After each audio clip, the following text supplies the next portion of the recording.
Benita, An African Romance. Henry Rider Haggard. Notes. It may interest readers of this story to know that its author believes it to have a certain foundation in fact.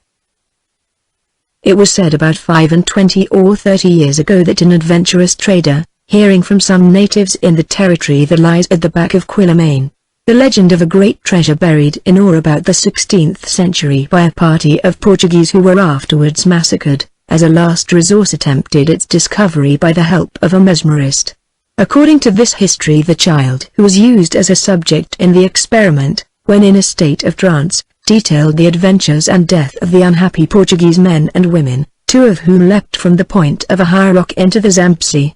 Although he knew no tongue but English, this clairvoyant child is declared to have repeated in Portuguese the prayers these unfortunates offered up, and even to have sung the very hymns they sang.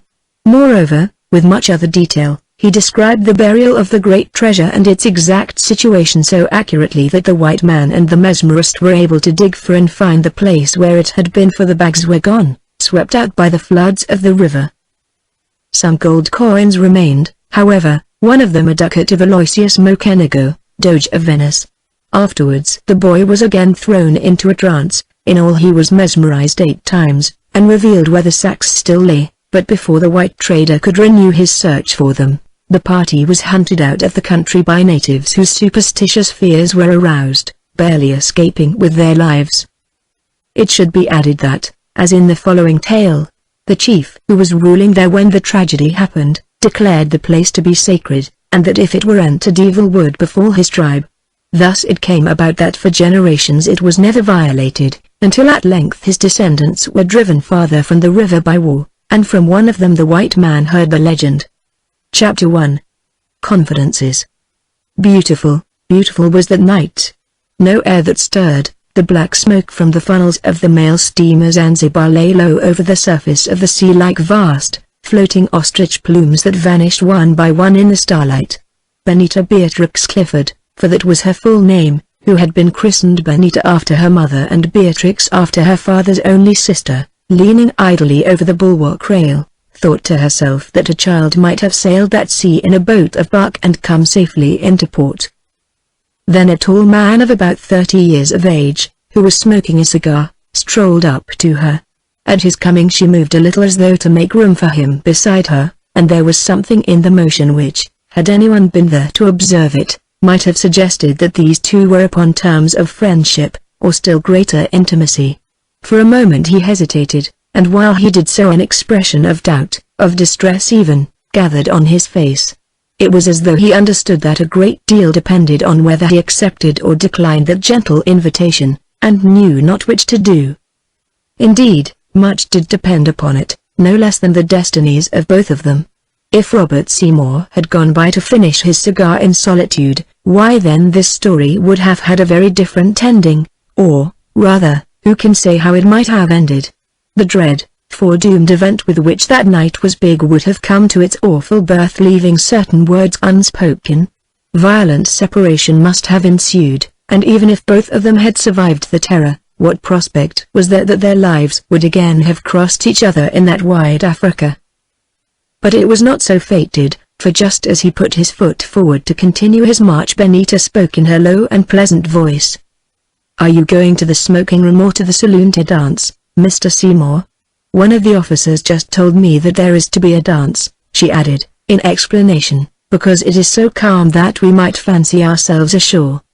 "Neither," he answered. "The smoking room is stuffy, and my dancing days are over. No, I propose to take exercise after that big dinner, and then to sit in a chair and fall asleep. But," he added, and his voice grew interested, "how did you know that it was I? You never turned your head." "I have ears in my head as well as eyes," she answered with a little laugh, "and after we have been nearly a month together on this ship I ought to know your step." "I never remember that anyone ever recognized it before," he said, more to himself than to her, then came and leaned over the rail at her side. His doubts were gone. Fate had spoken. For a while there was silence between them, then he asked her if she were not going to the dance. Benita shook her head. "Why not? You are fond of dancing, and you dance very well." Also there are plenty of officers for partners, especially captain, and he checked himself. I know, she said, it would be pleasant, but Mr. Seymour? Will you think me foolish if I tell you something? I have never thought you foolish yet, Miss Clifford, so I don't know why I should begin now. What is it? I am not going to the dance because I am afraid. Yes, horribly afraid. Afraid? Afraid of what? I don't quite know, but, Mr. Seymour, I feel as though we were all of us upon the edge of some dreadful catastrophe, as though there were about to be a mighty change, and beyond it another life, something new and unfamiliar. It came over me at dinner, that was why I left the table. Quite suddenly I looked. And all the people were different. Yes, all except a few. Was I different? He asked curiously. No, you were not, and he thought he heard her add thank God beneath her breath. And were you different? I don't know. I never looked at myself, I was the seer, not the seen. I have always been like that. Indigestion, he said reflectively. We eat too much on board ship, and the dinner was very long and heavy. I told you so. That's why why I wanted to take exercise. And to go to sleep afterwards. Yes, first the exercise, then the sleep. Miss Clifford, that is the rule of life and death. With sleep thought ends, therefore for some of us your catastrophe is much to be desired, for it would mean long sleep and no thought. I said that they were changed, not that they had ceased to think. Perhaps they thought the more. Then let us pray that your catastrophe may be averted. I prescribe for you bismuth and carbonate of soda. Also in this weather it seems difficult to imagine such a thing. Look now, Miss Clifford, he added, with a note of enthusiasm in his voice, pointing towards the east, look. Her eyes followed his outstretched hand, and there, above the level ocean, rose a great orb of the African moon. Lo! Of a sudden all that ocean turned to silver, a wide path of rippling silver stretched from it to them. It might have been the road of angels.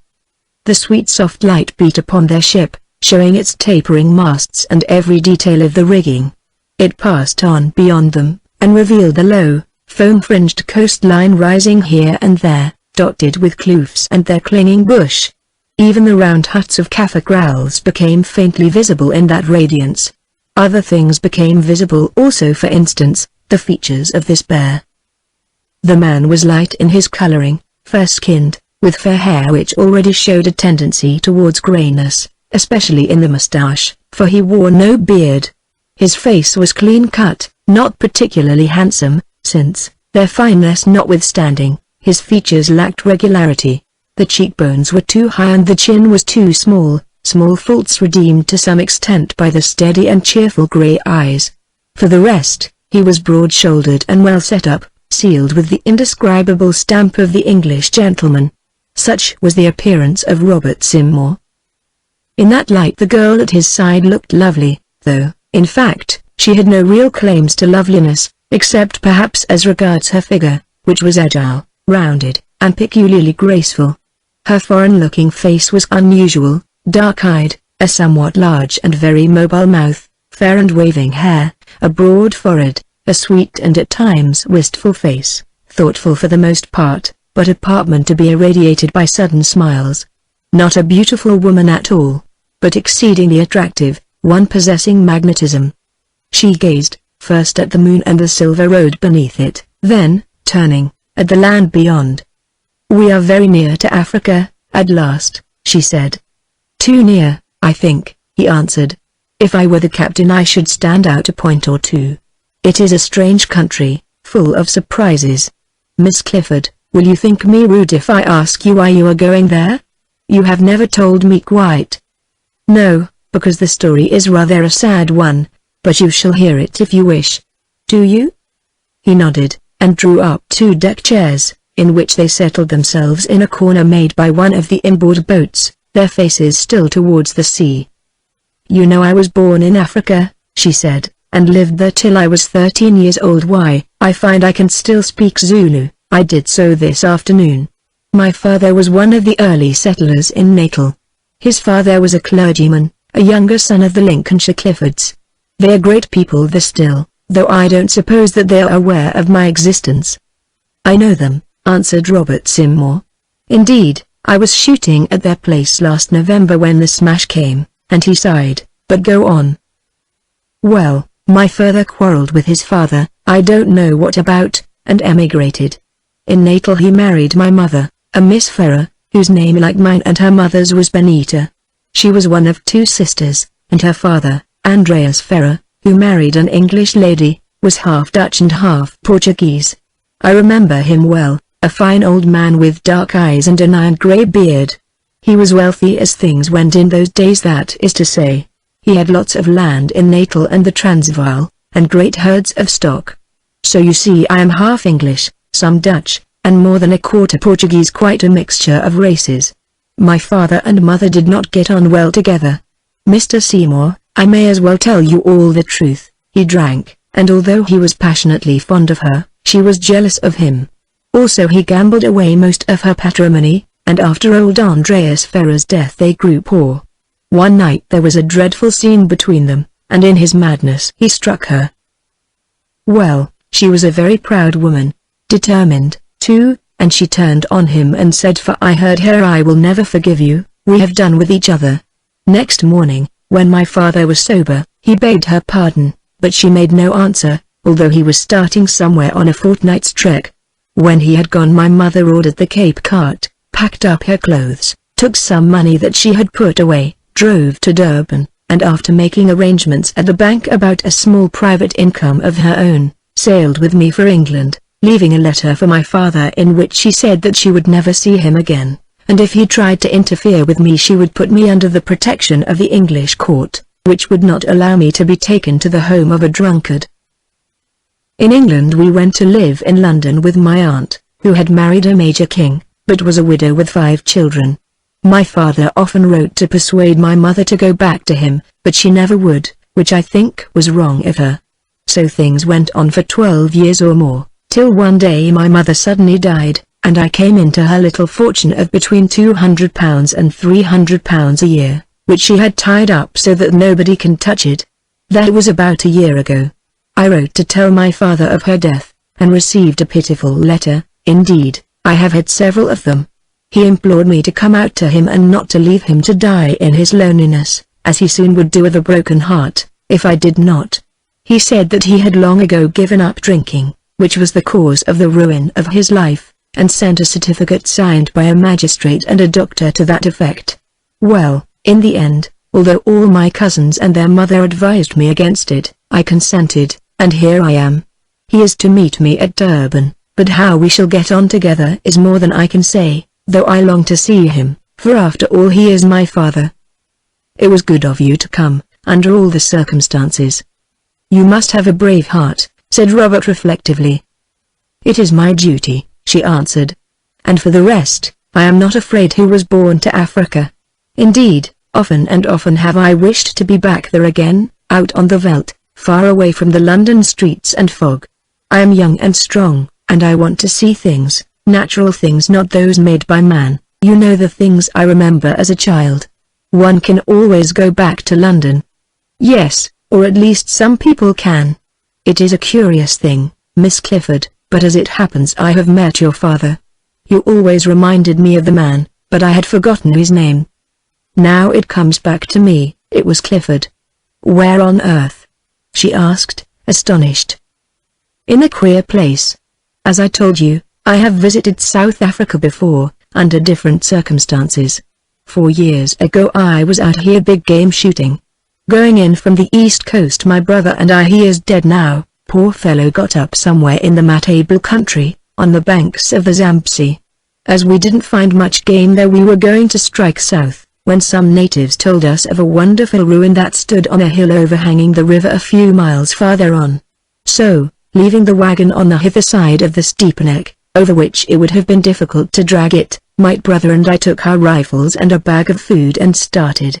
The place was farther off than we thought, although from the top of the neck we could see it clearly enough, and before we reached it dark had fallen. Now we had observed a wagon and a tent outside the wall which we thought must belong to white men, and headed for them. There was a light in the tent, and the flap was open, the night being very hot. Inside 2 men were seated, one old, with a grey beard, and the other, a good-looking fellow under 40, I should say, with a Jewish face, dark, piercing eyes, and a black, pointed beard. They were engaged in examining a heap of gold beads and bangles, which lay on the table between them. As I was about to speak, the black-bearded man heard or caught sight of us, and seizing a rifle that leaned against the table, swung round and covered me. "For God's sake, don't shoot, Jacob," said the old man, "they are English." "Best dead, anyway," answered the other, in a soft voice, with a slight foreign accent. "We don't want spies or thieves here." "We are neither, but I can shoot as well as you, friend," I remarked, for by this time my rifle was on him. Then he thought better of it, and dropped his gun, and we explained that we were merely on an archaeological expedition. The end of it was that we became capital friends, though neither of us could cotton much to Mr. Jacob. I forget his other name. He struck me as too handy with his rifle, and was, I gathered, an individual with a mysterious and rather lurid past. To cut a long story short, when he found out that we had no intention of poaching, your father, for it was he, told us frankly that they were treasure hunting, having got hold of some story about a vast store of gold which had been hidden away there by Portuguese 2 or 3 centuries before. Their trouble was, however, that the Makalanga, who lived in the fortress, which was called Bambats, would not allow them to dig, because they said the place was haunted, and if they did so it would bring bad luck to their tribe. "And did they ever get in?" asked Benita. "I am sure I don't know, for we went next day, though before we left we called on the Makalanga, who admitted us all readily enough so long as we brought no spades with us. By the way, the gold we saw your father and his friend examining was found in some ancient graves outside the walls, but had nothing to do with the big and mythical treasure." "What was the place like?" "I love old ruins," broke in Benita again. "Oh, wonderful. A gigantic, circular wall built by heaven knows who, then halfway up the hill another wall, and near the top a third wall which, I understood, surrounded a sort of holy of holies, and above everything, on the brink of the precipice, a great cone of granite. Artificial or natural? I don't know. They would not let us up there, but we were introduced to their chief and high priest, church and state in one, and a wonderful old man he was, very wise and very gentle. I remember he told me he believed we should meet again, which seemed an odd thing for him to say. I asked him about the treasure and why he would not let the other white men look for it. He answered that it would never be found by any man, white or black, that only a woman would find it at the appointed time, when it pleased the spirit of Bambats, under whose guardianship it was. Who was the spirit of Bambats, Mr. Seymour? I can't tell you, couldn't make out anything definite about her, except that she was said to be white, and to appear sometimes at sunrise, or in the moonlight, standing upon the tall point of rock of which I told you. I remember that I got up before the dawn to look for her like an idiot, for of course I saw nothing, and that's all I know about the matter. Did you have any talk with my father, Mr. Seymour, alone, I mean? Yes, a little. The next day he walked back to our wagon with us, being glad, I fancy, of a change from the perpetual society of his partner Jacob. That wasn't wonderful in a man who had been brought up at Eton and Oxford, as I found out he had, like myself, and whatever his failings may have been, although we saw no sign of them, for he would not touch a drop of spirits, was a gentleman, which Jacob wasn't. Still, Jacob had read a lot, especially on out-of-the-way subjects, and could talk every language under the sun, a clever and agreeable scoundrel in short. Did my father say anything about himself? Yes. He told me that he had been an unsuccessful man all his life, and had much to reproach himself with, for we got quite confidential at last. He added that he had a family in England, what family he didn't say, whom he was anxious to make wealthy by way of reparation for past misdeeds, and that was why he was treasure hunting. However, from what you tell me, I fear he never found anything. No, Mr. Seymour, he never found it and never will. But all the same I am glad to hear that he was thinking of us. Also I should like to explore that place, Bambats. So should I, Miss Clifford, in your company, and your father's. but not in that of Jacob. If ever you should go there with him, I say beware of Jacob. Oh, I am not afraid of Jacob, she answered with a laugh, although I believe that my father still has something to do with him. At least in one of his letters he mentioned his partner, who was a German. A German. I think that he must have meant a German Jew. After this there was silence between them for a time, then he said suddenly, "You have told me your story, would you like to hear mine?" "Yes," she answered. "Well, it won't take you long to listen to it, for, Miss Clifford, like Canning's needy knife grinder, I have really none to tell. You see before you one of the most useless persons in the world, an undistinguished member of what is called in England the leisured class, who can do absolutely nothing that is worth doing, except shoot straight." "Indeed," said Benita.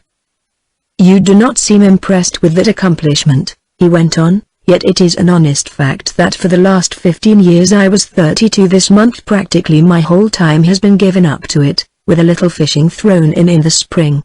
As I want to make the most of myself, I will add that I am supposed to be among the 6 best shots in England, and that my ambition, yes, great heavens, my ambition was to become better than the other 5. By that sin fell the poor man who speaks to you. I was supposed to have abilities, but I neglected them all to pursue this form of idleness. I entered no profession, I did no work, with the result that at 32 I am ruined and almost hopeless." "Why ruined and hopeless?" she asked anxiously, for the way in which they were spoken grieved her more than the words themselves. "Ruined because my old uncle, the Honorable John Seymour, whose heir I was, committed the indiscretion of marrying a young lady who has presented him with thriving twins.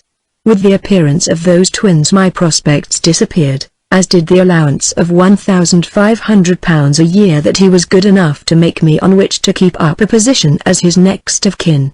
I had something of my own, but also I had debts, and at the present moment a draft in my pocket for £2,163.14, 5d, and a little loose cash, represents the total of my worldly goods, just about the sum I have been accustomed to spend per annum." "I don't call that ruin, I call that riches," said Benita, relieved. "With £2,000 to begin on you may make a fortune in Africa. But how about the hopelessness?" "I am hopeless because I have absolutely nothing to which to look forward. Really, when that £2,000 is gone I do not know how to earn a sixpence." In this dilemma it occurred to me that the only thing I could do was to turn my shooting to practical account, and become a hunter of big game. Therefore I propose to kill elephants until an elephant kills me. At least, he added in a changed voice, I did so propose until half an hour ago. Chapter 2. The End of the Zanzibar. Until half an hour ago? Then why? And Benita stopped. Have I changed my very modest scheme of life? Miss Clifford, as you are so good as to be sufficiently interested, I will tell you. It is because a temptation which hitherto I have been able to resist, has during the last 30 minutes become too strong for me. You know everything has its breaking strain. He puffed nervously at his cigar, threw it into the sea, paused, then went on, Miss Clifford, I have dared to fall in love with you. No, hear me out. When I have done it will be quite time enough to give me the answer that I expect. Meanwhile, for the first time in my life, allow me the luxury of being in earnest. To me it is a new sensation, and therefore very priceless. May I go on? Benita made no answer. He rose with a certain deliberateness which characterized all his movements, for Robert Seymour never seemed to be in a hurry, and stood in front of her so that the moonlight shone upon her face, while his own remained in shadow.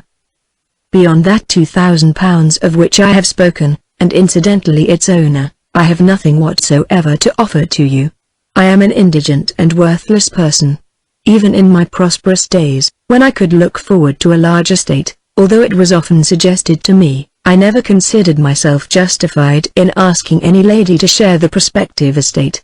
I think now that the real reason was that I never cared sufficiently for any lady, since otherwise my selfishness would probably have overcome my scruples, as it does tonight. Benita, for I will call you so, if for the first and last time, I love you. Listen now, he went on, dropping his measured manner, and speaking hurriedly, like a man with an earnest message and little time in which to deliver it. It is an odd thing, An incomprehensible thing, but true, true. I fell in love with you the first time I saw your face. You remember, you stood there leaning over the bulwark when I came on board at Southampton, and as I walked up the gangway, I looked and my eyes met yours. Then I stopped, and that stout old lady who got off at Madeira bumped into me, and asked me to be good enough to make up my mind if I were going backward or forward. Do you remember? Yes, she answered in a low voice. Which things are an allegory? He continued. I felt it so at the time. Yes, I had half a mind to answer backward and give up my berth in this ship. Then I looked at you again, and something inside of me said forward. So I came up the rest of the gangway and took off my hat to you, a salutation I had no right to make, but which, I recall, you acknowledged. He paused, then continued, as it began, so it has gone on. It is always like that, is it not? The beginning is everything, the end must follow. And now it has come out, as I was fully determined that it should not do half an hour ago, when suddenly you developed eyes in the back of your head, and oh, dearest, I love you. No, please be quiet, I have not done. I have told you what I am, and really there isn't much more to say about me, for I have no particular vices except the worst of them all, idleness, and not the slightest trace of any virtue that I can discover. But I have a certain knowledge of the world acquired in a long course of shooting parties, and as a man of the world I will venture to give you a bit of advice.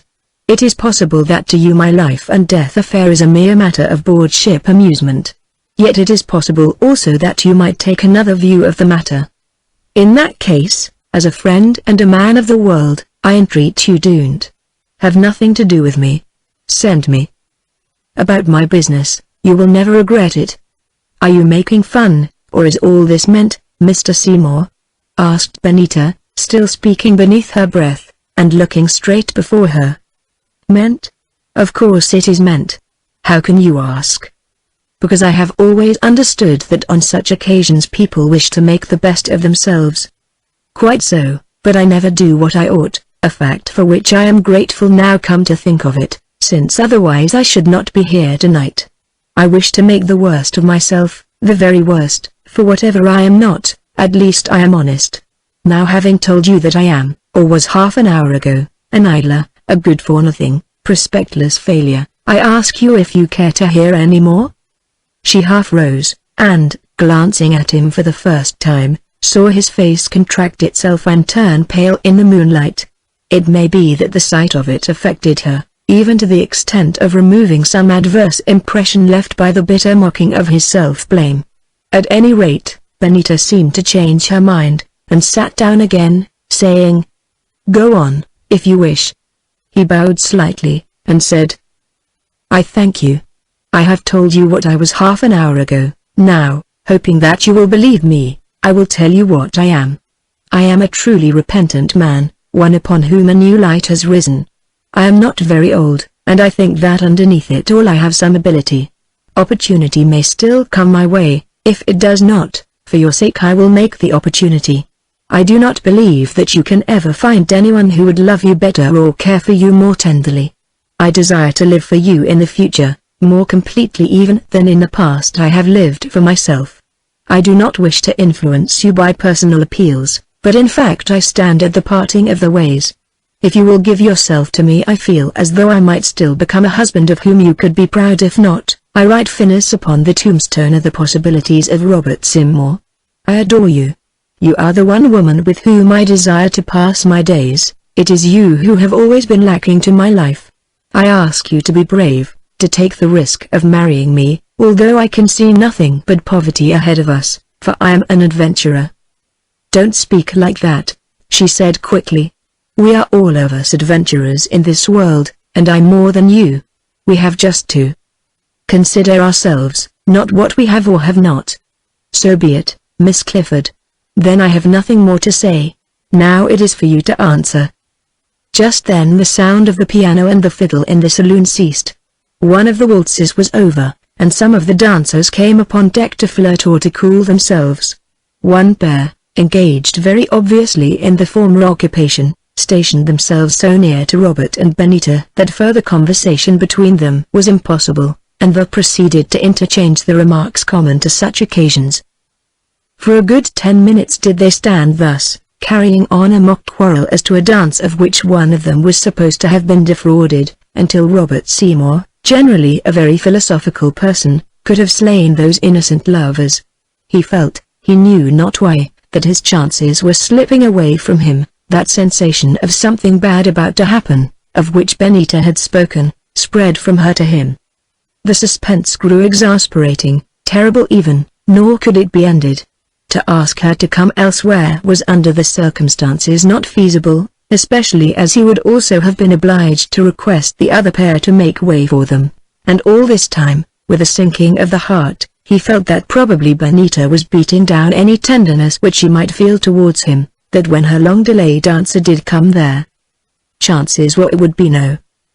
The piano began to play again in the saloon, and the young people, still squabbling archly, at length prepared to depart. Suddenly there was a stir upon the bridge, and against the tender sky Robert saw a man dash forward. Next instant the engine-room bell rang fiercely. He knew the signal. It was stop, followed at once by other ringings that meant full speed astern. "I wonder what is up?" said the young man to the young woman. Before the words had left his lips they knew. There was a sensation as though all the hull of the great ship had come to a complete standstill, while the top part of her continued to travel forward, followed by another sensation still more terrible and sickening in its nature, that of slipping over something, helplessly, heavily, as a man slips upon ice or a polished floor. Spars cracked, ropes flew in two with a noise as of pistol shots. Heavy objects rushed about the deck, traveling forwards all of them. Benita was hurled from her chair against Robert so that the two of them rolled into the scuppers.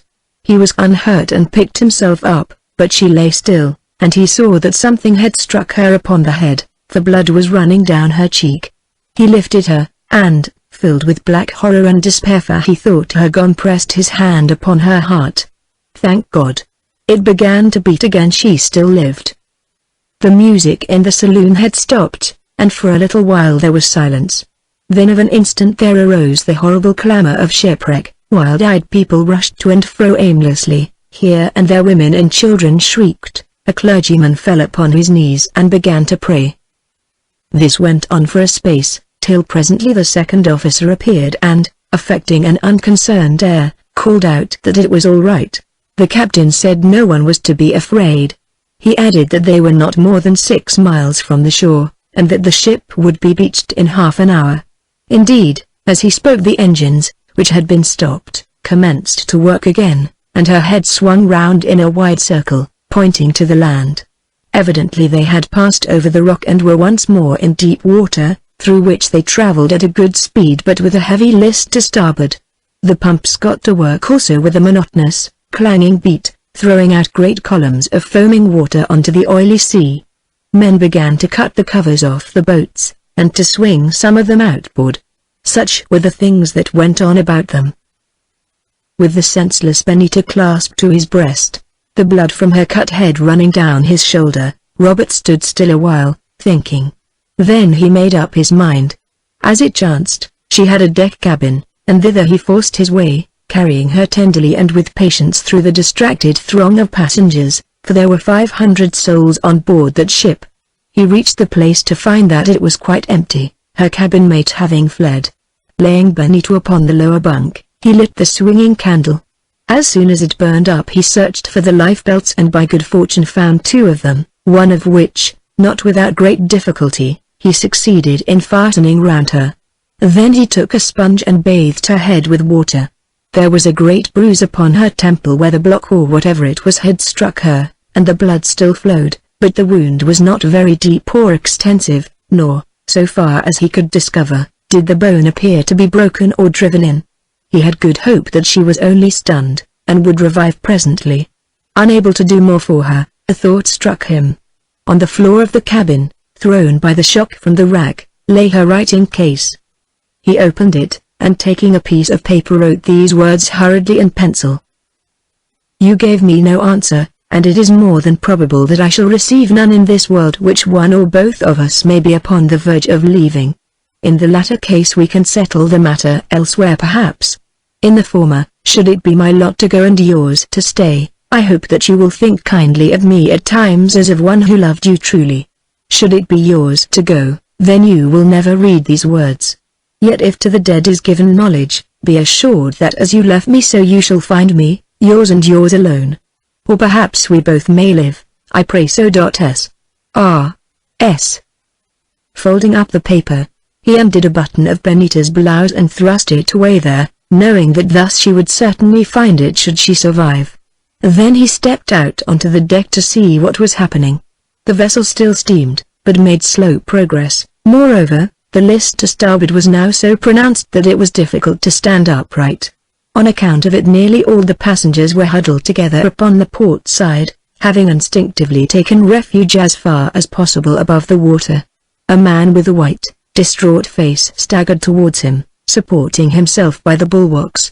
It was the captain. For a moment he paused as though to think, holding to a stanchion. Robert Seymour saw his opportunity and addressed him. "Forgive me," he said, "I do not like interfering with other people's business, but for reasons unconnected with myself I suggest to you that it would be wise to stop this ship and get out the boats. The sea is calm, if it is not left till too late there should be no difficulty in launching them." The man stared at him absently, then said, "They won't hold everybody, Mr. Seymour. I hope to beach her." "At least they will hold some," he answered, whereas and he pointed to the water, which by now was almost level with the deck. "Perhaps you are right, Mr. Seymour. It doesn't matter to me, anyway. I am a ruined man, but the poor passengers." And he scrambled away fiercely towards the bridge like a wounded cat along the bough of a tree, whence in a few seconds Robert heard him shouting orders. A minute or so afterwards the steamer stopped. Too late, the captain had decided to sacrifice his ship and save those she carried. They were beginning to get out the boats. Now Robert returned to the cabin where Benita was lying senseless, and wrapped her up in a cloak and some blankets. Then, seeing the second lifebelt on the floor, by an afterthought he put it on, knowing that there was time to spare. Next he lifted Benita, and feeling sure that the rush would be for the starboard side, on which the boats were quite near the water, carried her, with difficulty, for the slope was steep, to the port cutter, which he knew would be in the charge of a good man, the second officer, whom he had seen in command there at Sunday boat drills. Here, as he had anticipated, the crowd was small, since most people thought that it would not be possible to get this boat down safely to the water, or if their powers of reflection were gone, instinct told them so.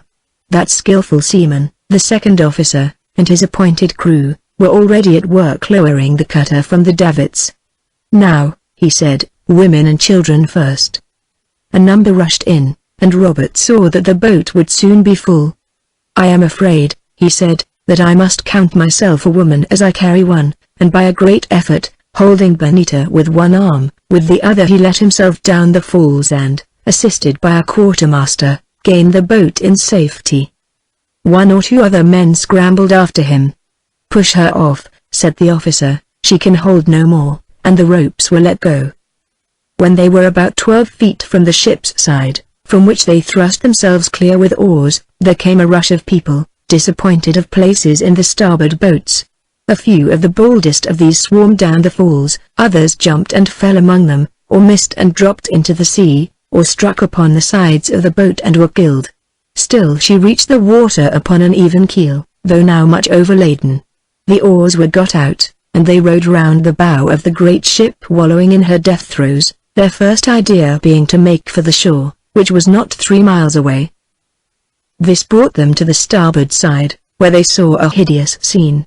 Hundreds of people seemed to be fighting for room, with the result that some of the boats were overturned, precipitating their occupants into the water. Others hung by the prow or the stern, the ropes having jammed in the davits in the frantic haste and confusion, while from them human beings dropped one by one. Round others not yet launched a hellish struggle was in progress, the struggle of men, women, and children battling for their lives, in which the strong, mad with terror, showed no mercy to the weak. From that mass of humanity, most of them about to perish, went up a babel of sounds which in its sum shaped itself to one prolonged scream, such as might proceed from a Titan in his agony. All this beneath a brooding, moonlit sky, and on a sea as smooth as glass.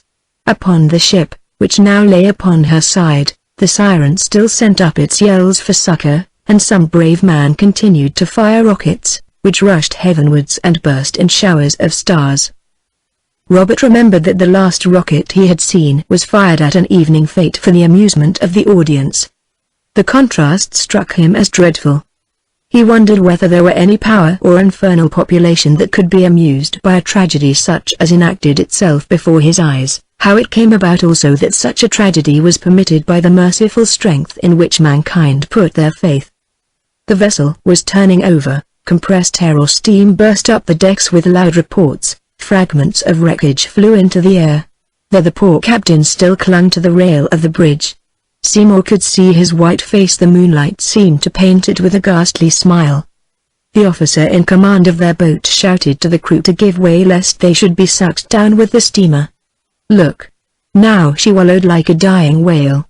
The moon rays shone white upon her bottom, showing the jagged rent made in it by the rock on which she had struck, and now she was gone. Only a little cloud of smoke and steam remained to mark where the Zanzibar had been. Chapter 3. How Robert Came Ashore. In place of the Zanzibar, a great pit on the face of the ocean, in which the waters boiled and black objects appeared and disappeared. Sit still, for your lives' sake, said the officer in a quiet voice, the suck is coming. In another minute it came, dragging them downward till the water trickled over the sides of the boat, and backward towards the pit. But before ever they reached it the deep had digested its prey, and, save for the great air bubbles which burst about them and a mixed, unnatural swell, was calm again. For the moment they were safe. Passengers, said the officer, I am going to put out to sea at any rate, till daylight. We may meet a vessel there, and if we try to row ashore we shall certainly be swamped in the breakers. No one objected. They seemed too stunned to speak, but Robert thought to himself that the man was wise. They began to move, but before they had gone a dozen yards something dark rose beside them. It was a piece of wreckage, and clinging to it a woman, who clasped a bundle to her breast. More, she was alive, for she began to cry to them to take her in. Save me and my child, she cried. For God's sake save me. Robert recognized the choking voice. It was that of a young married lady with whom he had been very friendly, who was going out with her baby to join her husband in Natal. He stretched out his hand and caught hold of her, whereon the officer said, heavily, the boat is already overladen. I must warn you that to take more aboard is not safe. Thereon the passengers awoke from their stupor. Push her off, cried a voice, she must take her chance. And there was a murmur of approval at the dreadful words. For Christ's sake, wailed the drowning woman, who clung desperately to Robert's hand. If you try to pull her in, we will throw you overboard, said the voice again, and a knife was lifted as though to hack at his arm. Then the officer spoke once more. This lady cannot come into the boat unless someone goes out of it. I would myself, but it is my duty to stay. Is there any man here who will make place for her? But all the men, the 7 of them, besides the crew, hung their heads and were silent. Give way, said the officer in the same heavy voice, she will drop off presently. While the words passed his lips Robert seemed to live a year. Here was an opportunity of atonement for his idle and luxurious life. An hour ago he would have taken it gladly, but now, with Benita senseless on his breast, and that answer still locked in her sleeping heart? Yet Benita would approve of such a death as this, and even if she loved him not in life, would learn to love his memory. In an instant his mind was made up, and he was speaking rapidly. Thompson, he said to the officer, if I go, will you swear to take her in and her child? Certainly, Mr. Seymour. Then lay to, I am going. If any of you live, tell this lady how I died, and he pointed to Benita, and say I thought that she would wish it. She shall be told, said the officer again, and saved, too, if I can do it. Hold Mrs. Jeffries, then, till I am out of this. I'll leave my coat to cover her. A sailor obeyed, and with difficulty Robert wrenched free his hand. Very deliberately he pressed Benita to his breast and kissed her on the forehead, then let her gently slide onto the bottom of the boat. Next he slipped off his overcoat and slowly rolled himself over the gunwale into the sea. "Now," he said, "pull Mrs. Jeffries in." "God bless you, you are a brave man," said Thompson. "I shall remember you if I live 100 years." But no one else said anything, perhaps they were all too much ashamed, even then. "I have only done my duty," Seymour answered from the water. "How far is it to the shore?" "About 3 miles, shouted Thompson. "But keep on that plank, or you will never live through the rollers." "Goodbye." "Goodbye," answered Robert. Then the boat passed away from him and soon vanished in the misty face of the deep. Resting on the plank which had saved the life of Mrs. Jeffries, Robert Seymour looked about him and listened. Now and again he heard a faint, choking scream uttered by some drowning wretch, and a few hundred yards away caught sight of a black object which he thought might be a boat. If so, he reflected that it must be full. Moreover, he could not overtake it. No. His only chance was to make for the shore. He was a strong swimmer, and happily the water was almost as warm as milk. There seemed to be no reason why he should not reach it, supported as he was by a lifebelt, if the sharks would leave him alone, which they might, as there was plenty for them to feed on. The direction he knew well enough, for now in the great silence of the sea he could hear the boom of the mighty rollers breaking on the beach. Ah, those rollers! He remembered how that very afternoon Benita and he had watched them through his field glass sprouting up against the cruel walls of rock, and wondered that when the ocean was so calm they had still such power. Now, should he live to reach them, he was doomed to match himself against that power. Well, the sooner he did so the sooner it would be over, one way or the other. This was in his favor. The tide had turned, and was flowing shorewards. Indeed, he had little to do but to rest upon his plank, which he placed crosswise beneath his breast, and steered himself with his feet. Even thus he made good progress, nearly a mile an hour perhaps. He could have gone faster had he swum, but he was saving his strength. It was a strange journey upon that silent sea beneath those silent stars, and strange thoughts came into Robert's soul. He wondered whether Benita would live and what she would say. Perhaps, however, she was already dead, and he would meet her presently. He wondered if he were doomed to die, and whether this sacrifice of his would be allowed to atone for his past terrors. He hoped so, and put up a petition to that effect, for himself and for Benita, and for all the poor people who had gone before, hurled from their pleasure into the halls of death. So he floated on while the boom of the breakers grew ever nearer, companioned by his wild, fretful thoughts, till at length what he took to be a shark appeared quite close to him, and in the urgency of the moment he gave up wondering. It proved to be only a piece of wood, but later on a real shark did come, for he saw its back fin. However, this cruel creature was either gorged or timid, for when he splashed upon the water and shouted, it went away, to return no more. Now, at length, Robert entered upon the deep hill and valley swell which preceded the field of the rollers. Suddenly he shot down a smooth slope, and without effort of his own found himself borne up an opposing steep, from the crest of which he had a view of white lines of foam, and beyond them of a dim and rocky shore. At one spot, a little to his right, the foam seemed thinner and the line of cliff to be broken, as though here there was a cleft. For this cleft, then, he steered his plank, taking the swell obliquely, which by good fortune the set of the tide enabled him to do without any great exertion. The valleys grew deeper, and the tops of the opposing ridges were crested with foam. He had entered the rollers, and the struggle for life began. Before him they rushed solemn and mighty. Viewed from some safe place even the sight of these combers is terrible, as any who have watched them from this coast, or from that of the island of Ascension, can bear witness. What their aspect was to this shipwrecked man, supported by a single plank, may therefore be imagined, seen, as he saw them, in the mysterious moonlight and in utter loneliness. Yet his spirit rose to meet the dread emergency. If he were to die, he would die fighting. He had grown cold and tired, but now the chill and weariness left him. He felt warm and strong. From the crest of one of the high rollers he thought he saw that about half a mile away from him a little river ran down the center of the gorge, and for the mouth of this river he laid his course. At first all went well. He was borne up the seas, he slid down the seas in a lather of white foam. Presently the rise and fall grew steeper, and the foam began to break over his head. Robert could no longer guide himself, he must go as he was carried. Then in an instant he was carried into a hell of waters where, had it not been for his life belt and the plank, he must have been beaten down and have perished.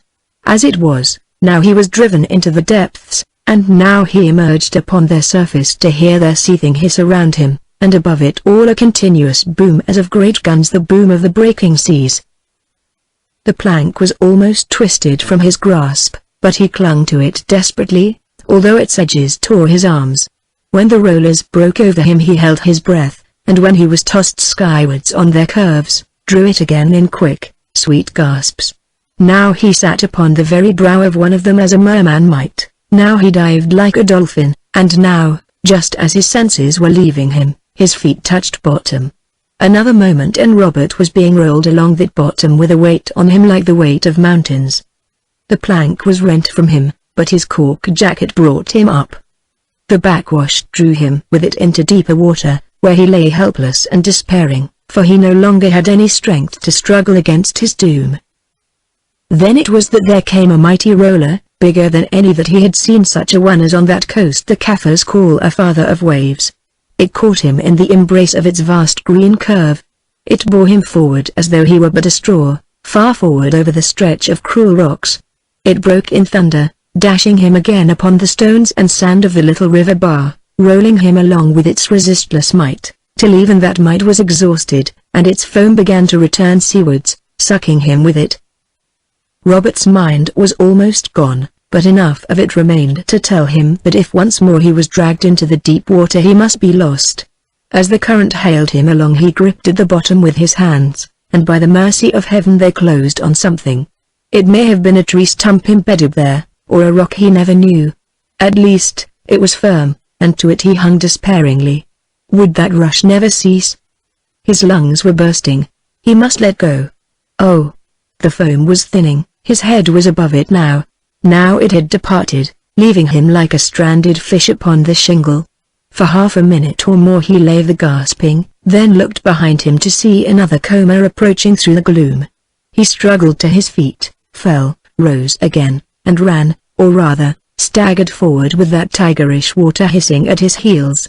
Forward, still forward, till he was beyond its reach, yes, on dry sand. Then his vital forces failed him, one of his legs gave way, and, bleeding from 100 hurts, he fell heavily onto his face, and there was still.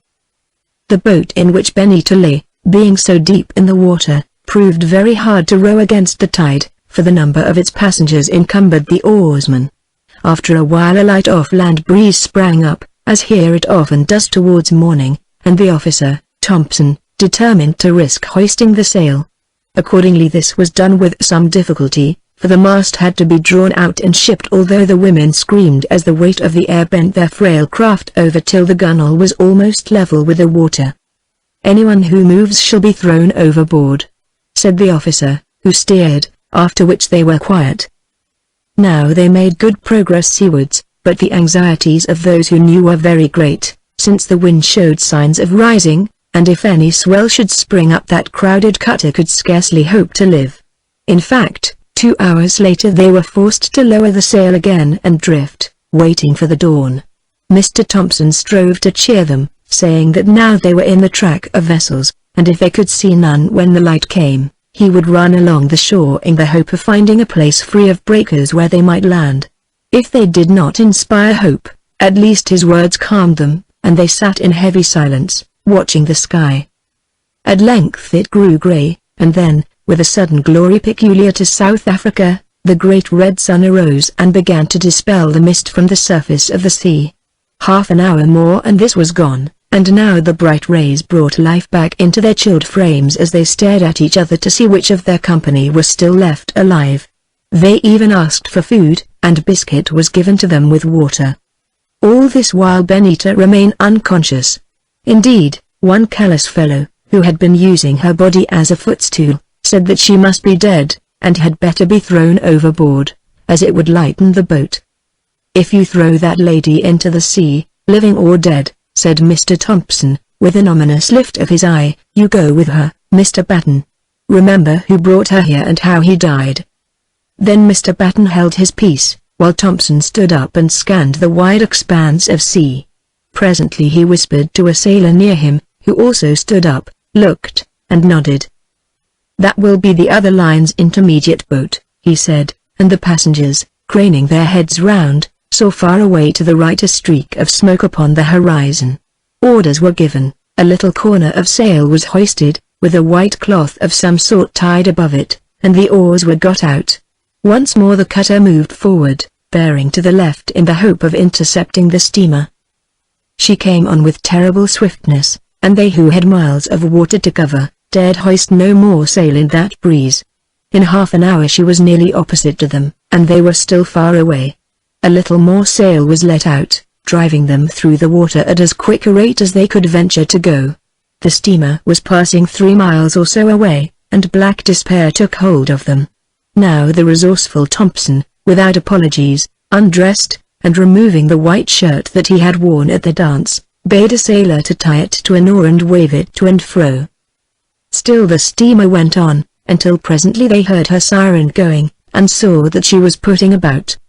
"She has seen us," said Thompson. "Thank God, all of you, for there is wind coming up. Pull down that sail, we shan't need it any more." Half an hour later, with many precautions, for the wind he prophesied was already troubling the sea and sending little splashes of water over the stern of their deeply laden boat, they were fast to a line thrown from the deck of the 3,000-ton steamer Castle, bound for Natal. Then, with a rattle, down came the accommodation ladder, and strong-armed men, standing on its grating, dragged them one by one from the death to which they had been so near. The last to be lifted up, except Thompson, was Benita, round whom it was necessary to reeve a rope. "Any use?" asked the officer on the grating as he glanced at her quiet form. "Can't say, I hope so," answered Thompson. "Call your doctor." And gently enough she was borne up the ship's side. They wanted to cast off the boat, but Thompson remonstrated, and in the end that also was dragged to deck. Meanwhile the news had spread, and the awakened passengers of the Castle, clad in pajamas, dressing gowns, and even blankets, were crowding round the poor castaways or helping them to their cabins. "I am a teetotaler," said Second Officer Thompson when he had made a brief report to the captain of the Castle, "but if anyone will stand me a whiskey and soda I shall be obliged to him." Chapter 4. Mr. Clifford. Although the shock of the blow she had received upon her head was sufficient to make her insensible for so many hours, Benita's injuries were not of a really serious nature, for as it happened the falling block, or whatever it may have been, had hit her forehead slantwise, and not full, to which accident she owed it that, although the skin was torn and the scalp bruised, her skull had escaped fracture. Under proper medical care her senses soon came back to her, but as she was quite dazed and thought herself still on board the Zanzibar, the doctor considered it wise to preserve her in that illusion for a while. So after she had swallowed some broth he gave her a sleeping draught, the effects of which she did not shake off till the following morning. Then she came to herself completely, and was astonished to feel the pain in her head, which had been bandaged, and to see a strange stewardess sitting by her with a cup of beef tea in her hand. "Where am I? Is it a dream?" she asked. "Drink this and I will tell you," answered the stewardess. Benita obeyed, for she felt hungry, then repeated her question. "Your steamer was shipwrecked," said the stewardess, "and a great many poor people were drowned, but you were saved in a boat. Look, there are your clothes, they were never in the water." "Who carried me into the boat?" asked Benita in a low voice. "A gentleman, they say, miss, who had wrapped you in a blanket and put a lifebelt on you." Now Benita remembered everything that happened before the darkness fell. The question to which she had given no answer, the young couple who stood flirting by her all came back to her. "Was Mr. Seymour saved?" she whispered, her face grey with dread. "I dare say, miss," answered the stewardess evasively. "But there is no gentleman of that name aboard this ship." At that moment the doctor came in, and him, too, she plied with questions. But having learned the story of Robert's self-sacrifice from Mr. Thompson and the others, he would give her no answer, for he guessed how matters had stood between them, and feared the effects of the shock, All he could say was that he hoped Mr. Seymour had escaped in some other boat. It was not until the third morning that Benita was allowed to learn the truth, which indeed it was impossible to conceal any longer.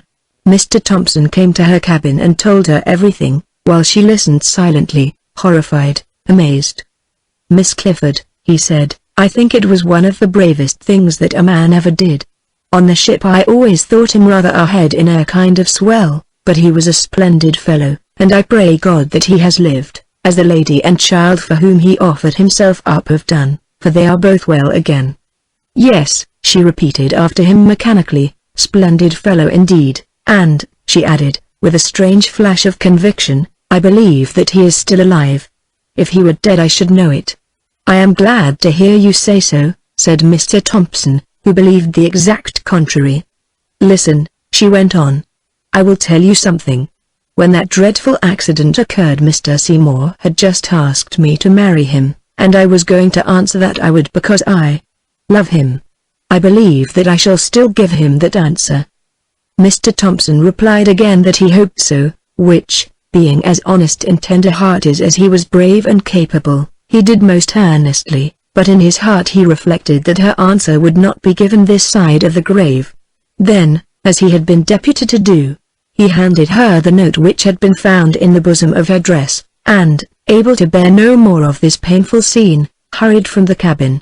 She read it greedily twice, and pressed it to her lips, murmuring, "Yes, I will think kindly of you, Robert Seymour, kindly as woman can of man, and now or afterwards you shall have your answer, if you still wish for it. Whenever you come or wherever I go, it shall be ready for you." That afternoon, when she was more composed, Mrs. Jeffreys came to see Benita, bringing her baby with her. The poor woman was still pale and shaken, but the child had taken no hurt at all from its immersion in that warm water. "What can you think of me?" she said, falling on her knees by Benita. "But oh, I did not know what I was doing. It was terror and my child," and she kissed the sleeping infant passionately. "Also I did not understand at the time, I was too dazed. And that hero, he gave his life for me when the others wished to beat me off with oars. Yes, his blood is upon my hands, he who died that I and my child might live." Benita looked at her and answered, very gently, "Perhaps he did not die after all. Do not grieve, for if he did it was a very glorious death, and I am prouder of him than I could have been had he lived on like the others who wished to beat you off with oars. Whatever is by God's will, and doubtless for the best. At the least, you and your child will be restored to your husband, though it cost me one who would have been my husband." That evening Benita came upon the deck and spoke with the other ladies who were saved, learning every detail that she could gather.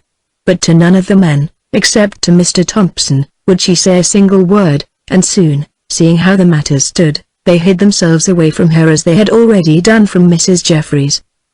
The castle had hung about the scene of the shipwreck for 30 hours, and rescued one other boatload of survivors, also a stoker clinging to a piece of wreckage. But with the shore she had been unable to communicate, for the dreaded wind had risen, and the breakers were quite impassable to any boat. To a passing steamer bound for Port Elizabeth, however, she had reported the terrible disaster, which by now was known all over the world, together with the names of those whom she had picked up in the boats. On the night of the day of Benita's interview with Mrs. Jeffreys, the castle arrived off Durban and anchored, since she was too big a vessel to cross the bar as it was in those days. At dawn the stewardess awoke Benita from the uneasy sleep in which she lay, to tell her that an old gentleman had come off in the tug and wished to see her. For fear of exciting false hopes she was very careful to add that word old. With her help Benita dressed herself, and as the sun rose, flooding the Borough, the Point, the White Town and Fernackel beyond with light, she went on to the deck, and there, leaning over the bulwark, saw a thin, grey-bearded man of whom after all these years the aspect was still familiar.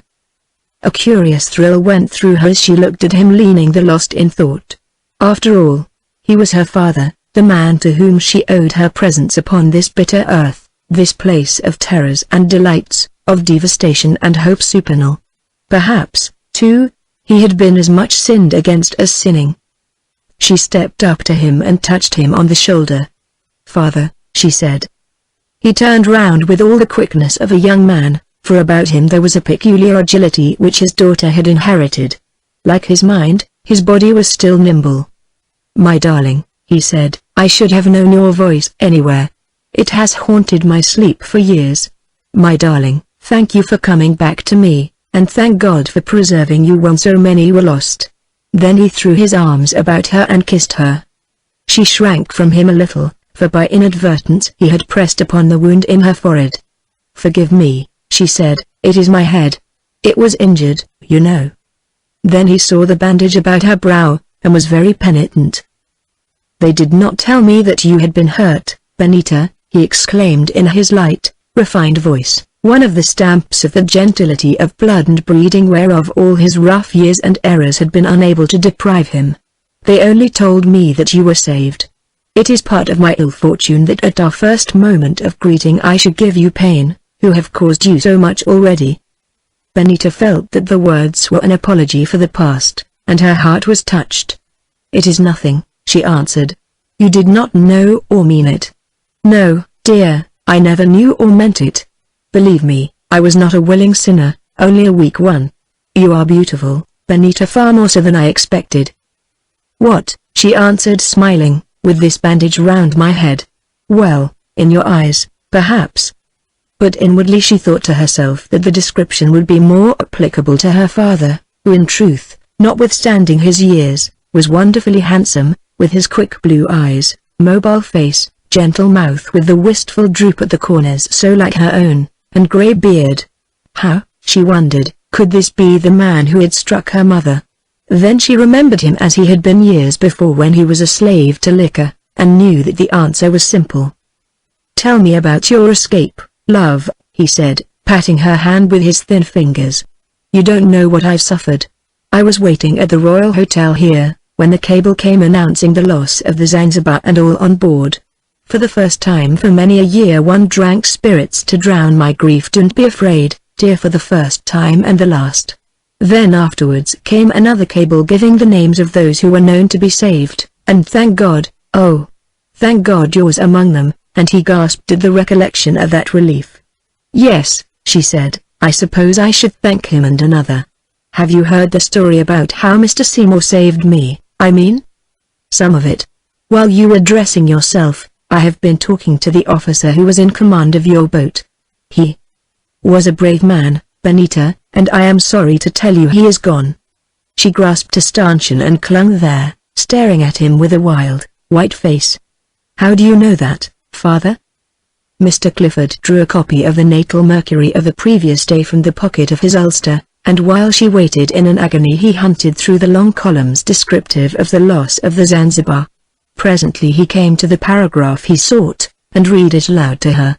It ran: "The searchers on the coast opposite the scene of the shipwreck report that they met a Kaffir who was traveling along the seashore, who produced a gold watch which he said he had taken from the body of a white man that he found lying on the sand at the mouth of the Umvali River. Inside the watch is engraved, 'To Seymour Robert Seymour, from his uncle, on his 21st birthday.' The name of Mr. Seymour appears as a first-class passenger to Durban by the Zanzibar. He was a member of an old English family in Lincolnshire. This was his secondary journey to South Africa, which he visited some years ago with his brother on a big game shooting expedition. All who knew him then will join with us in deploring his loss.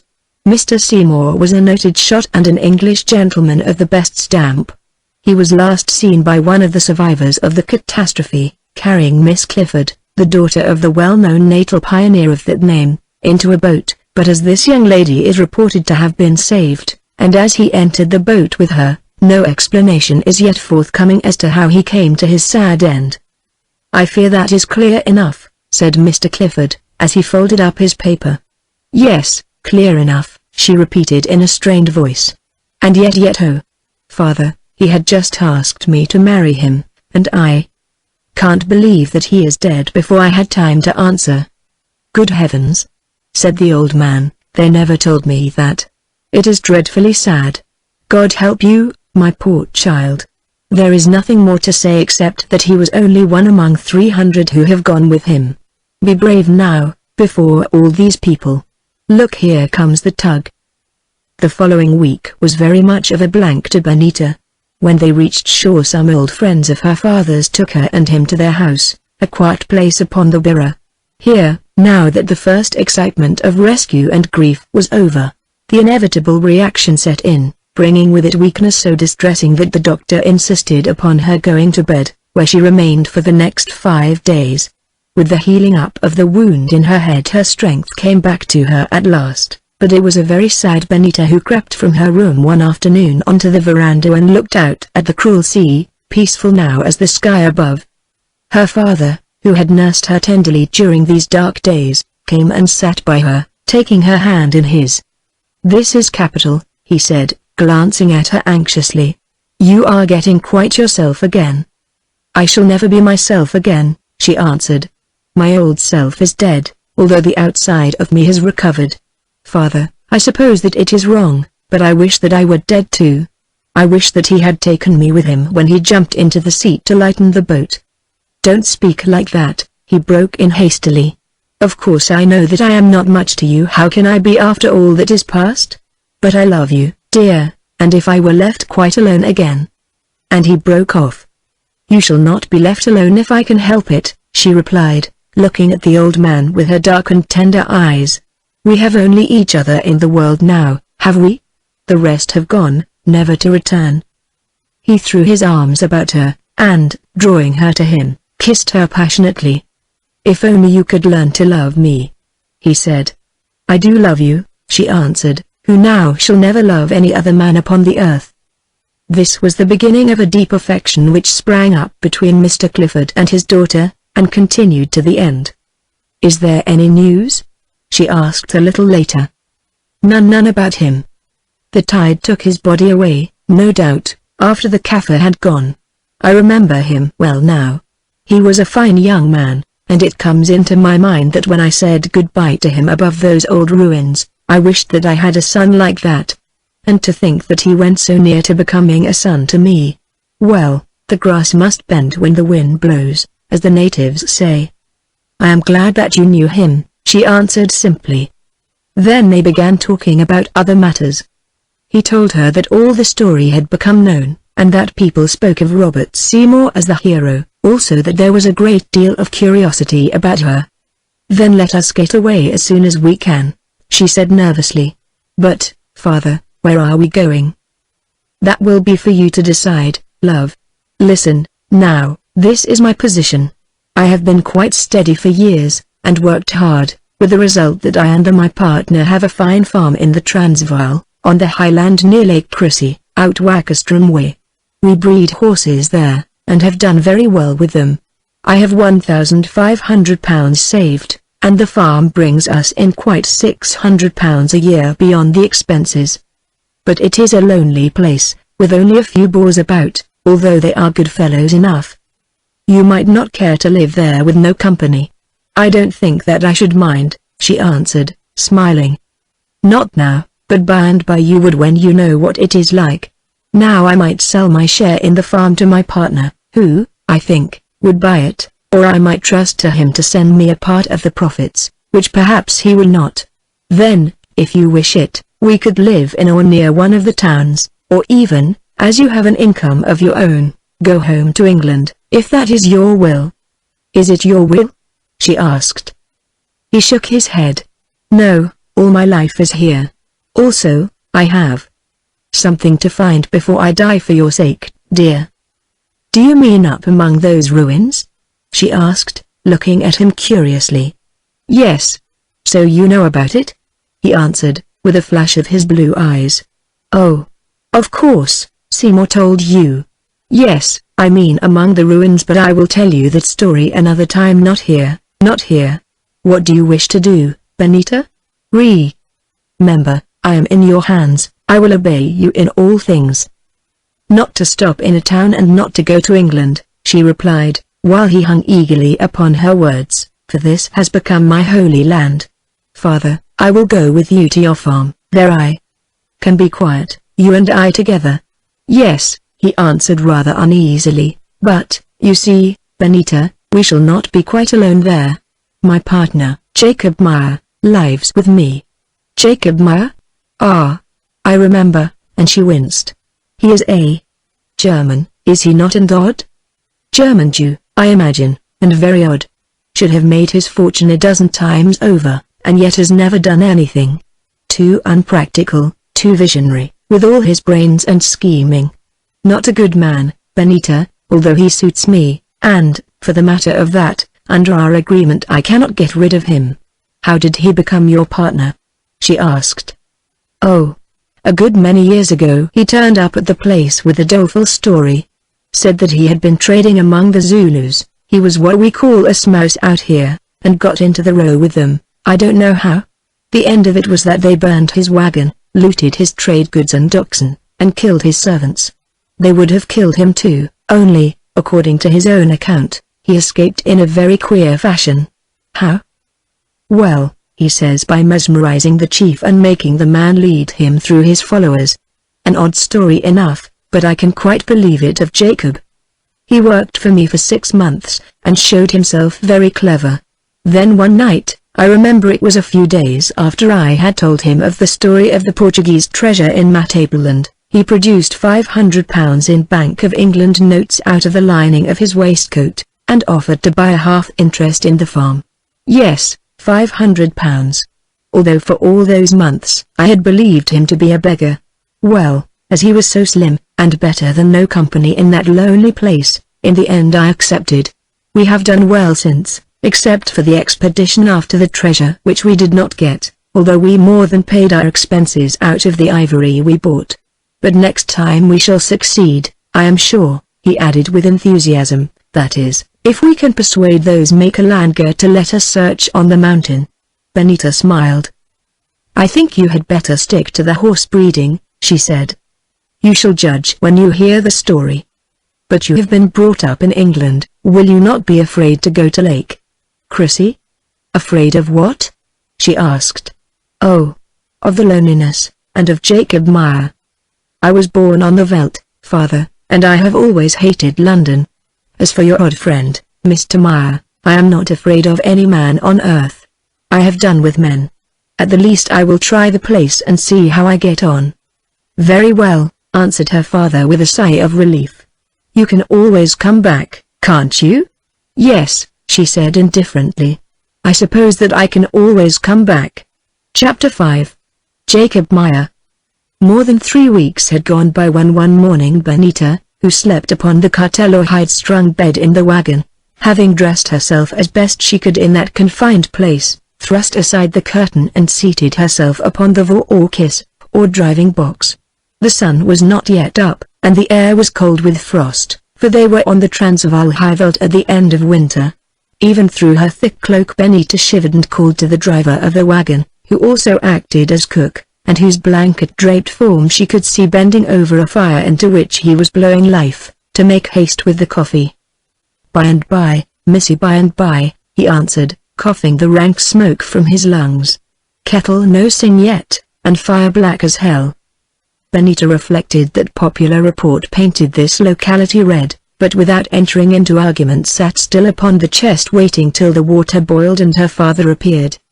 Presently he emerged from under the side flap of the wagon where he slept, and remarking that it was really too cold to think of washing, climbed to her side by help of the diesel boom, and kissed her. How far are we now from Rookrans, father? She asked, for that was the name of Mr. Clifford's farm. About 40 miles, dear. The wagon cannot make it tonight with these 2 sick oxen, but after the midday outspan we will ride on, and be there by sundown. I am afraid you are tired of this trekking. No, she answered. I like it very much, it is so restful, and I sleep sound upon that cartel. I feel as though I should like to trek on for the rest of my life. So you shall if you wish, dear, for whole months. South Africa is big, and when the grass grows, if you still wish it, we will take a long journey. She smiled, but made no answer, knowing that he was thinking of the place so far away where he believed that once there Portuguese had buried gold. The kettle was singing now merrily enough, and Hans, the cook, lifting it from the fire in triumph for his blowing exertions, had been severe poured into it a quantity of ground coffee from an old mustard tin.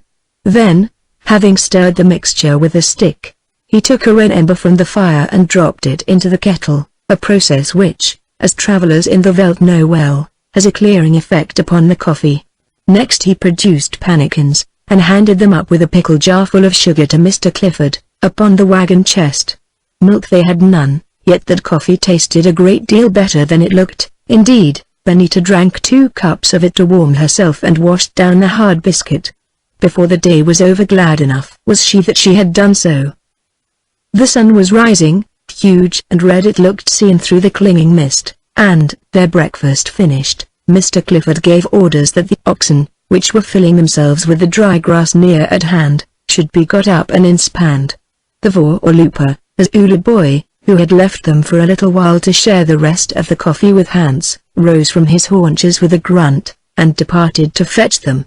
A minute or two later Hans ceased from his occupation of packing up the things, and said in a low voice, "Gek! Where's that is look?" Following the line of his outstretched hand, Benita and her father perceived, not more than 100 yards away from them, a great troop of wildebeest, or gnu, travelling along a ridge, and pausing now and again to indulge in those extraordinary gambols which cause the Boers to declare that these brutes have a worm in their brains. "Give me my rifle, Hans," said Mr. Clifford. "We want meat." By the time that the Wesley Richards was drawn from its case and loaded, only one buck remained, for, having caught sight of the wagon, it turned to stare at it suspiciously. Mr. Clifford aimed and fired. Down went the buck, then springing to its feet again, vanished behind the ridge. Mr. Clifford shook his head sadly. "I don't often do that sort of thing, my dear, but the light is still very bad. Still, he's hit. What do you say? Shall we get on the horses and catch him? A canter would warm you." Benita, who was tender-hearted, reflected that it would be kinder to put the poor creature out of its pain, and nodded her head. 5 minutes later they were cantering together up the rise, Mr. Clifford having first ordered the wagon to trek on till they rejoined it, and slipped a packet of cartridges into his pocket. Beyond the rise lay a wide stretch of marshy ground, bordered by another rise half a mile or more away, from the crest of which for now the air was clear enough they saw the wounded bull standing. On they went after him, but before they could come within shot, he had moved forward once more, for he was only lightly hurt in the flank, and guessed whence his trouble came. Again and again did he retreat as they drew near, until at length, just as Mr. Clifford was about to dismount to risk a long shot, the beast took to its heels in earnest. "Come on," he said, "don't let's be beat," for by this time the hunter was alive in him. So off they went at a gallop, up slopes and down slopes that reminded Benita of the Bay of Biscay in a storm, across half-trade vles that in the wet season were bonds, through stony ground and patches of ant-bear holes in which they nearly came to grief. For 5 miles at least the chase went on, since at the end of winter the wildebeest was thin and could gallop well, notwithstanding its injury, faster even than their good horses. At last, rising a ridge, they found whither it was going, for suddenly they were in the midst of vast herds of game, thousands and tens of thousands of them stretching as far as the eye could reach. It was a wondrous sight that now, alas, will be seen no more at any rate upon the Transvaal veldt, wildebeest, blesbok, springbok, in countless multitudes, and amongst them a few quagga and hartbeest. With a sound like that of thunder, their flashing myriad hoofs casting up clouds of dust from the fire-blackened veldt, the great herd separated at the appearance of their enemy, man. This way and that they went in groups and long brown lines, leaving the wounded and exhausted wildebeest behind them, so that presently he was the sole tenant of that great cup of land. At him they rode till Mr. Clifford, who was a little ahead of his daughter, drew almost alongside. Then the poor maddened brute tried its last shift. Stopping suddenly, it wheeled round and charged head down. Mr. Clifford, as it came, held out his rifle in his right hand and fired at a hazard. The bullet passed through the bull, but could not stop its charge.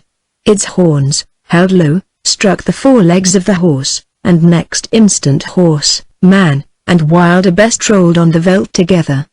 Benita, who was 50 yards behind, uttered a little cry of fear, but before ever she reached him, her father had risen laughing, for he was quite unhurt.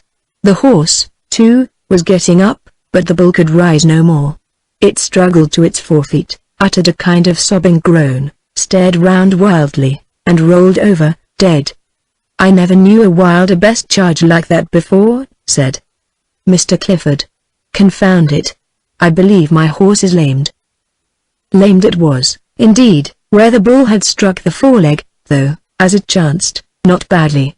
Having tied a handkerchief to the horn of the buck in order to scare away the vultures, and thrown some tufts of dry grass upon its body, which he proposed, if possible, to fetch or send for, Mr. Clifford mounted his lame horse and headed for the wagon.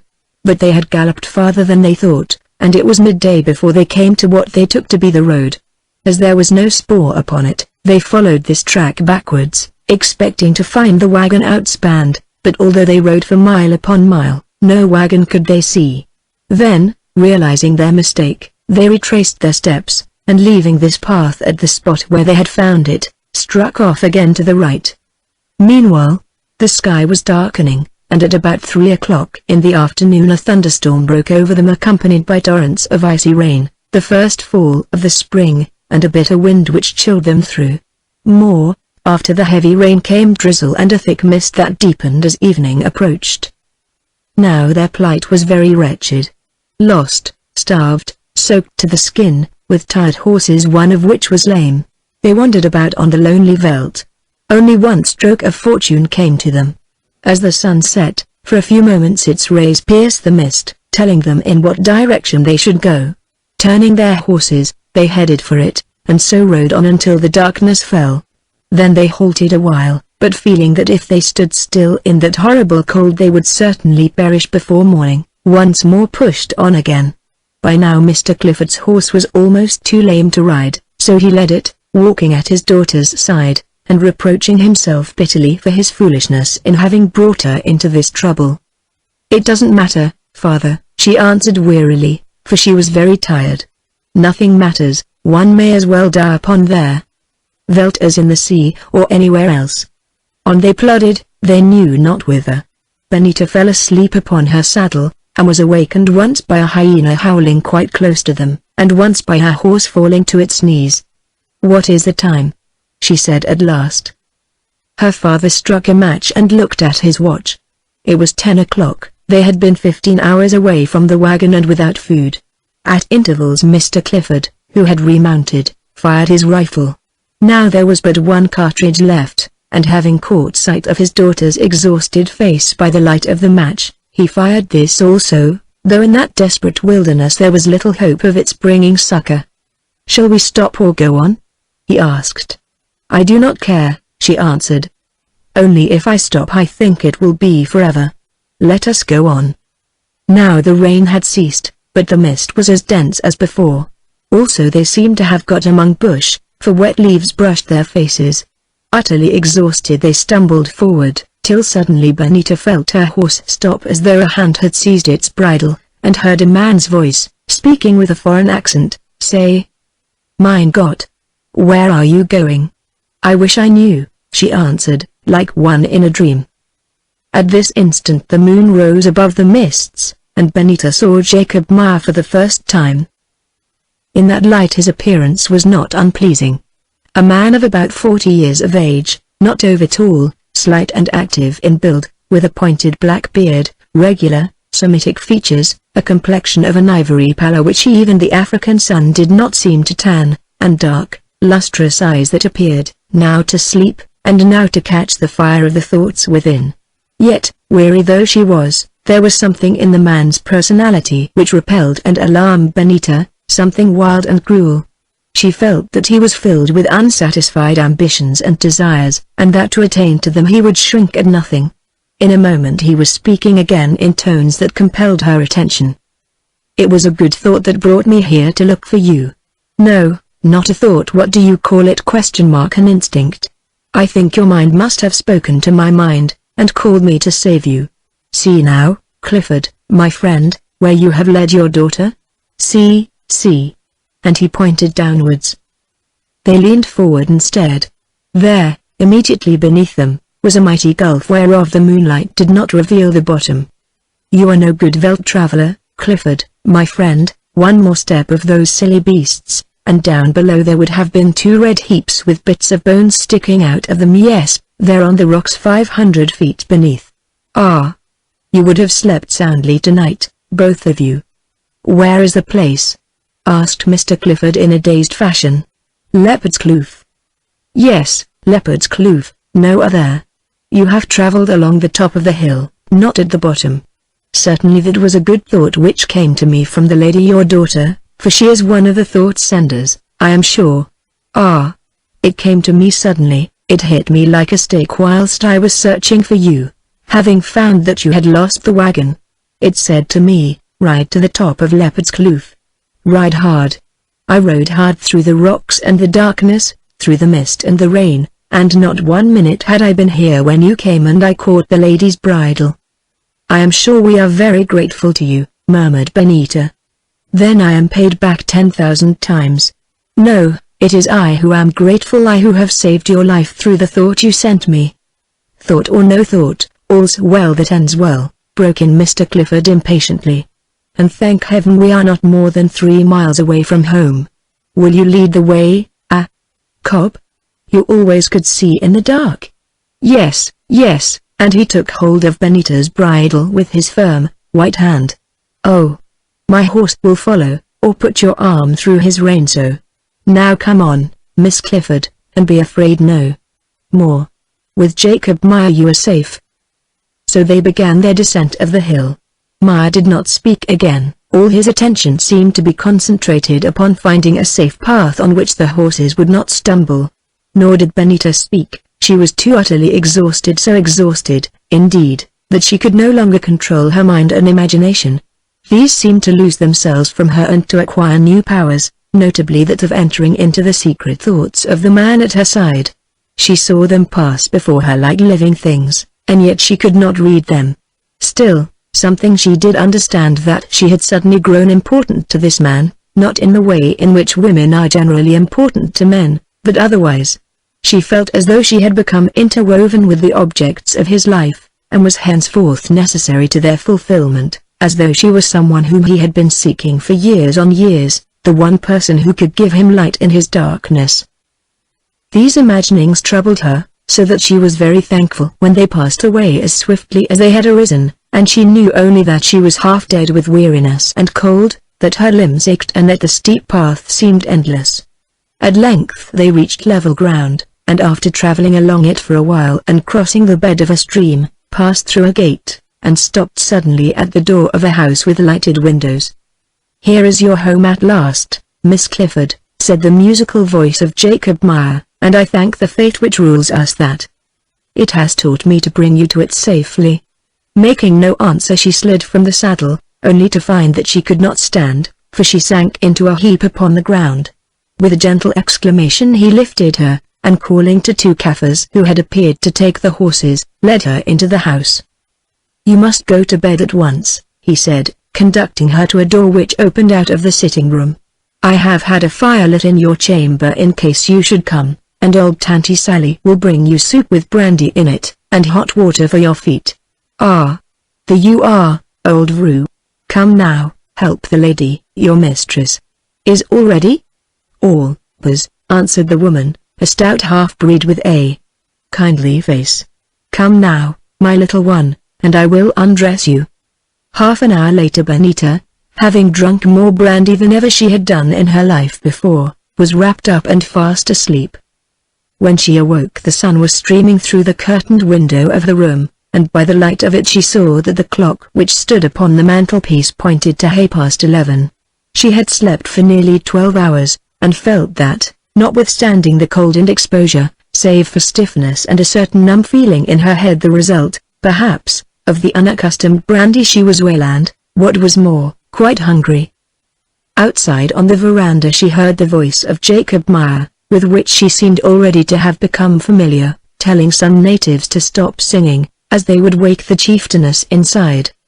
He used the Ulu word Inkozikas, which, she remembered, meant head lady or chieftainess. He was very thoughtful for her, she reflected, and was grateful, till suddenly she remembered the dislike she had taken to the man. Then she looked round her room and saw that it was very pretty, well furnished and papered, with watercolor pictures on the walls of no mean merit, things that she had not expected in this far-off place. Also on a table stood a great bowl of arum lilies.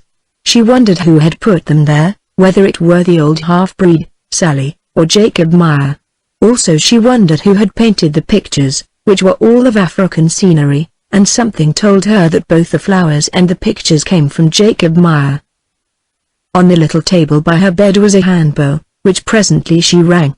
Instantly she heard the voice of Sally calling for the coffee quick, and next minute the woman entered, bringing a tray with it, and bread and butter, yes, and toast and eggs, which had evidently been made ready for her.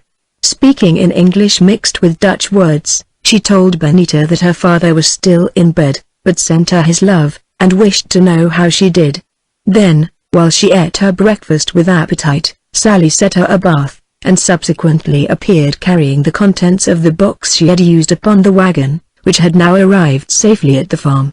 Benita asked who had ordered the box to be unpacked, and Sally answered that the Herr Meyer had ordered it so that she might not be disturbed in her sleep, and that her things should be ready for her when she woke.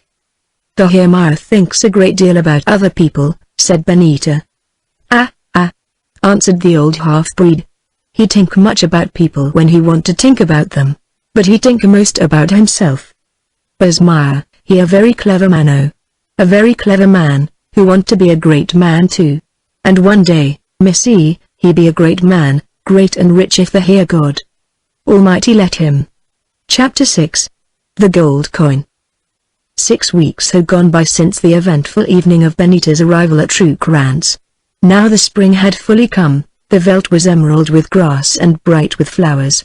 In the kloof behind the house trees had put out their leaves, and the mimosas were in bloom, making the air heavy with their scent. Amongst them the ringdoves nested in hundreds, and on the steep rocks of the precipice the red-necked vultures fed their young. Along the banks of the stream and round the borders of the lake the pig lilies bloomed, a sheet of white. All the place was beautiful and full of life and hope.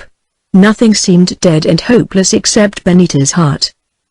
Her health had quite come back to her, indeed, never before had she felt so strong and well.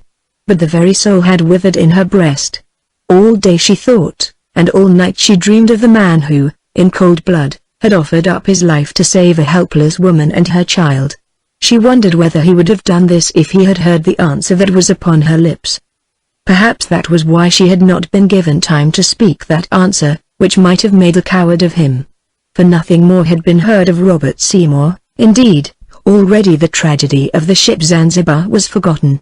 The dead had buried their dead, and since then worse disasters had happened in the world. But Benita could not bury her dead. She rode about the veldt, she sat by the lake and watched the wildfowl, or at night heard them flighting over her in flocks. She listened to the cooing of the doves, the booming of the bitterns in the reeds, and the drumming of the snipe high in air. She counted the game trekking along the ridge till her mind grew weary. She sought consolation from the breast of nature and found none. She sought it in the starlit skies, and oh, they were very far away. Death reigned within her who outwardly was so fair to see. In the society of her father, indeed, she took pleasure, for he loved her, and love comforted her wounded heart. In that of Jacob Meyer also she found interest, for now her first fear of the man had died away, and undoubtedly he was very interesting, well-bred also after a fashion, although a Jew who had lost his own faith and rejected that of the Christians. He told her that he was a German by birth, that he had been sent to England as a boy, to avoid the conscription, which Jews dislike, since in soldiering there is little profit. Here he had become a clerk in a house of South African merchants, and, as a consequence having shown all the ability of his race, was dispatched to take charge of a branch business in Cape Colony. What happened to him the Benita never discovered, but probably he had shown too much ability of an oblique nature. At any rate, his connection with the firm terminated, and for years he became a wandering smouse, or trader, until at length he drifted into partnership with her father. Whatever might have been his past, however, soon she found that he was an extremely able and agreeable man. It was he and no other who had painted the watercolors that adorned the room, and he could play and sing as well as he painted. Also, as Robert had told her, Mr. Meyer was very well read in subjects that are not usually studied on the veldt of South Africa. Indeed, he had quite a library of books, most of them histories or philosophical and scientific works, of which he would lend her volumes. Fiction, however, he never read, for the reason, he told her, that he found life itself and the mysteries and problems which surround it so much more interesting. One evening, when they were walking together by the lake, watching the long lights of sunset break and quiver upon its surface, Benita's curiosity overcame her, and she asked him boldly how it happened that such a man as he was content to live the life he did. "In order that I may reach a better," he answered. "Oh, no, not in the skies, Miss Clifford, for of them I know nothing, nor, as I believe, is there anything to know. But here. What do you mean by a better life, Mr. Meyer?" "I mean," he answered, with a flash of his dark eyes, "great wealth, and the power that wealth brings." "Ah, I see you think me very sordid and materialistic, but money is God in this world, Miss Clifford. Money is God." She smiled and answered, "I fear, then, that he is likely to prove an invisible God on the high veldt, Mr. Meyer. You will scarcely make a great fortune out of horse breeding, and here there is no one to rule. Do you suppose, then, that is why I stop at Trukrans, just to breed horses? Has not your father told you about the great treasure hidden away up there among the Makalanga?" "I have heard something of it," she answered with a sigh. "Also that both of you went to look for it and were disappointed." "Ah. The Englishman who was drowned, Mr. Seymour, he spoke of it, did he not? He found us there." "Yes, and you wished to shoot him, do you remember?" "God in heaven. Yes, because I thought he had come to rob us. Well, I did not shoot, and afterwards we were hunted out of the place, which does not much matter, as those fools of Nat Ives refused to let us dig in the fortress." "Then why do you still think about this treasure which probably does not exist?" "Why, Miss Clifford, do you think about various things that probably do not exist? Perhaps because you feel that here or elsewhere they do exist. Well, that is what I feel about the treasure, and what I have always felt. It exists, and I shall find it now. I shall live to see more gold than you can even imagine, and that is why I still continue to breed horses on the Transvaal veldt." "Ah. You laugh, you think it is a nightmare that I breed." Then suddenly he became aware of Sally, who had appeared over the fold of the rise behind them, and asked irritably, "What is it now, old Roo?" "The Biz Clifford wants to speak with you, Bez Jacob. Messengers have come to you from far away." "What messengers?" he asked. "I know not," answered Sally, fanning her fat face with a yellow pocket handkerchief. "They are strange people to me, and thin with traveling, but they talk a kind of Zulu. The Biz wishes you to come." "Will you come also, Miss Clifford?" "No? Then forgive me if I leave you," and lifting his hat he went. "A strange man, Missy," said old Sally, when he had vanished, walking very fast. "Yes," answered Benita, in an indifferent voice. "A very strange man," went on the old woman. "Too much in his cup," and she tapped her forehead. "I think it will burst one day, but if it does not burst, then he will be great. I tell you that before, now I tell it you again, for I think his time come. Now I go cook dinner." Benita sat by the lake till the twilight fell, and the wild geese began to flight over her. Then she walked back to the house thinking no more of Herr Meyer, thinking only that she was weary of this place in which there was nothing to occupy her mind and distract it from its ever-present sorrow. At dinner, or rather supper, that night she noticed that both her father and his partner seemed to be suffering from suppressed excitement, of which she thought she could guess the cause. "Did you find your messengers, Mr. Meyer?" she asked, when the men had lit their pipes, and the square face, as Hollands was called in those days, from the shape of the bottle, was set upon the rough table of speckled buckenhout wood. "Yes, I found them," he answered. "They are in the kitchen now." And he looked at Mr. Clifford. "Benita, my dear," said her father, "rather a curious thing has happened." Her face lit up, but he shook his head. "No, nothing to do with the shipwreck, that is all finished. Still, something that may interest you, if you care to hear a story." Benita nodded. She was in a mood to hear anything that would occupy her thoughts. "You know something about this treasure business," went on her father. "Well, this is the tale of it. Years ago, after you and your mother had gone to England, I went on a big game shooting expedition into the interior. My companion was an old fellow called Tom Jackson, a rolling stone, and one of the best elephant hunters in Africa.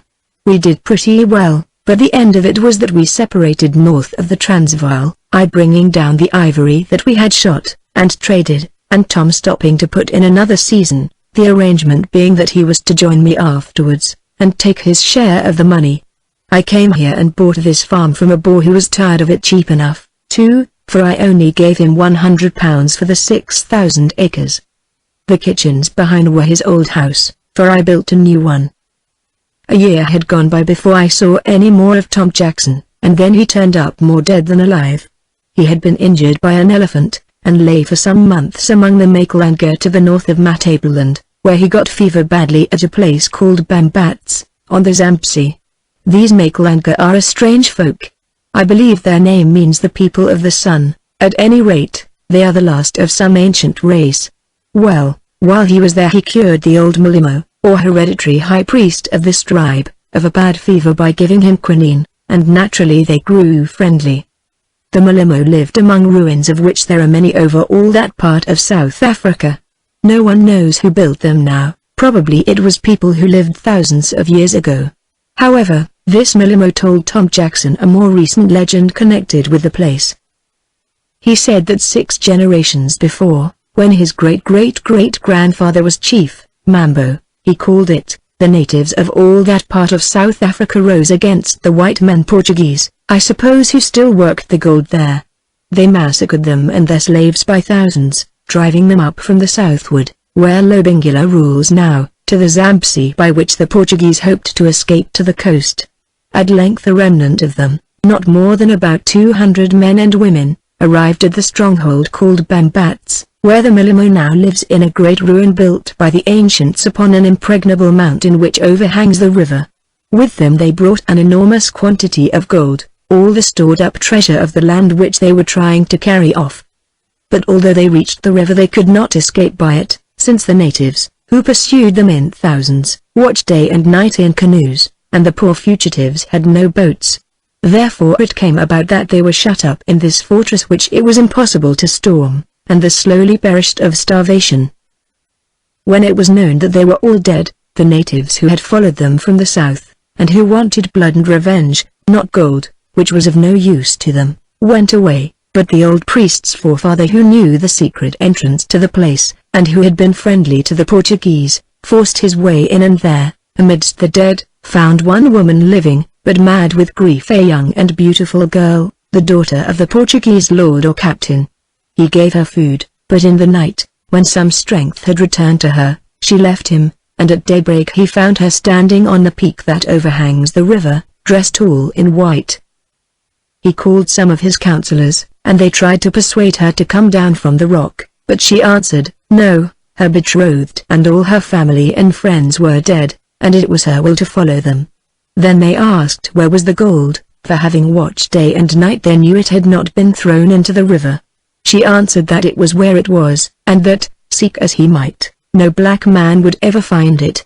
She added that she gave it into his keeping, and that of his descendants, to safeguard until she came again. Also she said that if they were faithless to that trust, then it had been revealed to her from heaven above that those same savages who had killed her father and her people, would kill his people also. When she had spoken thus she stood a while praying on the peak, then suddenly hurled herself into the river, and was seen no more. From that day to this the ruin has been held to be haunted, and save the Malimo himself, who retires but to meditate and receive revelations from the spirits, no one is allowed to set a foot in its upper part. Indeed, the natives would rather die than do so. Consequently the gold still remains where it was hidden. This place itself Tom Jackson did not see, since, notwithstanding his friendship for him, the Malimo refused to allow him to enter there. Well, Tom never recovered. He died here, and is buried in the little graveyard behind the house which the Boers made for some of their people. It was shortly before his death that Mr. Meyer became my partner, for I forgot to say that I had told him the story, and we determined to have a try for that great wealth. You know the rest. We trekked to Bambat's, pretending to be traders, and found the old Malamo who knew of me as having been Tom Jackson's friend. We asked him if the story he had told to Jackson were true, and he answered that, surely as the sun shone in the heavens, it was true every word of it, for it, and much more than he had spoken of, had been handed down from father to son, and that they even knew the name of the white lady who had killed herself. It was Ferry, your mother's name, Benita, though a common one enough in South Africa. We asked him to allow us to enter the topmost stronghold, which stands upon the hill, but he refused, saying that the curse still lay upon him and his, and that no man should enter until the Lady Pharaoh came again. For the rest the place was free to us, we might dig as we would. So we did dig, and found some gold buried with the ancients, beads and bangles and wire about £100 worth.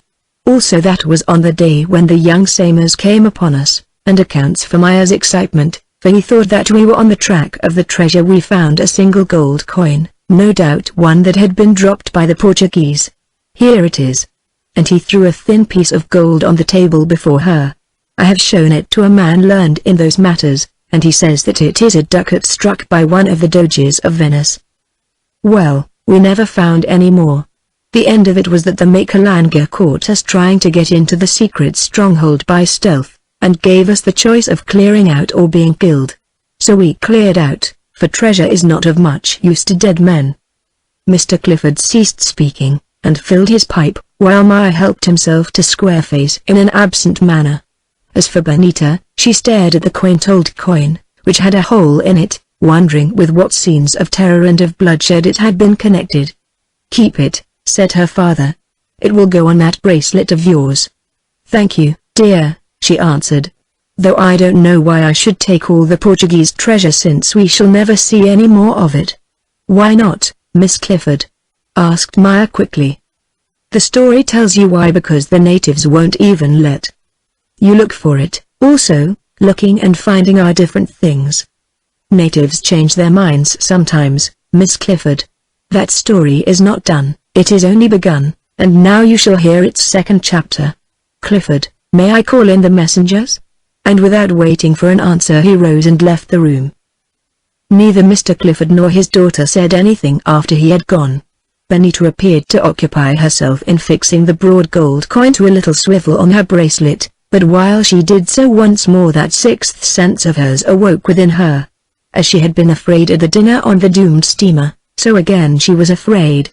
Again death and great fear cast their advancing shadows onto her soul. That piece of gold seemed to speak to her, yet, alas, she could not understand its story. Only she knew that her father and Jacob Meyer and yes, Robert Seymour, had all a part in that tragedy. Oh! How could that be when he was dead? How could this gold link him to her? She knew not, she cared not. All she knew was that she would follow this treasure to the edge of the world, and if need be, over it, if only it brought her back to him again. Chapter 7. The Messengers. The door opened, and through it came Jacob Meyer, followed by 3 natives. Benita did not see or hear them. Her soul was far away.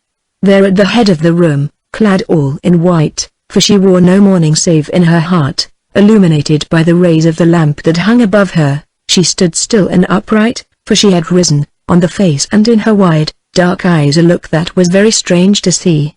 Jacob Meyer perceived it and stopped. The 3 natives perceived it also and stopped. That they stood, all 4 of them, at the end of the long sitting room, staring at the white Benita and at her haunted eyes. One of the natives pointed with his thin finger to her face, and whispered to the others. Meyer, who understood their tongue, caught the whisper.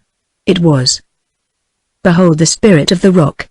"What spirit, and what rock?" he asked in a low voice. "She who haunts Bambats, she whom our eyes have seen," answered the man, still staring at Benita. Benita heard the whispering, and knew it was about herself, though not one word of it did she catch. With a sigh she shook herself free from her visions and sat down in a chair close by. Then one by one the messengers drew near to her, and each, as he came, made a profound obeisance, touching the floor with his fingertips, and staring at her face. But her father they only saluted with an uplifted hand. She looked at them with interest, and indeed they were interesting in their way, tall, spare men, light-colored, with refined, mobile faces. Here was no Negro blood, but rather that of some ancient people such as Egyptians or Phoenicians, men whose forefathers had been wise and civilized thousands of years ago, and perchance had stood in the courts of Pharaoh or of Solomon. Their salutations finished, the three men squatted in a line upon the floor, drawing their fur karosses, or robes, about them, and waited in silence. Jacob Meyer thought a while, then said, "Clifford, will you translate to your daughter, so that she may be sure she is told exactly what passes?" Next he turned and addressed the natives. "Your names are Tamas, Tamala, and Hoba, and you, Tamas, are the son of the Milimo of Bambats, who is called Mambo, and you, Tamala and Hoba, are his initiated counselors. Is it so?" They bowed their heads. "Good. You, Tamas, tell the story and give again your message that this lady, the Lady Benita, may hear it, for she has a part in the matter." "We understand that she has a part," answered Tamas. "We read in her face that she has the greatest part. Doubtless it is of her that the Spirit told my father. These, spoken by my mouth, are the words of the Milimo, my father, which we have traveled so far to deliver. When you two white men visited Bambats 4 years ago, you asked of me, Mambo, to be admitted to the holy place, that you might look for the treasure there which the Portuguese hid in the time of my ancestor in the 6th generation. I refused to allow you to look, or even to enter the holy place, because I am by birth the guardian of that treasure, although I know not where it lies. But now I am in a great strait.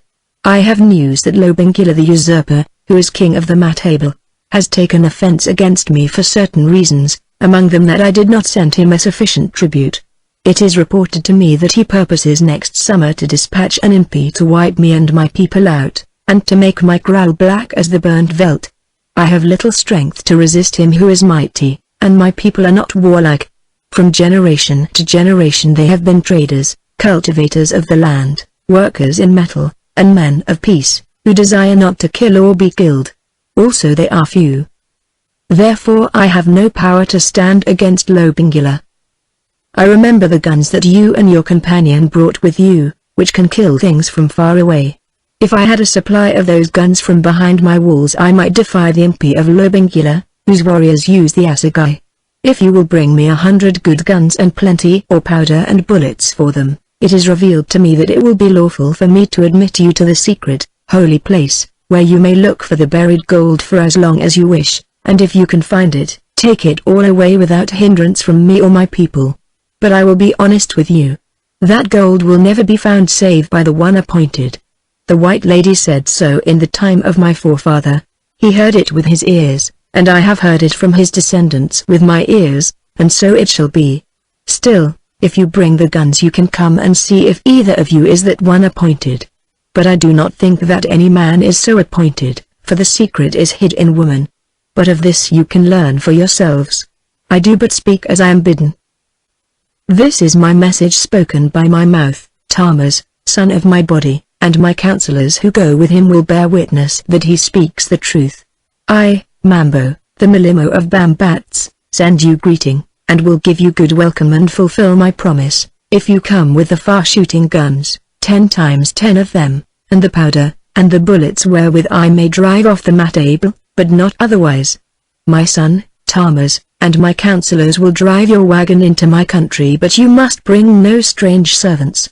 The spirit of the white woman who killed herself before the eyes of my forefather has been seen of late standing upon the point of rock. Also she has visited me at night in my secret place where her companions died. I do not know all that this portends, but I think that amongst other things she wished to tell me that the Matable are about to attack us. I await the decree of the heavens. I send you 2 karosses as a gift, and a little ancient gold, since ivory is too heavy for my messengers to carry, and I have no wagon. Farewell. We have heard you, said Meyer, when Mr. Clifford had finished translating, and we wish to ask you a question. What do you mean when you say that the spirit of the white woman has been seen? I mean what I say, white man, answered Tamas. She was seen by all 3 of us, standing upon the pinnacle at the dawn. Also my father saw and spoke with her alone in his sleep at night. This is the third time in my father's day that she has appeared thus, and always before some great event. What was she like? Asked Maya. Like? Oh. Like the lady who sits yonder. Yes, quite the same, or so it seemed to us. But who knows? We have seen no other white women, and we were not very near.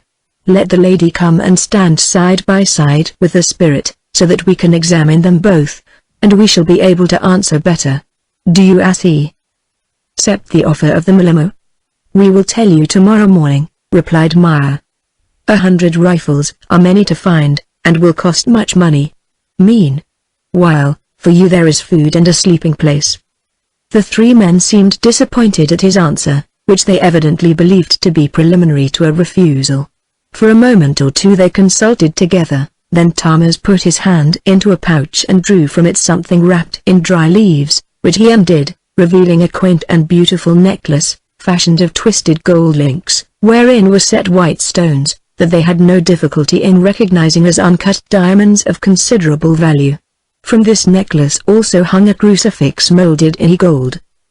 We offer this gift, he said, on behalf of Mambo, my father, to the lady yonder, to whom the karosses and the rough gold are of no use. The chain has a story. When the Portuguese lady hurled herself into the river she wore it about her neck.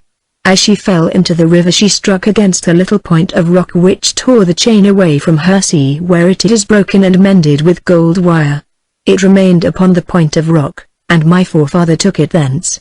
It is a gift to the lady if she will promise to wear it. Accepted, muttered Mr. Clifford, when he had finished. Translating this, or you will give offense. So Benita said, I thank the Malimo, and accept his gift. Then Thomas rose, and, advancing, cast the ancient, tragic thing over her head. As it fell upon her shoulders, Benita knew that it was a chain of destiny drawing her she knew not where, this ornament that had last been worn by that woman, bereaved and unhappy as herself, who could find no refuge from her sorrow except in death. Had she felt it torn from her breast, she wondered, as she, the living Benita of today, felt it fall upon her own? The three envoys rose, bowed, and went, leaving them alone. Jacob Meyer lifted his head as though to address her, then changed his mind and was silent. Both the men waited for her to speak, but she would not, and in the end it was her father who spoke first. What do you say, Benita? He asked anxiously. I have nothing to say, except that I have heard a very curious story. This priest's message is to you and Mr. Meyer, father, and must be answered by you. What have I to do with it? A great deal, I think, my dear, or so those men seem to believe. At any rate, I cannot go up there without you, and I will not take you there against your wish, for it is a long way off, and a queer business. The question is, will you go? She thought a space, while the two men watched her anxiously. Yes, she answered at length, in a quiet voice. I will go if you wish to go, not because I want to find treasure, but because the story and the country where it happened interest me. Indeed, I don't believe much in the treasure. Even if they are superstitious and afraid to look for it themselves, I doubt whether they would allow you to look if they thought it could be found. To me the journey does not seem a good business. Speculation, also there are risks. We think it good enough, broke in Maya decidedly. And one does not expect to get millions without trouble. Yes, said her father, but she is right, there are risks, great risks, fever, wild beasts, savages, and others that one cannot foresee. Have I a right to expose her to them? Ought we not to go alone? It would be useless, answered Maya. Those messengers have seen your daughter, and mixed her up with their superstitious story of a ghost, of which I, who knows that there are no such things, believe nothing. Without her now we shall certainly fail. As for the risks, father, said Benita, personally I take no account of them, for I am sure that what is to happen will happen, and if I knew that I was to die upon the Zambesi, it would make no difference to me who do not care. But as it chances, I think I cannot tell you why that you and Mr. Meyer are in more danger than I am. It is for you to consider whether you will take the risks. Mr. Clifford smiled. I am old, he said, That is my answer. And I am accustomed to such things, said Maya, with a shrug of his shoulders. Who would not run a little danger for the sake of such a glorious chance?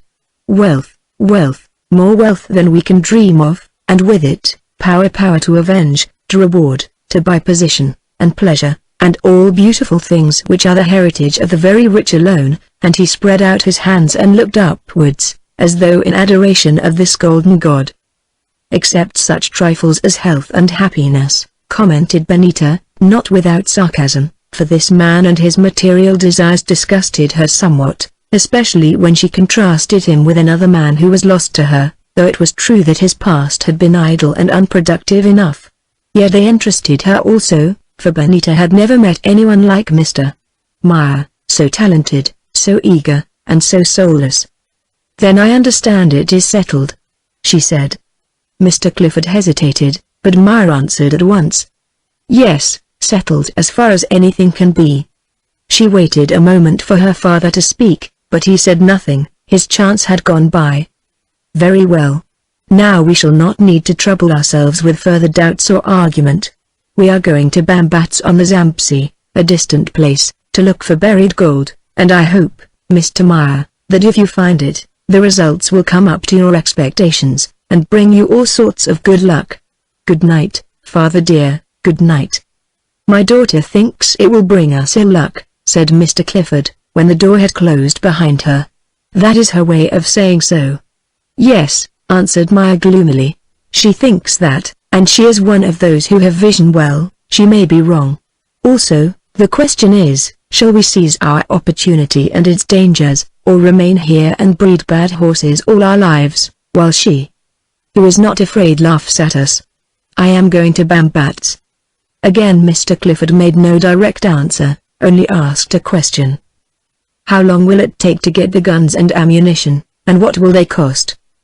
About a week from Wakastrom, replied Maya. Old Potgiata, the trader there, has just imported 100 Martinis and 100 Wesley Richards falling blocks. 50 of each, with 10,000 rounds of cartridges, will cost about £600, and we have as much as that in the bank. Also we have the new wagon, and plenty of good oxen and horses.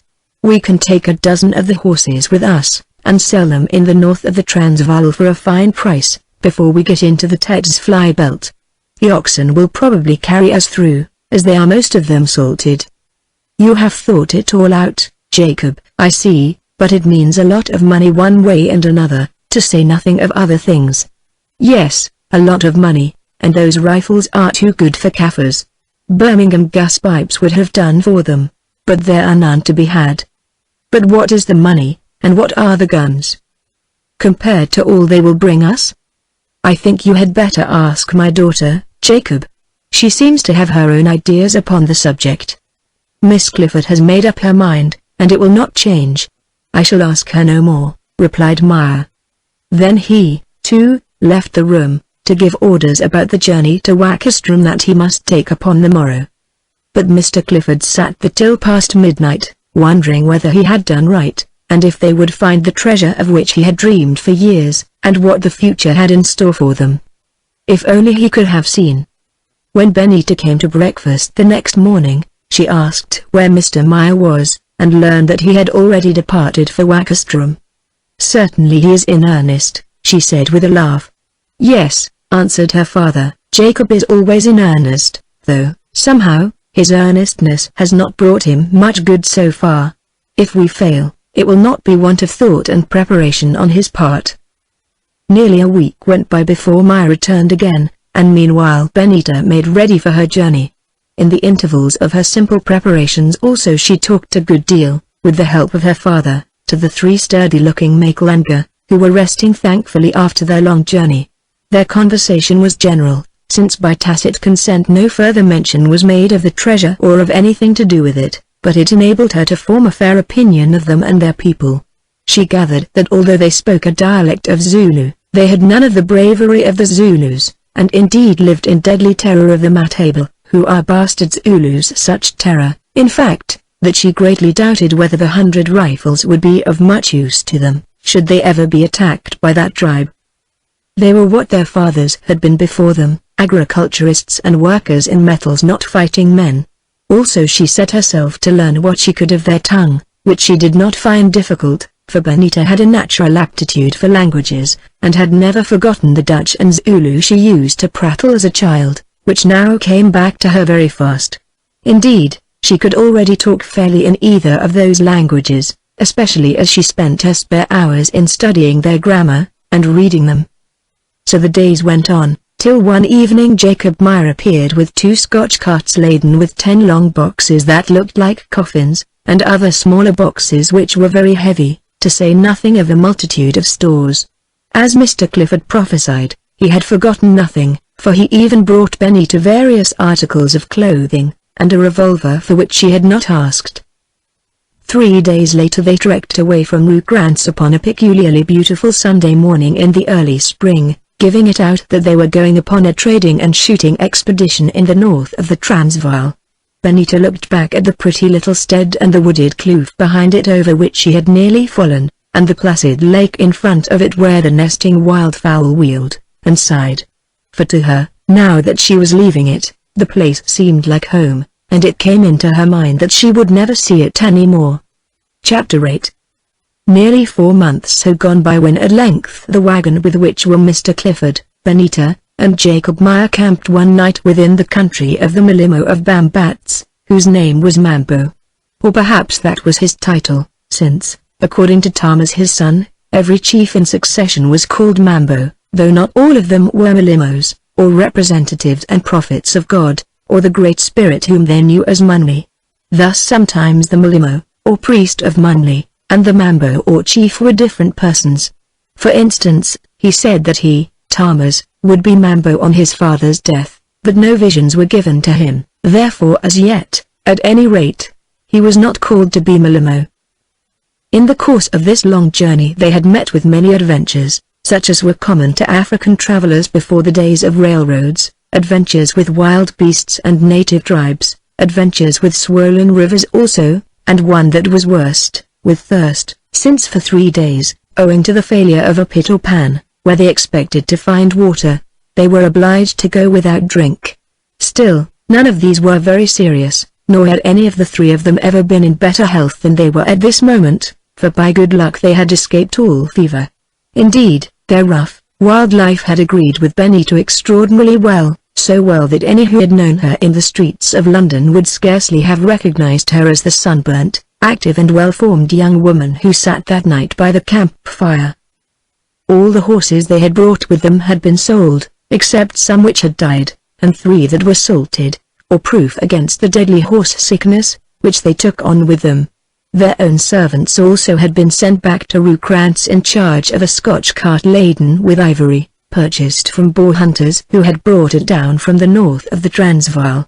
Therefore, for this was part of the bargain, the 3 Makalanga were now their only attendants who drove and herded the cattle, while Benita cooked the food which the 2 white men shot, or sometimes bought from natives. For days they had been passing through a country that was practically deserted, and now, having crossed to Hynek, the same on which Robert Seymour had left his wagon, they were camped in lowland which, as they could see by the remains of walls that appeared everywhere, had once been extensively enclosed and cultivated. To their right was a rising mountainous ground, beyond which, said the Makalanga, ran the Zambesi, and in front of them, not more than 10 miles away, a great isolated hill, none other than that place that they had journeyed so far to reach, Bambatz, round which flowed the great river. Indeed, thither one of the 3 Makalanga, he who was named Hoba, had gone on to announce their approach. They had outspanned amongst ruins, most of them circular in shape, and Benita, studying them in the bright moonlight, guessed that once these had been houses. That place now so solitary, hundreds or thousands of years ago was undoubtedly the home of a great population.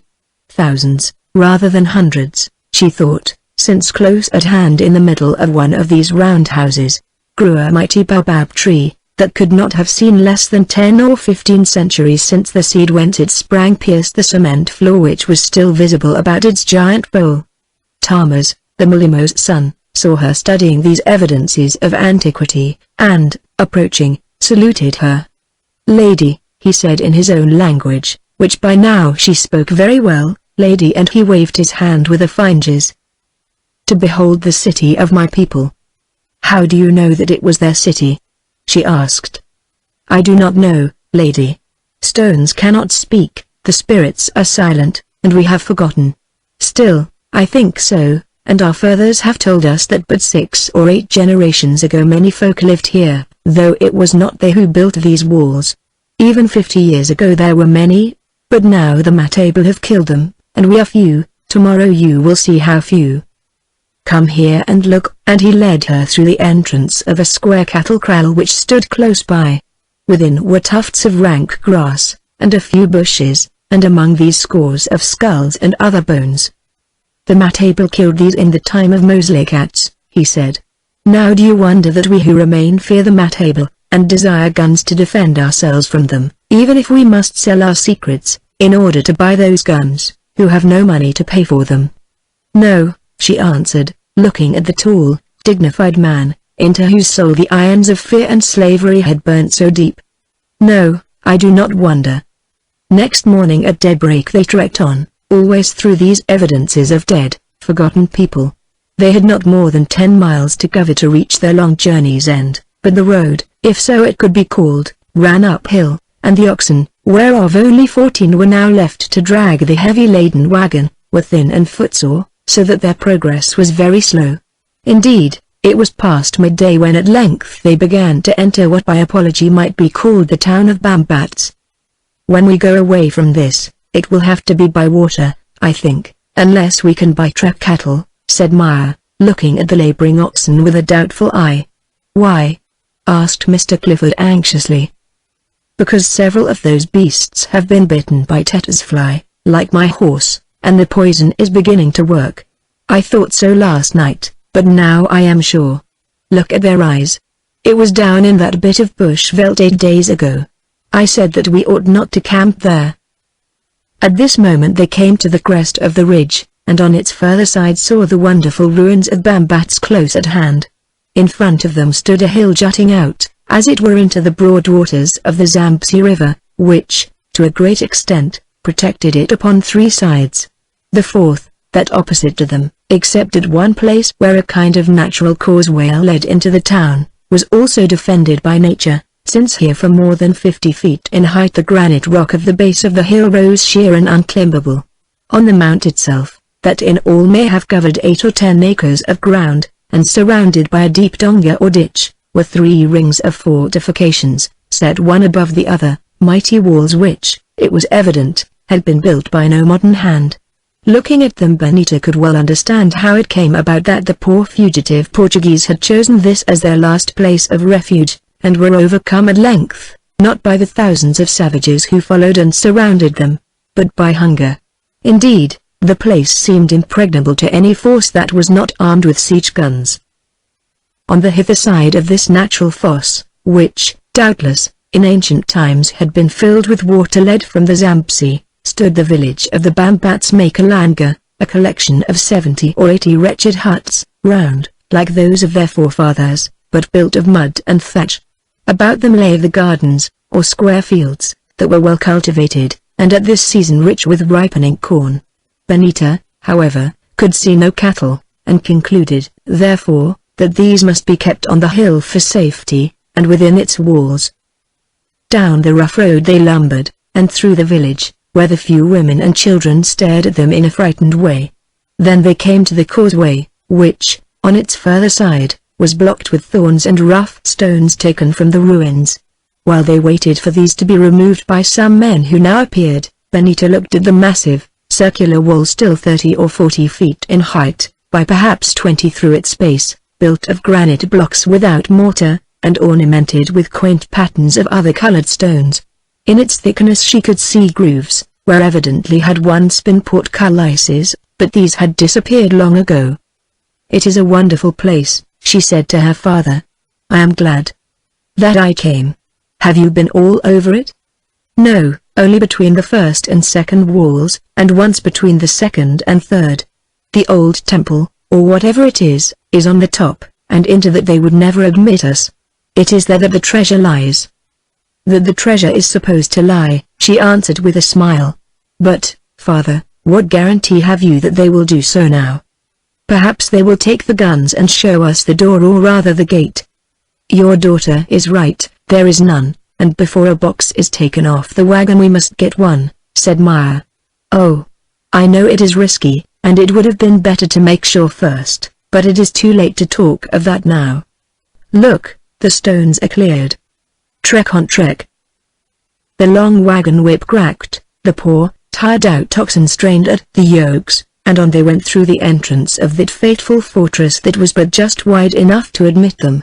Inside lay a great open space, which, as they could see from the numerous ruins, had once been filled with buildings that now were half hidden by grass, trees, and creepers.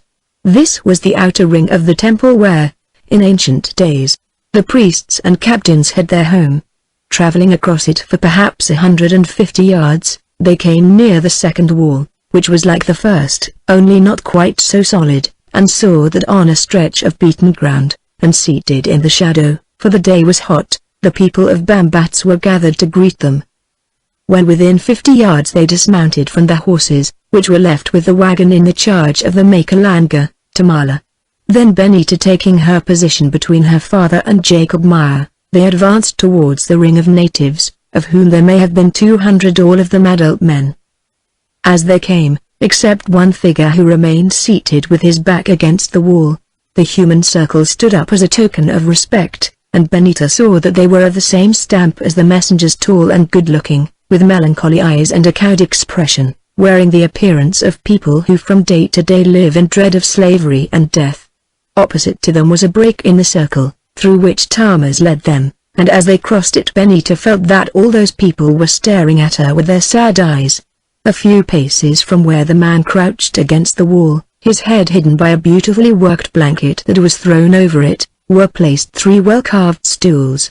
Upon these, at a motion from Thames, they sat themselves down, and, as it was not dignified for them to speak first, remained silent. "Be patient and forgive," said Thames at length. "My father, Mambo, prays to the Munli and the spirits of his fathers that this coming of yours may be fortunate, and that a vision of those things that are to be may descend upon him." Benita, feeling nearly 200 pairs of eyes concentrated upon her, wished that the vision might come quickly, but after a minute or two fell into tune with the thing, and almost enjoyed this strange experience.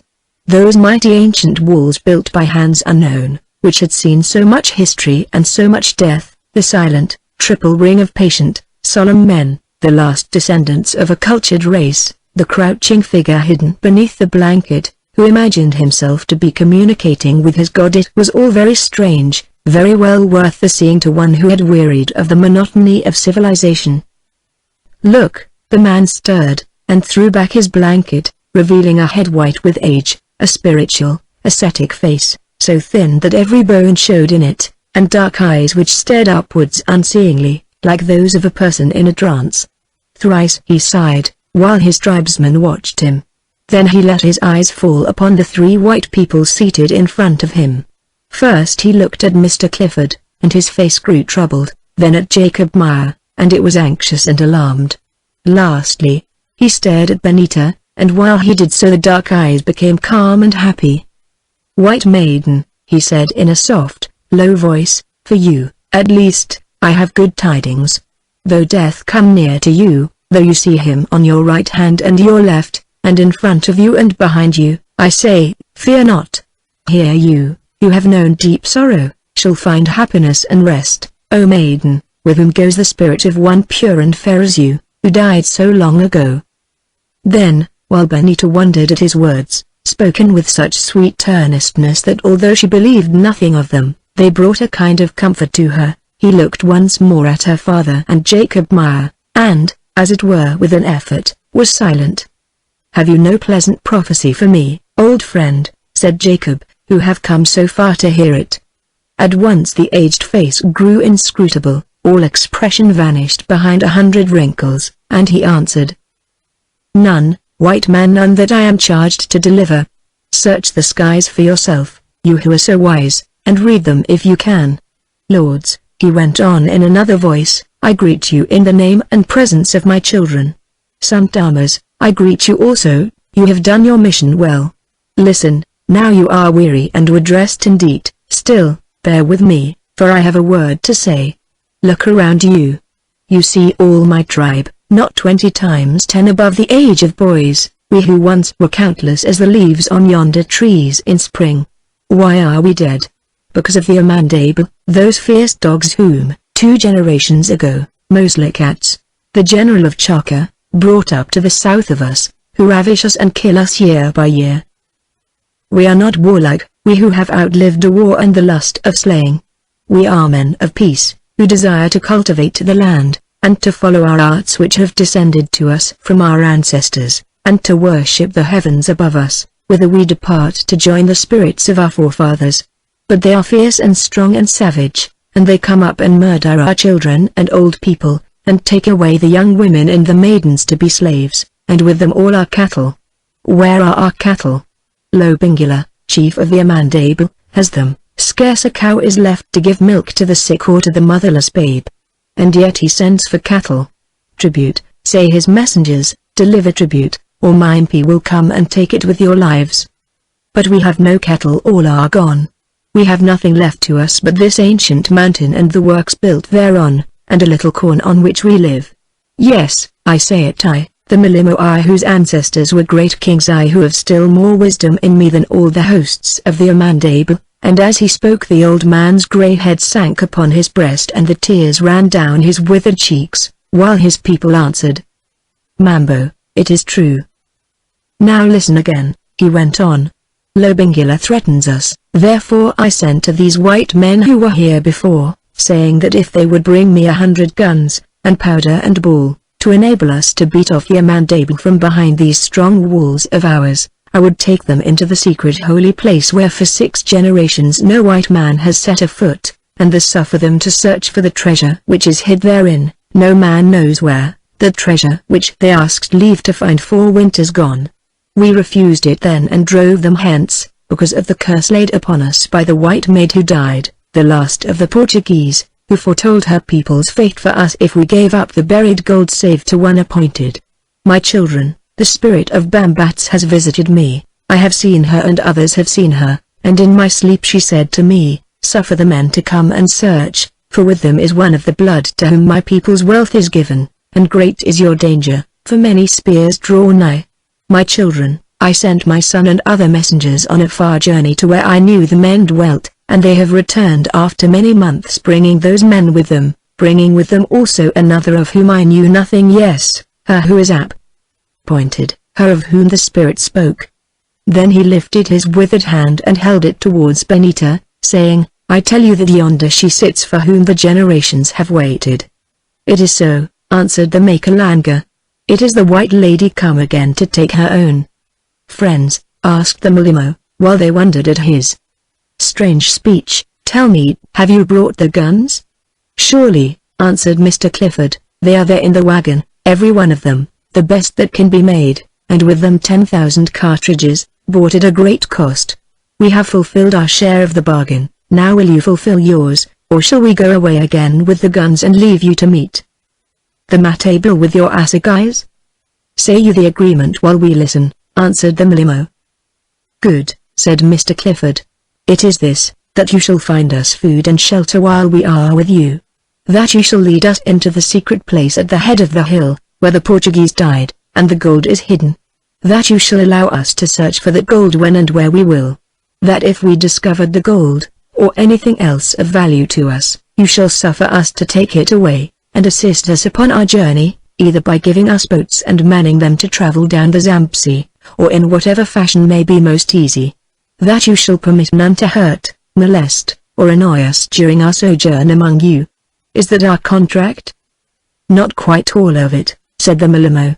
There is this to add, first that you shall teach us how to use the guns, secondly, that you shall search for and find the treasure, if so it is appointed, without our help, since in this matter it is not lawful for us to meddle, thirdly, that if the MagneonBooks should chance to attack us while you are here, you shall do your best to assist us against their power. Do you, then, expect attack? Asked Maya suspiciously. White man, We always expect attack. Is it a bargain?" "Yes," answered Mr. Clifford and Jacob Meyer in one voice, the latter adding, "The guns and the cartridges are yours. Lead us now to the hidden place. We have fulfilled our part, we trust. To the honor of you and all your people to fulfill yours." "White Maiden," asked the Malimo, addressing Benita, "do you also say that it is a bargain?" "What my father says, I say." "Good," said the Malimo. "Then, in the presence of my people, and in the name of the Munli, I, Mambo, who am his prophet, declare that it is so agreed between us, and may the vengeance of the heavens fall upon those who break our pact. Let the oxen of the white men be outspanned, their horses fed, their wagon unloaded, that we may count the guns. Let food be brought into the guest house also, and after they have eaten, I, who alone of all of you have ever entered it, will lead them to the holy place, that there they may begin to search for that which the white men desire from age to find it if they can, if not, to depart satisfied and at peace." Chapter 9. The Oath of Majuna. Mr. Clifford and Meyer rose to return to the wagon in order to superintend the unyoking of the oxen and to give directions as to their herding, and the off-saddling of the horses. Benita rose also, wondering when the food that had been promised would be ready, for she was hungry. Meanwhile, the Malimo was greeting his son Thomas, patting his hand affectionately and talking to him, when suddenly Benita, who watched this domestic scene with interest, heard a commotion behind her. Turning to discover its cause, she perceived 3 great men clad in full war panoply, shields on their left arms, spears in their right hands, black ostrich plumes rising from the polished rings woven in their hair, black mooches about their middles, and black oxtails tied beneath their knees, who marched through the throng of Makalanga as though they saw them not. "The Matable!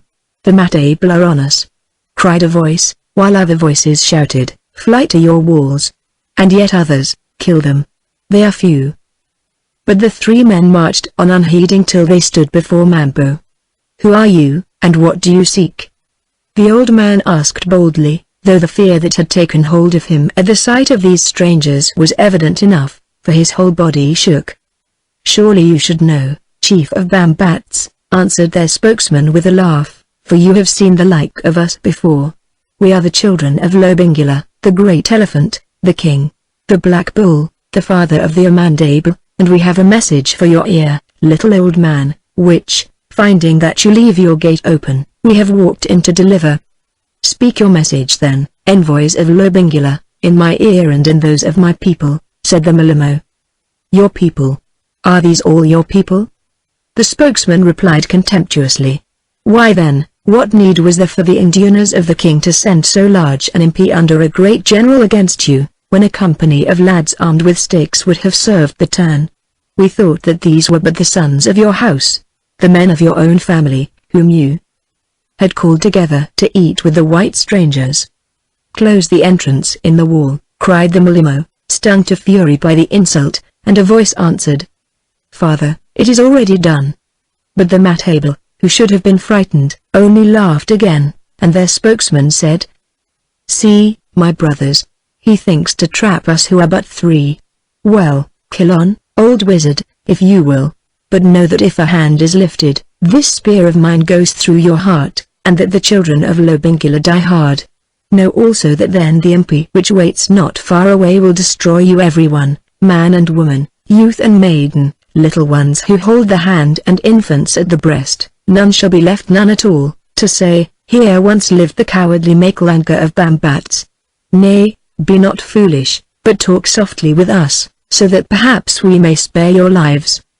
Then the 3 men placed themselves back to back, in such fashion that they faced every way, and could not be smitten down from behind, and waited. "I do not kill envoys," said the Malimo, "but if they are foul-mouthed, I throw them out of my walls.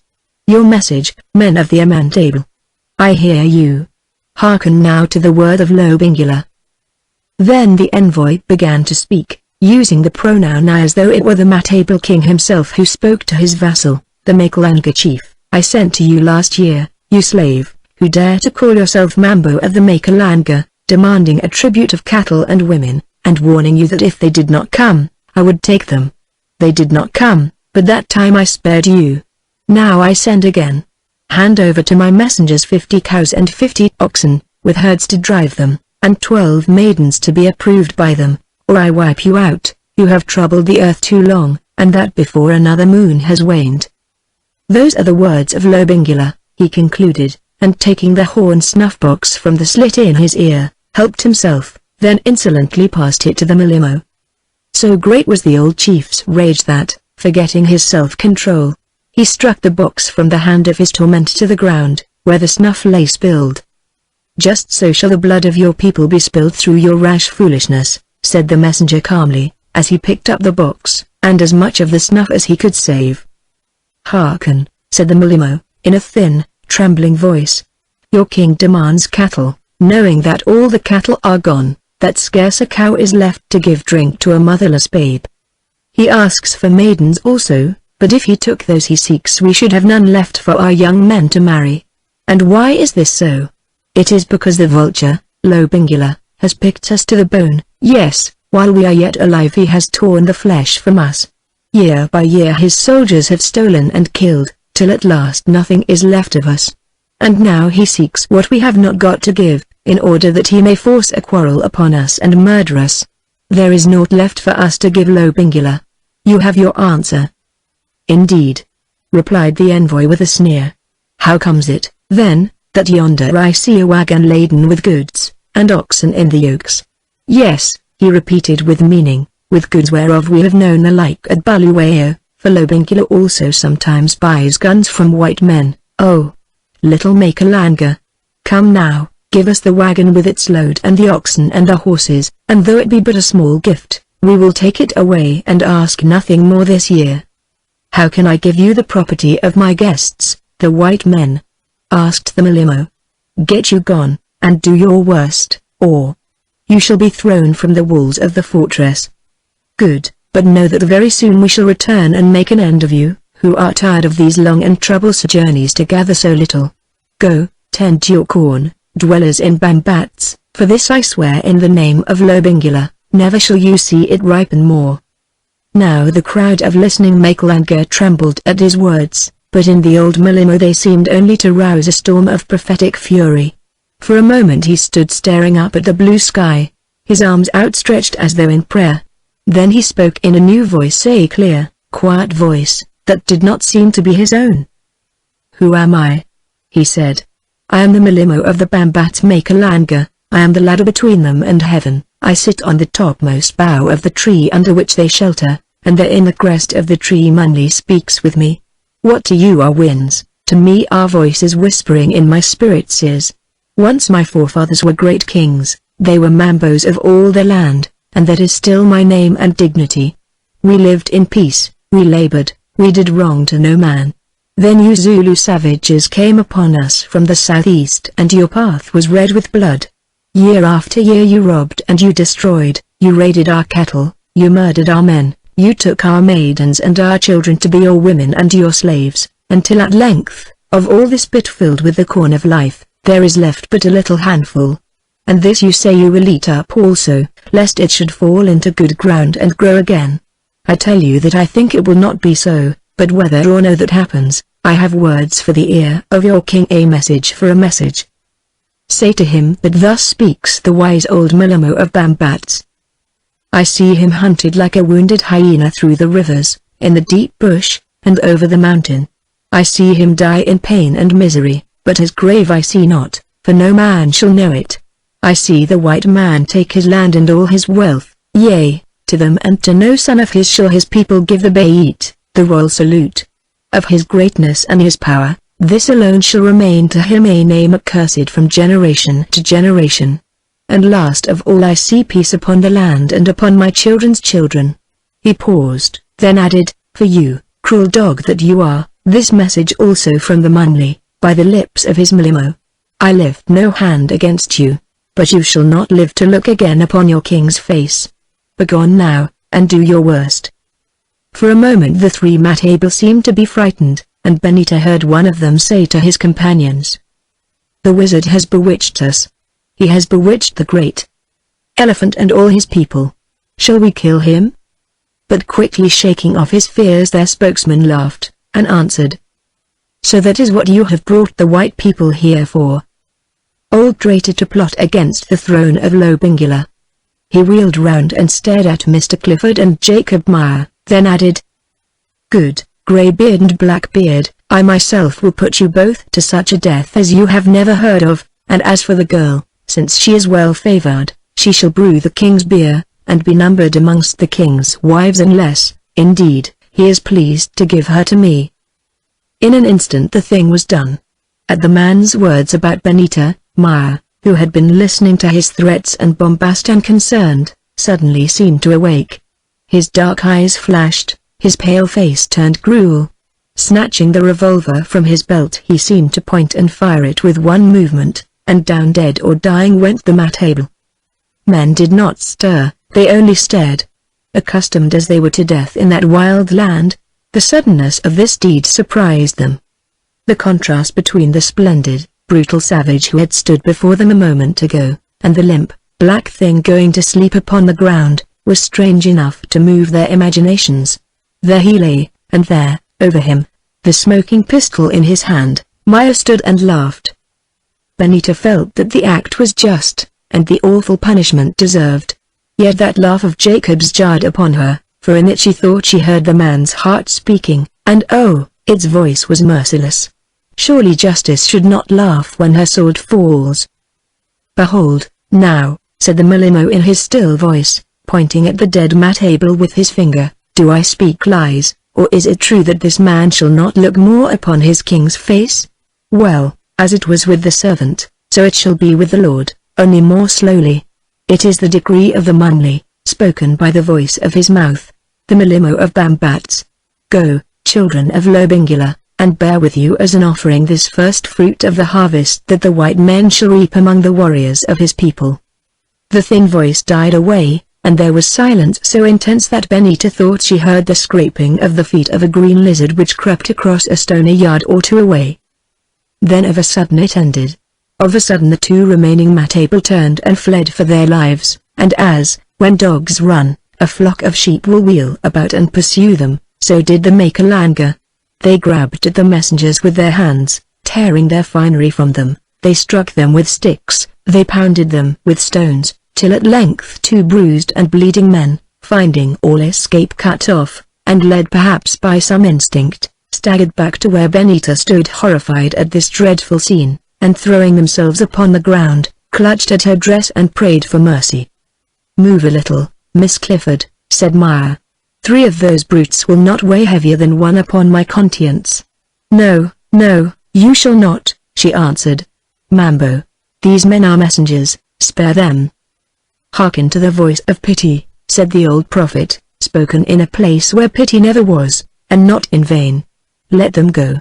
Give mercy to the merciless, for she buys their lives with a prayer."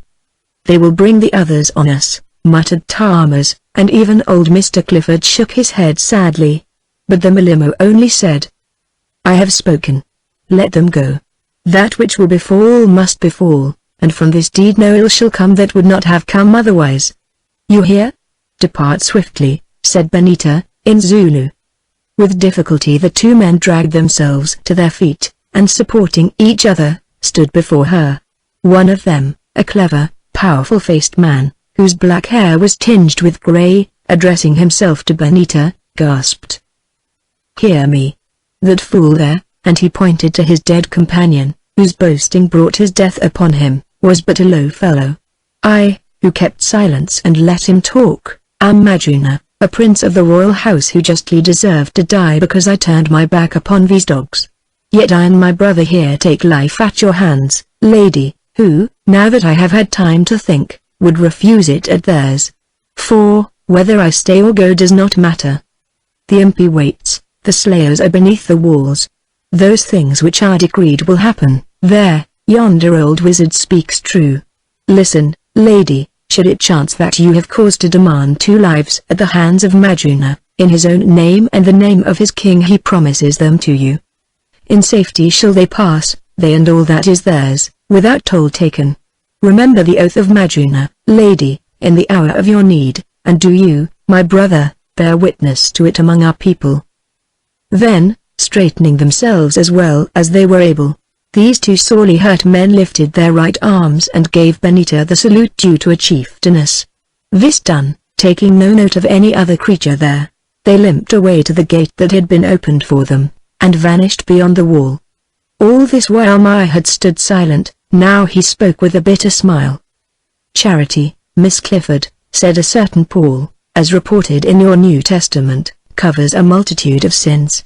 I hope very much that it will serve to cover our remains from the Erasvogels, after we have met our deaths in some such fashion as that brute promised us," and he pointed to the dead man. Benita looked at her father in question. "Mr. Meyer means, my dear, that you have done a foolish thing in begging the lives of those Mathable. It would have been safer for us if they were dead, who, as it is, have gone off burning for revenge. Of course, I understand it was natural enough, but—" and he hesitated and stopped. "The chief did not say so," broke in Benita with agitation. "Besides, if he had, I should not have cared. It was bad enough to see one man killed like that," and she shivered. "I could not bear any more." "You should not be angry at the fellow's death, seeing that it was what he said of you which brought it upon him," Maya replied with meaning. "Otherwise he might have gone unharmed as far as I was concerned. For the rest, I did not interfere because I saw it was useless. Also I am a fatalist like our friend, the Malimo, and believe in what is decreed. The truth is," he added sharply, "among savages ladies are not in place." "Why did you not say that down at Rue Grant's, Jacob?" asked Mr. Clifford. "You know I thought so all the while, but somehow I was overruled. Now what I suggest is, that we had better get out of this place as fast as we can instantly, as soon as we have eaten, before our retreat is cut off." Maya looked at the oxen which had been outspanned. 9 were wandering about picking up what food they could, but the 5 which were supposed to have been bitten by Teta's fly had lain down. 9 worn out and footsore oxen will not draw the wagon, he said. "Also in all probability the place is already surrounded by Mathable, who merely let us in to be sure of the guns which their spies must have told them we were carrying. Lastly, having spent so much and come so far, I do not mean to go without what we seek. Still, if you think that your daughter's danger is greater within these walls than outside of them, you might try, if we can hire servants, which I doubt. Or possibly, if any rowers are to be had, you could go down the Zambesi in a canoe, risking the fever. You and she must settle it, Clifford. Difficulties and dangers every way one looks. Benita, what do you say?" asked her father distractedly. Benita thought a moment. She wished to escape from Mr. Meyer, of whom she was weary and afraid, and would have endured much to do so. On the other hand, her father was tired out, and needed rest. Also to turn his back upon this venture now would have been a bitter blow to him.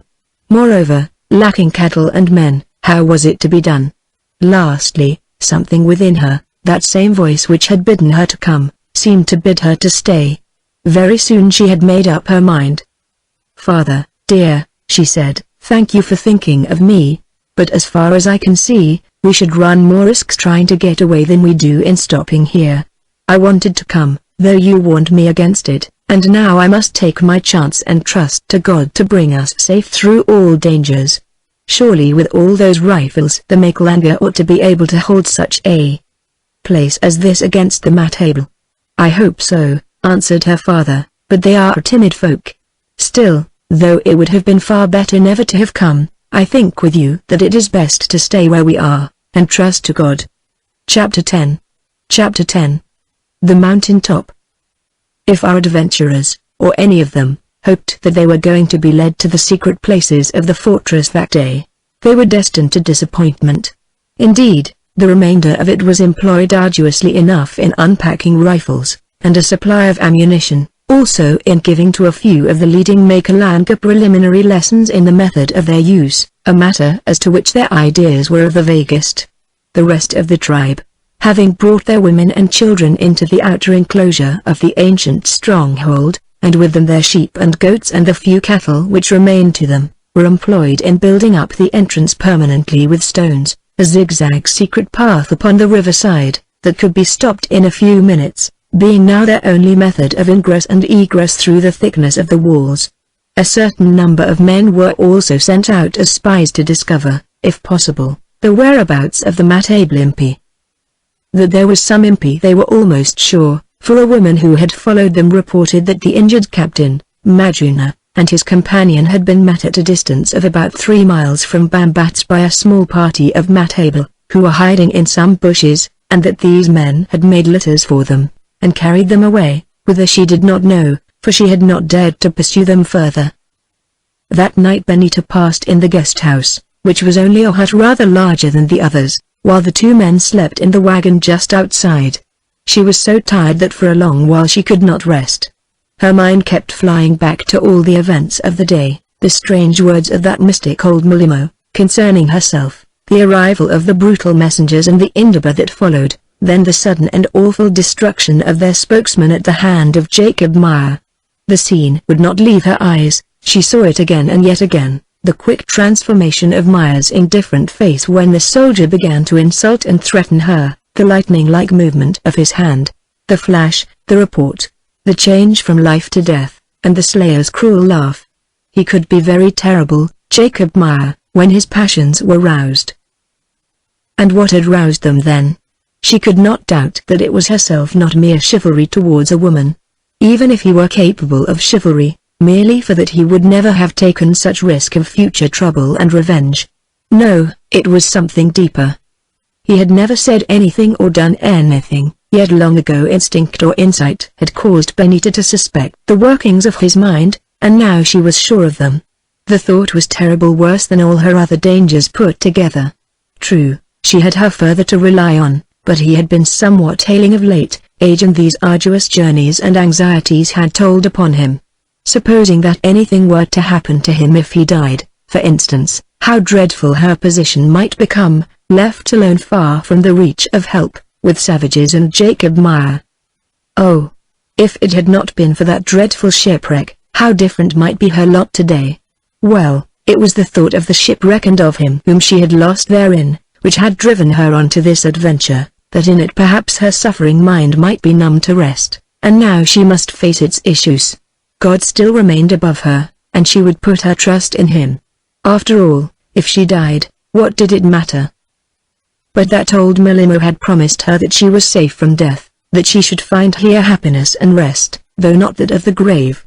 He promised this, speaking as one who knew of all her grief, and a very little while afterwards, in the case of the Matable soldier, he had proved himself a prophet of awful power.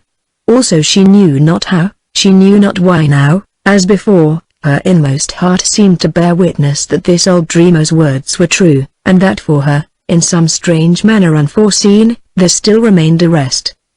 Comforted a little by this intuition, at length Benita fell asleep. Next morning, when she came out of the hut, Benita was met by her father, who with a cheerful countenance informed her that at any rate as yet there was no sign of the Matable. A few hours later, too, some spies came in who said that for miles round nothing could be seen or heard of them. Still the preparations for defense went on, and the 100 best men having been furnished with the rifles, were being drilled in the use of them by Thomas and his 2 companions, Tamala and Hoba, who had learned how to handle a gun very well in the course of their long journey. The shooting of these raw recruits, however, proved to be execrable. Indeed, so dangerous were they that when one of them fired at a mark set upon the wall, it was found necessary to order all the rest to lie down. As it was, a poor trek ox, luckily it was sick, and 2 sheep well killed. Foreseeing a scarcity or provisions in the event of a siege, Meyer, provident as ever, had already decreed the death of the Tetz-bitten cattle. These were accordingly dispatched, and having been skinned and cut up, their flesh was severed into long strips to be dried in the burning sun as biltong, which secretly Benita hoped she might never be called upon to eat. Yet the time was to come when she would swallow that hard, Tetz-poisoned flesh with thankfulness. At midday, after they had eaten, Mr. Clifford and Meyer went to the Mulimo, where he sat against the second wall, and, pointing to the men with the guns, said, "We have fulfilled our bargain. Now fulfill yours. Lead us to the holy place that we may begin our search." "So be it," he answered. "Follow me, white people." Then, quite unattended, He guided them round the inner wall till they came to a path of rock not more than a yard wide, beneath which was a precipice 50 feet or so in depth that almost overhung the river. This giddy path they followed for about 20 paces, to find that it ended in a cleft in the wall so narrow that only one person could walk through it at a time. That it must have been the approach to the second stronghold was evident, however, since it was faced on either side with dressed stones, and even the foundation granite had been worn by the human feet which had passed here for ages upon ages. This path zigzagged to and fro in the thickness of the wall till it brought them finally within its circle, a broad belt of steeply rising ground, covered like that below with the tumbled ruins of buildings amidst which grew bush and trees. "Heaven send that the gold is not buried here," said Mr. Clifford, surveying the scene, "for if it is, we shall never find it." The Milimo seemed to guess the meaning of his words from his face, for he answered, "I think not here. The besiegers won this place and camped in it for many weeks. I could show you where they built their fires and tried to undermine the last wall within which the Portuguese sat about until hunger killed them, for they could not eat their gold. Follow me again." So on they went up the slope till they came to the base of the third wall, and as before, passed round it, and reached a point above the river. But now there was no passage, only some shallow and almost precipitous steps cut from single stones leading from the foot of the wall to its summit, more than 30 feet above. "Really," said Benita, contemplating this perilous ascent with dismay, "the ways of treasure seekers are hard. I don't think I can," while her father also looked at them and shook his head. "We must get a rope," said Maya to the Milimo angrily. "How can he climb that place without one, with such a gulf below?" "I am old, but I climb it," said the aged man in mild surprise, since to him, who had trodden it all his life, it seemed not difficult. "Still," he added, "I have a rope above which I use upon dark nights. I will ascend and let it down." Ascend he did accordingly. Indeed, it was a wondrous sight to see his withered legs scrambling from step to step as unconcernedly as though he were going upstairs. No monkey could have been more agile, or more absolutely impervious to the effects of height. Soon he vanished in or, rather, through the crest of the wall, and presently appeared again on the top step, whence he let down a stout hide rope, remarking that it was securely tied. So anxious was Maya to enter the hidden place of which he had dreamed so long that he scarcely waited for it to reach his hand before he began the climb, which he accomplished safely. Then, sitting on the top of the wall, he directed Mr. Clifford to fasten the end of the rope round Benita's waist, and her turn came. It was not so bad as she expected, for she was agile, and the knowledge that the rope would prevent disaster gave her confidence. In a very little while she had grasped Maya's outstretched hand, and been drawn into safety through a kind of aperture above the top step. Then the rope was let down again for her father, who tied it about his middle. Well was it that he did so, since when he was about halfway up, awkwardness, or perhaps loss of nerve, neither of them wonderful in an old man, caused his foot to slip, and had it not been for the rope which Maya and the Milimo held, he would certainly have fallen into the river some hundreds of feet below. As it was, he recovered himself, and presently arrived panting and very pale. In her relief Benita kissed him, and even as she did so thought again that she had been very near to being left alone with Jacob Maya. "All's well that ends well, my dear," he said. "But upon my word I am beginning to wish that I had been content with the humble profits of horse breeding." Benita made no answer. It seemed too late for any useful consideration of the point. "Clever men, those ancients," said Maya. "See," and he pointed out to her how, by drawing a heavy stone which still lay close by over the aperture through which they had crept, the ascent of the wall could be made absolutely impossible to any enemy, since at its crest it was battened outwards, not inwards, as is usual in these ancient ruins. "Yes," she answered, "we ought to feel safe enough inside here, and that's as well since I do not feel inclined to go out again at present." Then they paused to look about them, and this was what they saw. The wall, built like those below, of unmortared blocks of stone, remained in a wonderfully good state of preservation, for its only enemies had been time, the tropical rains, and the growth of shrubs and trees which here and there had cracked and displaced the stones. It enclosed all the top of the hill, perhaps 3 acres of ground, and on it at intervals were planted soapstone pillars, each of them about 12 feet in height, and fashioned at the top to a rude resemblance of a vulture. Many of these columns, however, had been blown down, or perhaps struck by lightning, and lay broken upon the wall, or if they had fallen inward, at its foot, but some, 6 or 8 perhaps, were still standing. Benita learned afterwards that they must have been placed there by the ancient Phoenicians, or whatever people constructed this gigantic fortification, and had something to do with the exact recordings of the different seasons of the year, and their subdivisions, by means of the shadows which they cast. As yet, however, she did not pay much attention to them, for she was engaged in considering a more remarkable relic of antiquity which stood upon the very verge of the precipice, the wall, indeed, being built up to its base on either side. It was the great cone of which Richard Seymour had told her, 50 feet high or more, such as once was found in the Phoenician temples. But in this case it was not built of masonry, but shaped by the hand of man out of a single gigantic granite monolith of the sort that are sometimes to be met with in Africa, that thousands or millions of years ago had been left standing, that when the softer rock around it was worn away by time and weather. On the inner side of this cone were easy steps whereby it could be ascended, and its top, which might have been 6 feet in diameter, was fashioned in the shape of a cup, probably for the purposes of acts of worship and of sacrifice.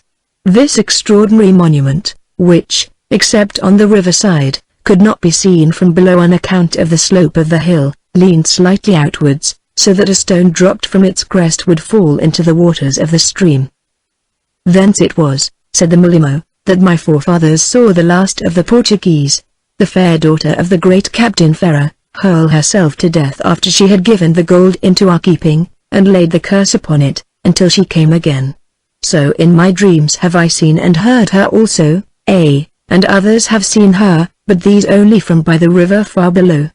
He paused a while, looking at Benita with his queer, dreamy eyes, then said suddenly, "Say, lady, do you remember nothing of that matter?" Now Benita grew vexed, for the whole thing was uncanny and jarred upon her. "How can I remember," she asked, "who was born not 25 years ago?" "I do not know," he answered. "How should I know, who am but an ignorant old black man, who was born not much more than 80 years ago? Yet, lady, tell me, for I seek your wisdom, where were you born from? Out of the earth, or out of the heavens?" "What? You shake your head, you who do not remember?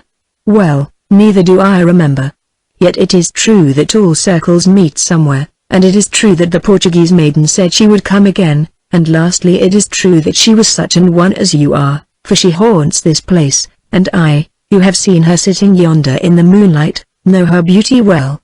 Yet mayhap she comes no more in flesh, but still her spirit comes, for, lady, out of those eyes of yours I see it gaze at me. Come," he added abruptly, "let us descend the wall, for as you cannot remember, there is more to show you. Have no fear, the steps are easy." So they went down without much difficulty, since, from the accumulation of rubbish and other causes, the wall was a great deal lower on this side, and found themselves in the usual dense growth of vegetation and brushwood through which ran a little path. It led them past the ruins of buildings whereof the use and purpose were long since forgotten, for their roofs had fallen in hundreds or thousands of years ago, to the entrance of a cave which was placed almost at the foot of the monolithic cone, but 30 or 40 yards further from the circle of the wall. Here the Mulimo bade them stay while he lit the lamps within. 5 minutes passed and he returned, saying that all was ready. "Be not afraid of what you may see," he added, "for no, white people, that save my forefathers and myself, none have entered this place since the Portuguese perished here, nor have we, who do but come hither to pray and receive the word of the Munli, ever ventured to disturb it.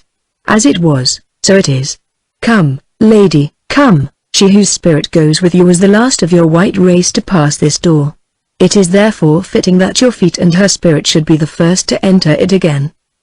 Benita hung back a little, for the adventure was eerie, then, determined that she would show no fear in the presence of this old priest, took the thin hand he stretched out to her, and walked forward with head erect.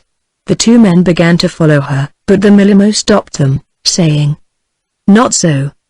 The maiden enters first alone with me. It is her house, and should it please her to ask you to dwell therein, so be it. But first she must visit her house alone." "Nonsense," said Mr. Clifford angrily. "I will not have it. It will frighten her." "Lady, do you trust me?" asked the Malimo. "Yes," she answered, adding, "Father, I think you had better let me go alone. I am not afraid now, and it may be wisest not to thwart him. This is a very strange business, not like anything else, and really I think that I had better go alone. If I do not come back presently, you can follow. Those who break in upon the sleep of the dead should walk gently, gently," piped the old Malimo in a sing-song voice. "The maiden's breath is pure, the maiden's foot is light, her breath will not offend the dead, her step will not disturb the dead. White men, anger not the dead, for the dead are mighty, and will be revenged upon you when you are dead, soon, very soon, when you are dead, dead in your sorrows, dead in your sins, dead, gathered to that company of the dead who await us here." And, still chanting his mystic song, he led Benita by the hand out of the light, onward into darkness, away from life, onward into the place of death. Chapter 11. The Sleepers in the Cave. Like every other passage in this old fortress, the approach to the cave was narrow and winding. Presumably the ancients had arranged them thus to facilitate their defense. After the third bend, however, Benita saw a light ahead which flowed from a native lamp lit in the arched entrance. At the side of this arch was a shell-shaped hollow, cut in the rock about 3 feet above the floor. Its appearance seemed familiar to her. Why, she was soon to learn, although at the moment she did not connect it with anything in particular. The cave beyond was large, lofty, and not altogether natural, for its walls had evidently been shaped, or at any rate trimmed, by man. Probably here the old priests had established their oracle, or place of offering. At first Benita could not see much, since in that great cavern 2 lamps of hippopotamus oil gave but little light. Presently, however, her eyes became accustomed to the gloom, and as they advanced up its length she perceived that save for a skin rug upon which she guessed the Malimo sat at his solitary devotions, and some gourds and platters for water and food, all the front part of the place appeared to be empty. Beyond, in its center, stood an object of some gleaming metal, that from its double handles and roller borne upon supports of rock she took to be some kind of winch, and rightly, for beneath it was the mouth of a great well, the water supply of the topmost fortification. Beyond the well was a stone altar, shaped like a truncated cone or pyramid, and at some distance away against the far wall, as she dimly discovered by the lamp that stood upon the altar, cut in relief upon that wall indeed, a colossal cross to which, vigorously if rudely executed in white stone, hung the image of Christ crucified, the crown of thorns upon his drooping head. Now she understood. Whatever may have been the first worship to which this place was dedicated, Christians had usurped it, and set up here the sacred symbol of their faith, awful enough to look upon in such surroundings. Doubtless, also, the shell-shaped basin at the entrance had served the worshippers in this underground chapel as a stoup for holy water. The Malimo lifted the lamp from the altar, and having adjusted its wick, held it up in front of the rood before which, although she was no Catholic, Benita bowed her head and crossed herself, while he watched her curiously. Then he lowered it, and she perceived that on the cemented floor lay great numbers of shrouded forms that at first looked to her like folk asleep. He stepped to one of them and touched it with his foot, whereon the cloth which with it was covered crumbled into dust, revealing beneath a white skeleton. All those sleepers rested well indeed, for they had been dead at least 200 years. That they lay men, women, and children, though of the last but few. Some of them had ornaments on their bones, some were clad in armor, and by all the men were swords, or spears, or knives, and here and there what she took to be primitive firearms. Certain of them also had turned into mummies in that dry air, grotesque and dreadful objects from which she gladly averted her eyes. The Malimo led her forward to the foot of the crucifix, where, upon its lowest step and upon the cemented floor immediately beneath it respectively, lay 2 shapes decorously covered with shawls of some heavy material interwoven with gold wire, for the manufacture of which the makel and go were famous when first the Portuguese came into contact with them. The Milimo took hold of the cloths that seemed almost as good now as on the day when they were woven, and lifted them, revealing beneath the figures of a man and woman. The features were unrecognizable, although the hair, white in the man's case and raven black in that of the woman, remained perfect. They had been great people, for orders glittered upon the man's breast, and his sword was gold-hilted, whilst the woman's bones were adorned with costly necklaces and jewels, and in her hand was still a book bound in sheets of silver. Benita took it up and looked at it. It was a missal beautifully illuminated, which doubtless the poor lady had been reading when at length she sank exhausted into the sleep of death. "See the Lord Pharaoh and his wife," said the Milimo, whom their daughter laid thus before she went to join them. Then, at a motion from Benita, he covered them up again with their golden cloths. "Here they sleep," he went on in his chanting voice, 153 of them 153, and when I dream in this place at night, I have seen the ghosts of every one of them arise from beside their forms and come gliding down the cave, the husband with the wife, the child with the mother, to look at me, and ask when the maiden returns again to take her heritage and give them burial." Benita shuddered. The solemn awfulness of the place and scene oppressed her. She began to think that she, too, saw those ghosts. "It is enough," she said. "Let us be going." So they went, and the pitiful, agonized Christ upon the cross, at which she glanced from time to time over her shoulder, faded to a white blot, then vanished away in the darkness, through which, from generation to generation, it kept its watch above the dead, those dead that in their despair once had cried to it for mercy, and bedewed its feet with tears. Glad, oh, glad was she when she had left that haunted place behind her, and saw the wholesome light again. "What have you seen?" asked her father and Maya, in one breath, as they noted her white and frightened face. She sank upon a stone seat at the entrance of the cave, and before she could open her lips the Milimo answered for her. "The maiden has seen the dead. The spirit who goes with her has given greeting to its dead that it left so long ago.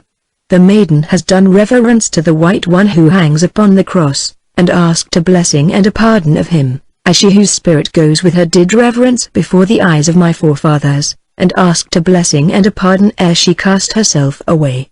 And he pointed to the little golden crucifix which hung upon Benita's bosom, attached to the necklace which Tamas, the messenger, had given her at Rukrantz. "Now," he went on, "now the spell is broken, and the sleepers must depart to sleep elsewhere. Enter, white men, enter, if you dare, and ask for pardon and for blessing if it may be found, and gather up the dry bones and take the treasure that was theirs, if it may be found, and conquer the curse that goes with the treasure for all save one, if you can, if you can, if you can.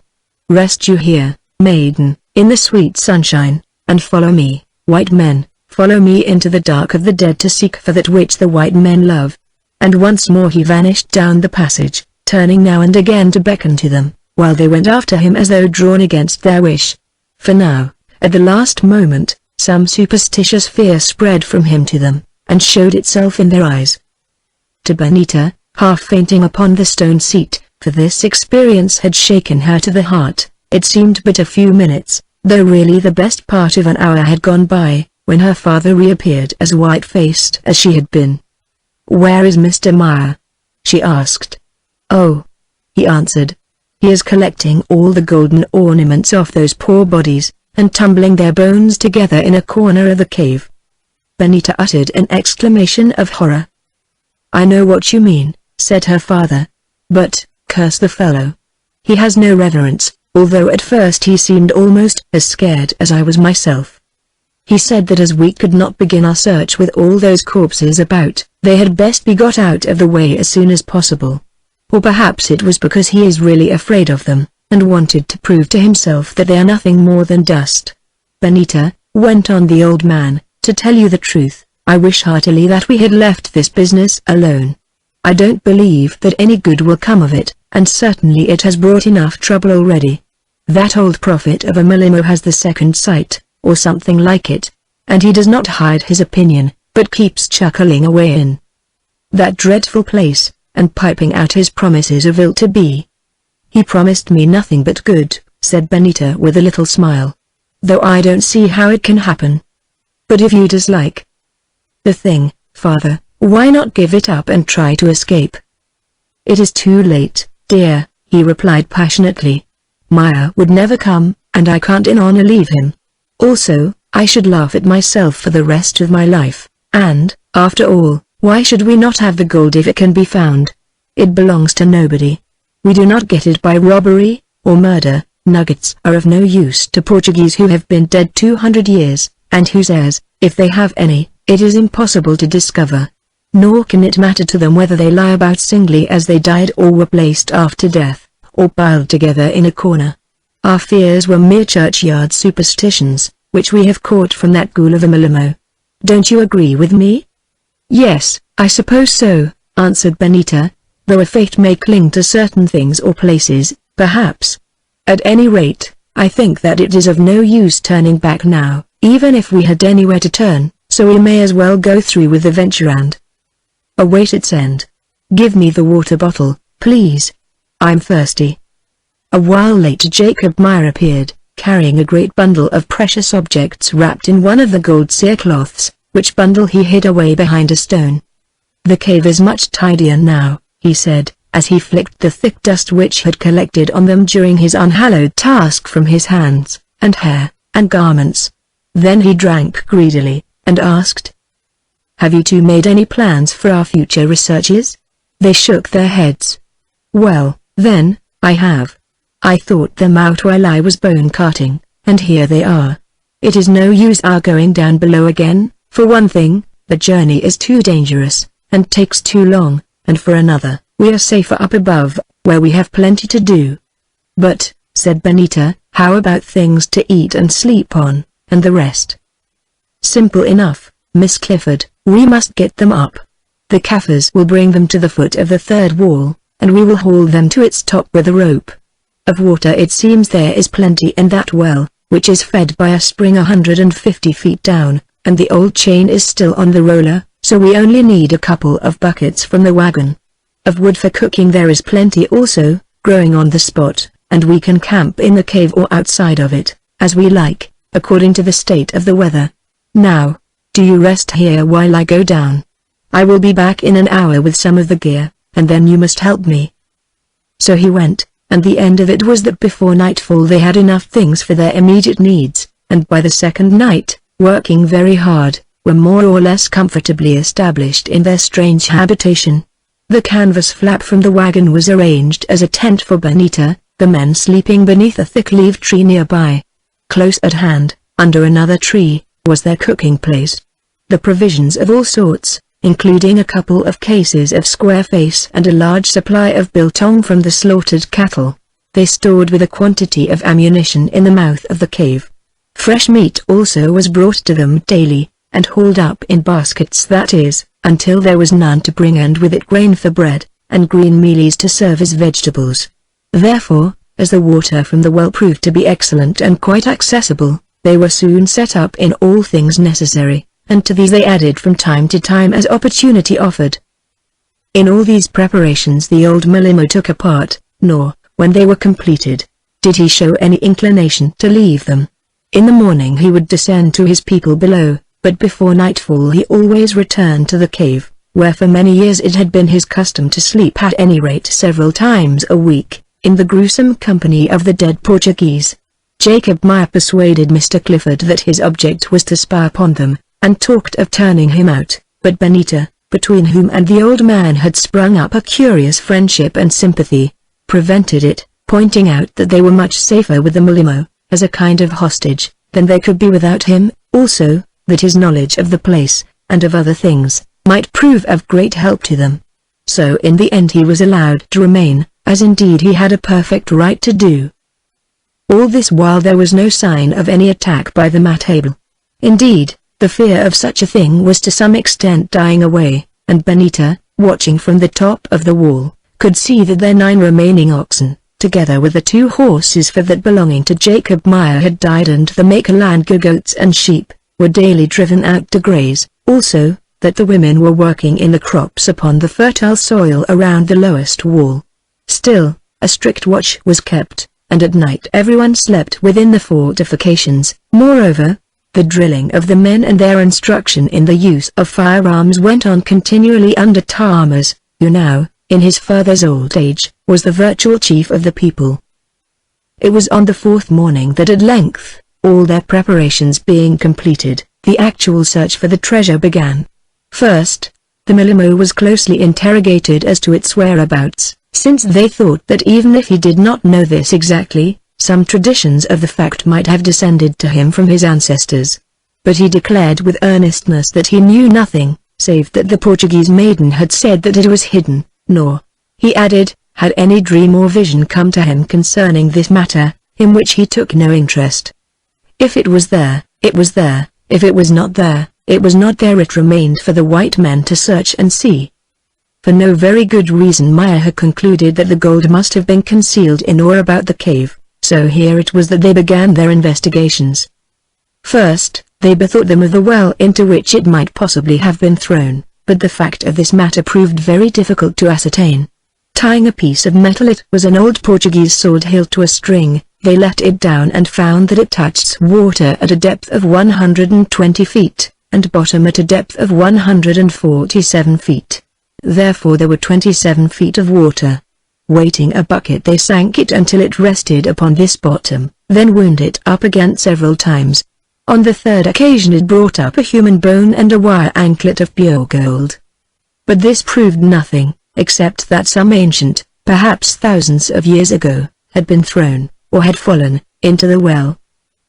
Still unsatisfied, Jacob Meyer, who was a most intrepid person, determined to investigate the place himself, a task of no little difficulty and danger, since proper ladders were wanting, nor, had they existed, was there anything to stand them on. Therefore it came to this: a seat must be rigged onto the end of the old copper chain, and be lowered into the pit after the fashion of the bucket. But, as Benita pointed out, although they might let him down, it was possible that they would not be able to draw him up again, in which case his plight must prove unfortunate. So, when the seat had been prepared, an experiment was made with a stone weighing approximately as much as a man. This Benita and her father let down easily enough, but, as they anticipated, when it came to winding it up again, their strength was barely sufficient to the task. 3 people could do it well, but with 2 the thing was risky. Now Meyer asked, or, rather, commanded the Milimo to order some of his men to help him, but this the old chief refused point blank to do. First, he made a number of excuses. They were all employed in drilling, and in watching for the matable. They were afraid to venture here, and so forth. At last Meyer grew furious, his eyes flashed, he ground his teeth, and began to threaten. "White man," said the Milimo, when he had done, "it cannot be. I have fulfilled my bargain with you. Search for the gold, find it and take it away if you can. But this place is holy. None of my tribe, save he who holds the office of Milimo for the time, may set a foot therein. Kill me if you will, I care not, but so it is, and if you kill me, afterwards they will kill you." Now Meyer, seeing that nothing was to be gained by violence, changed his tone, and asked if he himself would help them. "I am old, my strength is small," he replied, "yet I will put my hand to the chain and do my best. But, if I were you, I would not descend that pit. Still, I will descend it, and tomorrow," said Meyer. Chapter 12. The beginning of the search. Accordingly, on the next day the great experiment was made. The chain and ancient winding gear had been tested and proved to be amply sufficient to the strain. Therefore, nothing remained save for Meyer to place himself in the wooden seat with an oil lamp, and in case this should be extinguished, matches and candles, of both of which they had a large supply. He did so boldly enough, and swung out over the mouth of the pit, while the 3 of them clutched the handles of the winch. Then they began to lower, and slowly his white face disappeared into the black depth. At every few turns his descent was stopped that he might examine the walls of the well, and when he was about 50 feet down he called to them to hold on, which they did, listening while he struck at the rock with a hammer, for here it sounded very hollow. At length he shouted to them to lower away again, and they obeyed, until nearly all the chain was out, and they knew he must be near the water. Now Benita, peeping over the edge, saw that the star of light had vanished. His lamp was out, nor did he appear to attempt to relight it. They shouted down the well to him, but no answer coming, began to wind up as fast as they were able. It was all that their united strength could manage, and very exhausted were they when at length Jacob reappeared at the top. At first, from the look of him they thought that he was dead, and had he not tied himself to the chain, dead he certainly would have been, for evidently his senses had left him long ago. Indeed, he had fallen almost out of the seat, over which his legs hung limply, his weight being supported by the hide rope beneath his arms, which was made fast to the chain. They swung him in and dashed water over his face, till, to their relief, at last he began to gasp for breath, and revived sufficiently to enable them to half lead and half carry him out into the fresh air. "What happened to you?" asked Clifford. "Poisoned with gases, I suppose," Meyer answered with a groan, for his head was aching sadly. "The air is often bad at the bottom of deep wells, but I could smell or feel nothing until suddenly my senses left me. It was a near thing, a very near thing." Afterwards, when he had recovered a little, he told them that at one spot deep down in the well, on the river side of it, he found a place where it looked as though the rock had been cut away for a space of about 6 feet by 4, and afterwards built up again with another sort of stone set in hard mortar or cement. Immediately beneath, too, were socket holes in which the ends of beams still remained, suggesting that here had been a floor or platform. It was while he was examining these rotted beams that insensibility overcame him. He added that he thought that this might be the entrance to the place where the gold was hidden. "If so," said Mr. Clifford, "hidden it must remain, since it can have no better guardian than bad air. Also, floors like that are common in all wells to prevent rubbish from falling into the water, and the stonework you saw probably was only put there by the ancients to mend a fault in the rock and prevent the wall from caving in." "I hope so," said Meyer, "since unless that atmosphere purifies a good deal I don't think that even I'd dare go down again, and until one gets there, of that it is difficult to be sure, though of course a lantern on a string will tell one something." This was the end of their first attempt. The search was not renewed until the following afternoon, when Meyer had recovered a little from the effects of the poisoning and the chafing of the hide ropes beneath his arms. Indeed, from the former he never did quite recover, since thenceforward Benita, who for her own reasons watched the man closely, discovered a marked and progressive change in his demeanor. Hitherto he had appeared to be a reserved man, one who kept tight hand upon himself, and, if she knew certain things about him, it was rather because she guessed, or deduced them, than because he allowed them to be seen.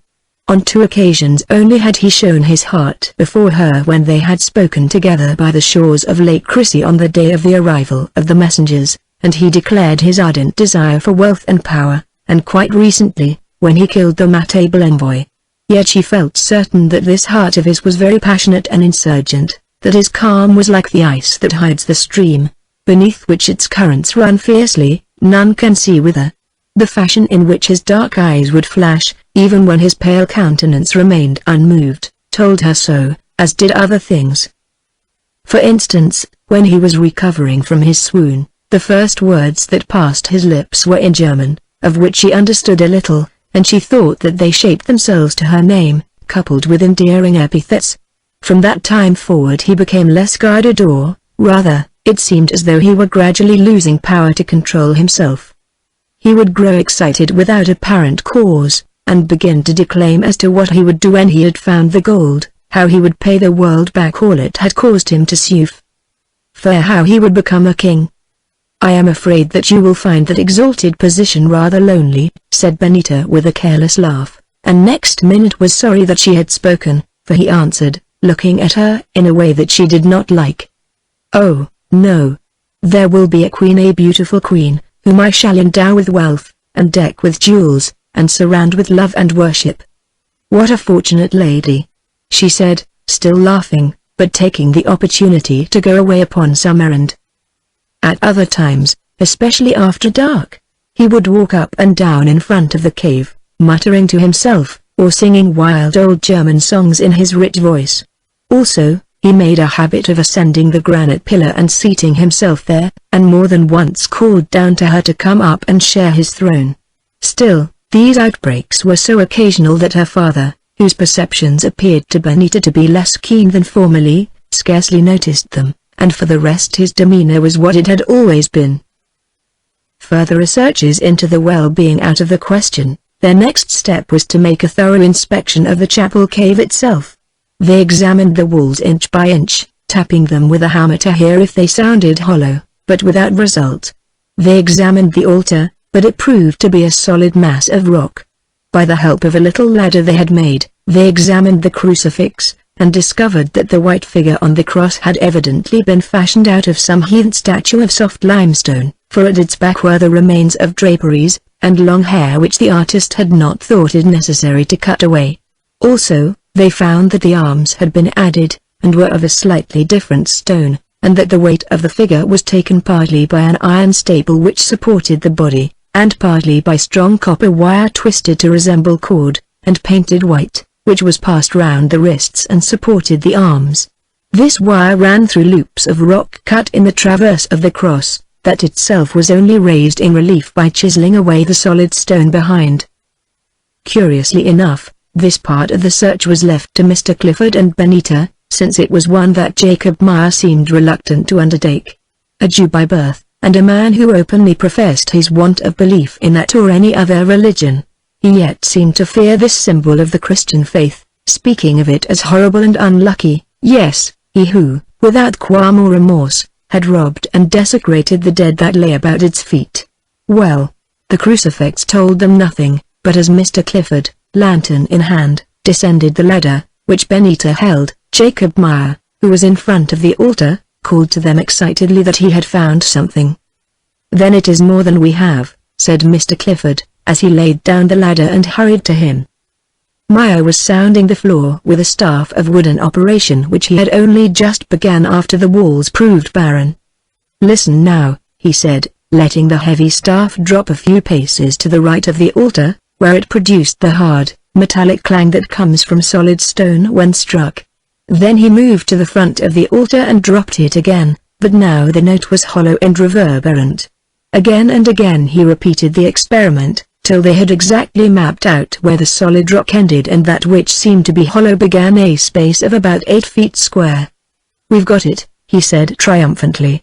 "That's the entrance to the place where the gold is," and the others were inclined to agree with him. Now it remained to put their theory to the proof, a task of no small difficulty. Indeed, it took them 3 days of hard, continual work.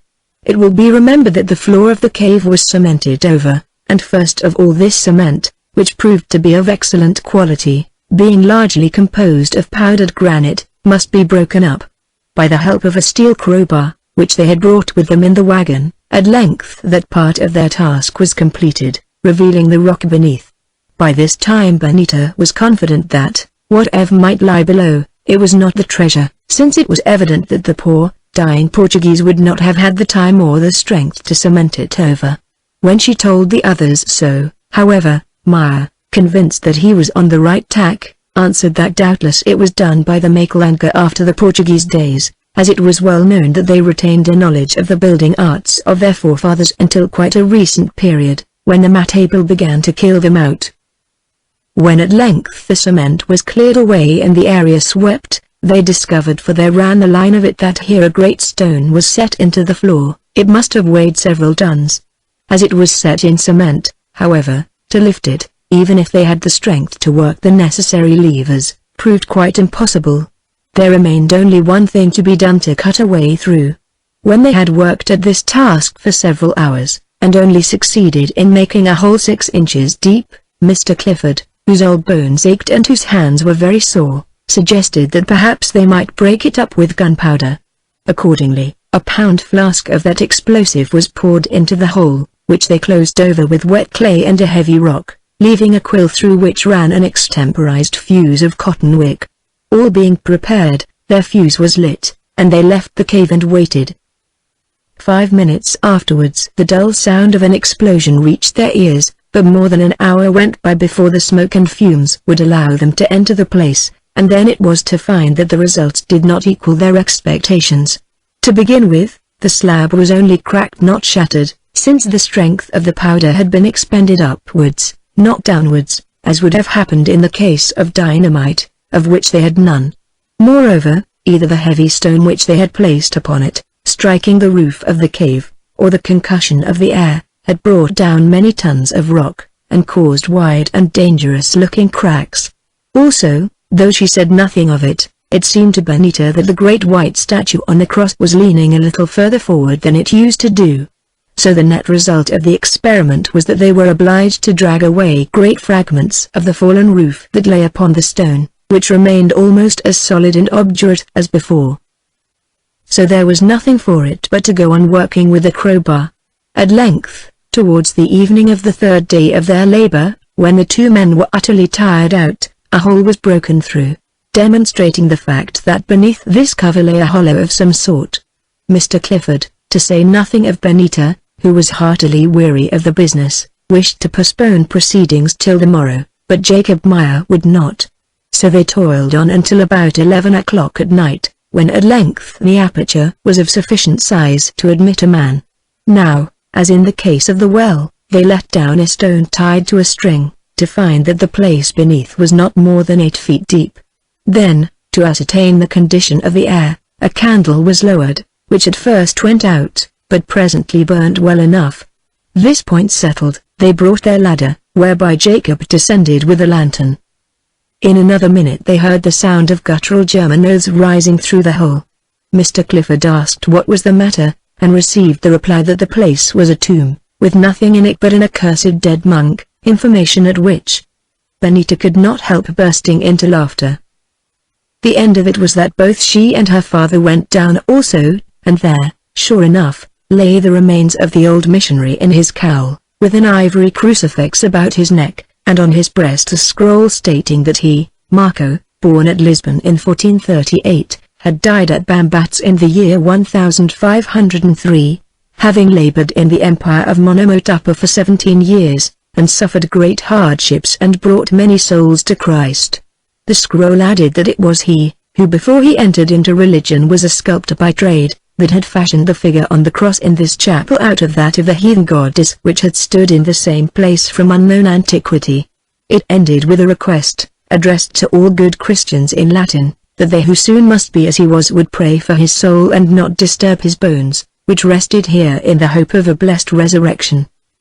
When this pious wish was translated to Jacob Meyer by Mr. Clifford, who still retained some recollection of the classics which he had painfully acquired at Eton and Oxford, the Jew could scarcely contain his wrath. Indeed, looking at his bleeding hands, instead of praying for the soul of that excellent missionary, to reach whose remains he had labored with such arduous, incessant toil, he cursed her wherever it might be, and unceremoniously swept the bones, which the document asked him not to disturb, into a corner of the tomb, in order to ascertain whether there was not, perhaps, some stair beneath them. "Really, Mr. Meyer," said Benita, who, in spite of the solemnity of the surroundings, could not control her sense of humor, "if you are not careful the ghosts of all these people will haunt you." "Let them haunt me if they can," he answered furiously. "I don't believe in ghosts, and defy them all." At this moment, looking up, Benita saw a figure gliding out of the darkness into the ring of light, so silently that she started, for it might well have been one of those ghosts in whom Jacob Meyer did not believe. In fact, however, it was the old Mulimo, who had a habit of coming upon them thus. "What says the white man?" he asked of Benita, while his dreamy eyes wandered over the three of them, and the hole in the violated tomb. "He says that he does not believe in spirits, and that he defies them," she answered. "The white gold seeker does not believe in spirits, and he defies them," Mambo repeated in his sing-song voice.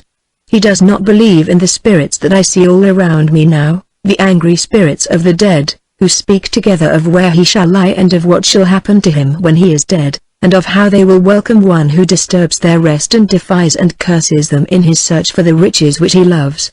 There is one standing by him now, dressed in a brown robe with a dead man cut in ivory like to that," and he pointed to the crucifix in Jacob's hands, "and he holds the ivory man above him and threatens him with sleepless centuries of sorrow, when he is also one of those spirits in which he does not believe." Then Meyer's rage blazed out. He turned upon the Milimo and reviled him in his own tongue, saying that he knew well where the treasure was hidden, and that if he did not point it out he would kill him and send him to his friends, the spirits. So savage and evil did he look that Benita retreated a little way, while Mr. Clifford strove in vain to calm him.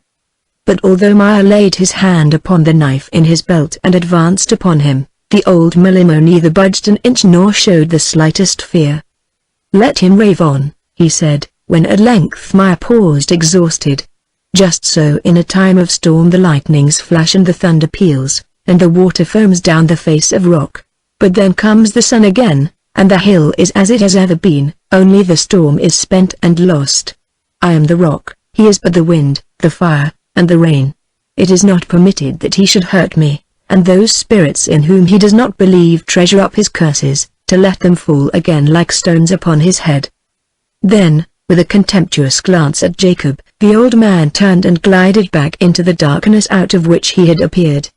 Chapter 13. Chapter 13. Benita plans escape. The next morning, while she was cooking breakfast, Benita saw Jacob Meyer seated upon a rock at a little distance, sullen and disconsolate. His chin was resting on his hand, and he watched her intently, never taking his eyes from her face. She felt that he was concentrating his will upon her, that some new idea concerning her had come into his mind, for it was one of her miseries that she possessed the power of interpreting the drift of this man's thoughts. Much as she detested him, there existed that curious link between them. It may be remembered that, on the night when they first met at the crest of Leopard's Kloof, Jacob had called her a thought center, and some knowledge of their mental intimacy had come home to Benita. From that day forward her chief desire had been to shut a door between their natures, to isolate herself from him and him from her. Yet the attempt was never entirely successful. Fear and disgust took hold of her, bending there above the fire, all the while aware of the Jew's dark eyes that searched her through and through. Benita formed a sudden determination. She would implore her father to come away with her. Of course, such an attempt would be terribly dangerous. Of the matable nothing had been seen, but they might be about, and even if enough cattle could be collected to draw the wagon, it belonged to Meyer as much as to her father, and must therefore be left for him. Still, there remained the 2 horses, which the Milimo had told her were well and getting fat. At this moment Meyer rose and began to speak to her. "What are you thinking of, Miss Clifford?" he asked in his soft foreign voice. She started, but answered readily enough. "Of the wood which is green, and the kid cutlets which are getting smoked. Are you not tired of kid, Mr. Meyer?" she went on. He waved the question aside. "You are so good, oh. I mean it's so really good that you should not tell stories even about small things. The wood is not green, I cut it myself from a dead tree, and the meat is not smoked, nor were you thinking of either. You are thinking of me, as I was thinking of you. But what exactly was in your mind, this time I do not know, and that is why I ask you to tell me." "Really, Mr. Meyer," she answered flushing, "my mind is my own property." "Ah, do you say so? Now I hold otherwise, that it is my property, as mine is yours, a gift that nature has given to each of us." "I seek no such gift," she answered, but even then, much as she would have wished to do so, she could not utter a falsehood, and deny this horrible and secret intimacy. "I am sorry for that, as I think it very precious, more precious even than the gold which we cannot find, for Miss Clifford, it brings me nearer you." She turned upon him, but he held up his hand, and went on. "Oh, do not be angry with me, and do not fear that I am going to trouble you with soft speeches, for I shall not, unless a time should come, as I think that perhaps it will, when you may wish to listen to them. But I want to point out something to you, Miss Clifford. Is it not a wonderful thing that our minds should be so in tune, and is there not an object in all this? Did I believe as you do, I should say that it was heaven working in us. Number do not answer that the working comes from lower down. I take no credit for reading that upon your lips, the retort is too easy and obvious. I am content to say, however, that the work is that of instinct and nature, or, if you will, of fate, pointing out a road by which together we might travel to great ends. I travel my road alone, Mr. Meyer. I know, and that is the pity of it. The trouble between man and woman is that not in one case out of a million, even if they be lovers? Do they understand each other? Their eyes may seek one another, their hands and lips may meet, and yet they remain distinct, apart, and often antagonistic. There is no communication of the soul. But when it chances to be hewn from the same rock as it were, then what happiness may be theirs, and what opportunities? Possibly, Mr. Meyer, but, to be frank, the question does not interest me. Not yet, but I am sure that one day it will. Meanwhile, I owe you an apology. I lost my temper before you last night. Well, do not judge me hardly, for I was utterly worn out. And that old idiot vexed me with his talk about ghosts, in which I do not believe. Then why did it make you so angry? Surely you could have afforded to treat it with contempt, instead of doing as you did. Upon my word. I don't know, but I suppose most of us are afraid lest we should be forced to accept that which we refuse. This ancient place gets upon the nerves, Miss Clifford, yours as well as mine. I can afford to be open about it, because I know that you know. Think of its associations, all the crime that has been committed here for ages and ages, all the suffering that has been endured here. Doubtless human sacrifices were offered in this cave or outside of it, that great burnt ring in the rock there may have been where they built the fires. And then those Portuguese starving to death, slowly starving to death while thousands of savages watched them die. Have you ever thought what it means? But of course you have. For like myself you are cursed with imagination. God in heaven! Is it wonderful that it gets upon the nerves? Especially when one cannot find what one is looking for, that vast treasure, and his face became ecstatic, that shall yet be yours and mine, and make us great and happy. But which at present only makes me a scullery maiden most unhappy, replied Benita cheerfully, for she heard her father's footstep. Don't talk any more of the treasure, Mr. Meyer, or we shall quarrel. We have enough of that during business hours, when we are hunting for it, you know. Give me the dish, will you? This meat is cooked at last. Still Benita could not be rid of that treasure, since after breakfast the endless, unprofitable search began again. Once more the cave was sounded, and other hollow places were discovered upon which the two men got to work. With infinite labor 3 of them were broken into in as many days, and like the first, found to be graves, only this time of ancients who, perhaps, had died before Christ was born.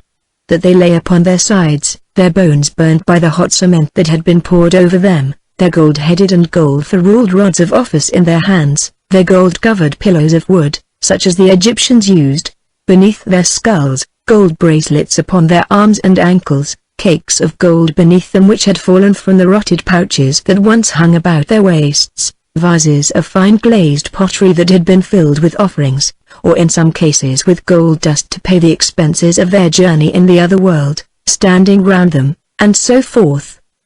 In their way these discoveries were rich enough. From one tomb alone they took over 130 ounces of gold, to say nothing of their surpassing archaeological interest. Still they were not what they sought, all that gathered wealth of Monomotapa which the fleeing Portuguese had brought with them and buried in this, their last stronghold. Benita ceased to take the slightest interest in the matter. She would not even be at the pains to go to look at the third skeleton, although it was that of a man who had been almost a giant, and, to judge from the amount of bullion which he took to the tomb with him, a person of great importance in his day. She felt as though she wished never to see another human bone or ancient bead or bangle. The sight of a street in Bayswater in a London fog, yes, or a toy shop window in Westbourne Grove would have pleased her 100 times better than these unique remains that, had they known of them in those days, would have sent half the learned societies of Europe crazy with delight. She wished to escape from Bambatz, its wondrous fortifications, its mysterious cone, its cave, its dead, and from Jacob Meyer. Benita stood upon the top of her prison wall and looked with longing at the wide, open lands below. She even dared to climb the stairs which ran up the mighty cone of granite, and seated herself in the cup-like depression on its crest, whence Jacob Meyer had called to her to come and share his throne.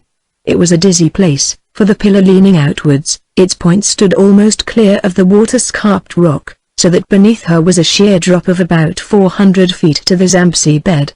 At first the great height made her feel faint.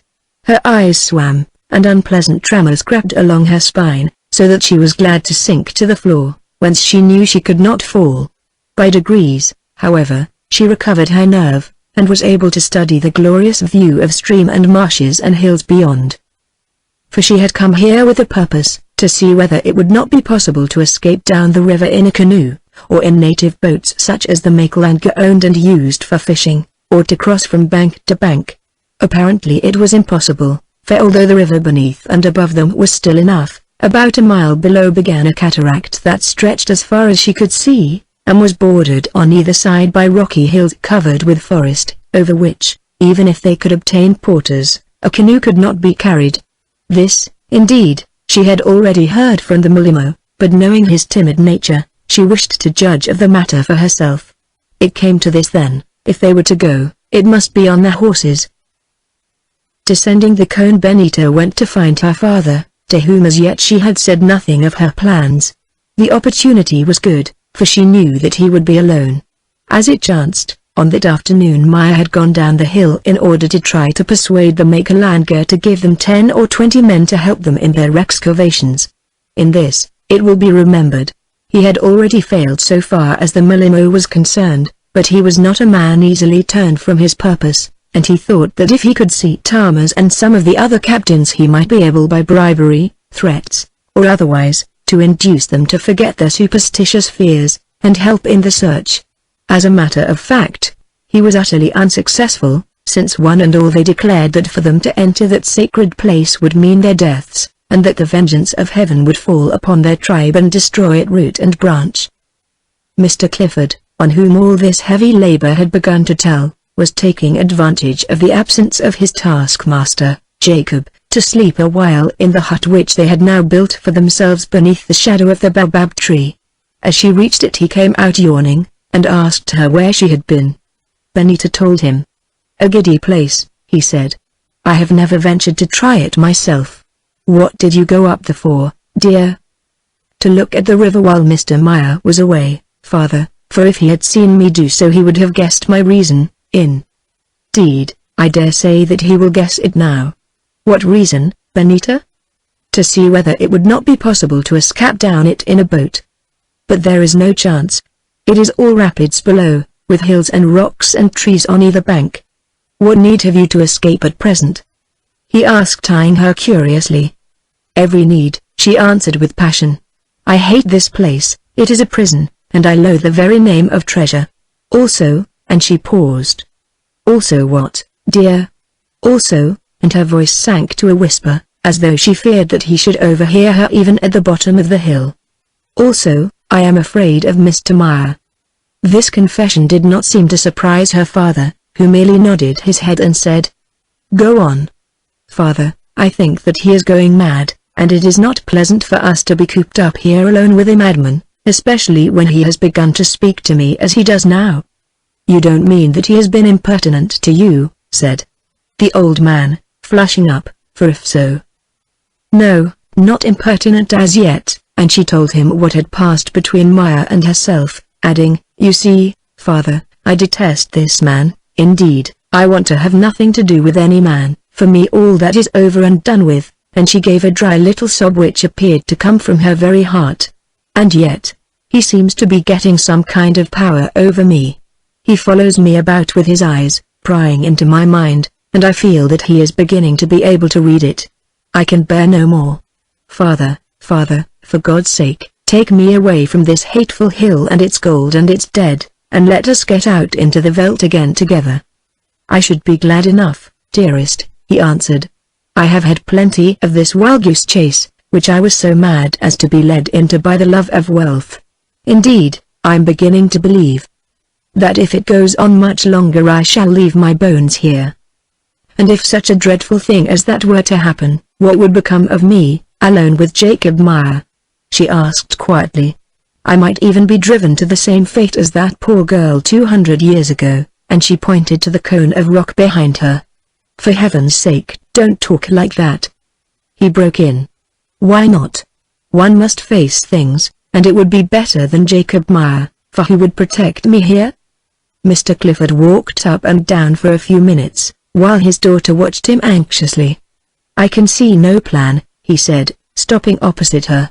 We cannot take the wagon even if there are enough oxen left to draw it, for it is his as much as mine, and I am sure that he will never leave this treasure unless he is driven away.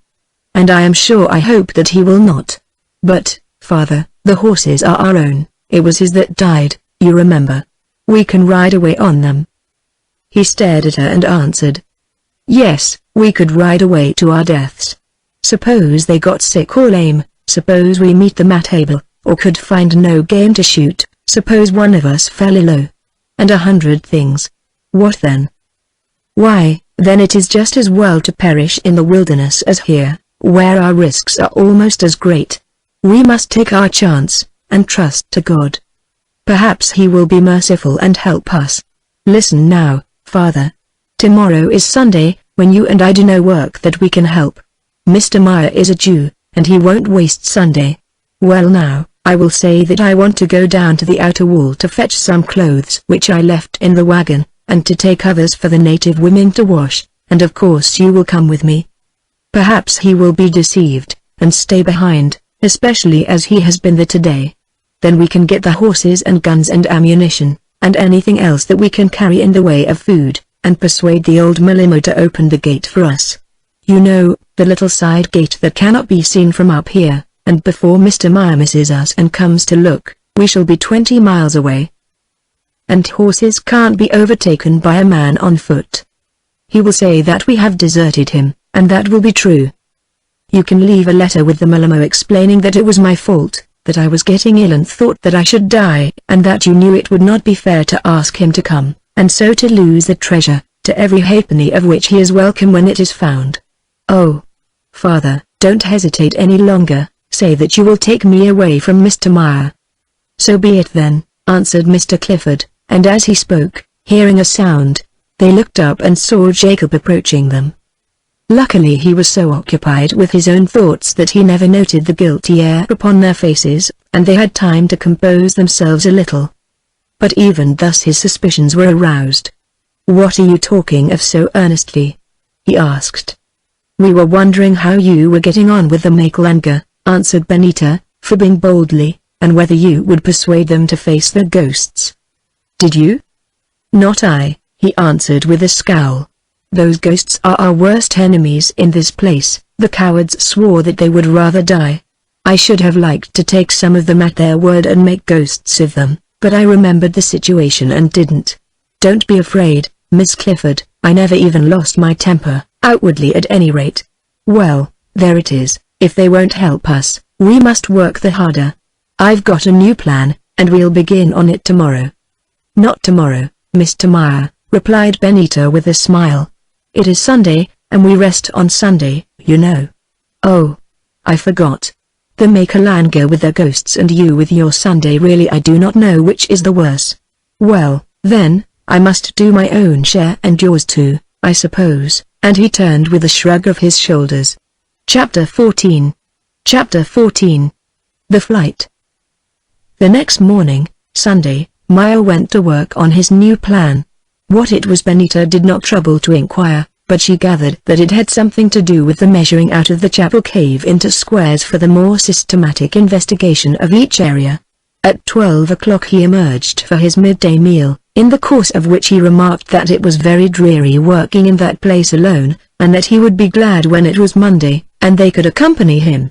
His words evidently disturbed Mr. Clifford not a little, and even excited some compunction in the breast of Benita. What would his feelings be, she wondered, when he found that they had run away, leaving him to deal with their joint undertaking single-handed? Almost was she minded to tell him the whole truth, yet this was a curious evidence of the man's ascendancy over her. She did not.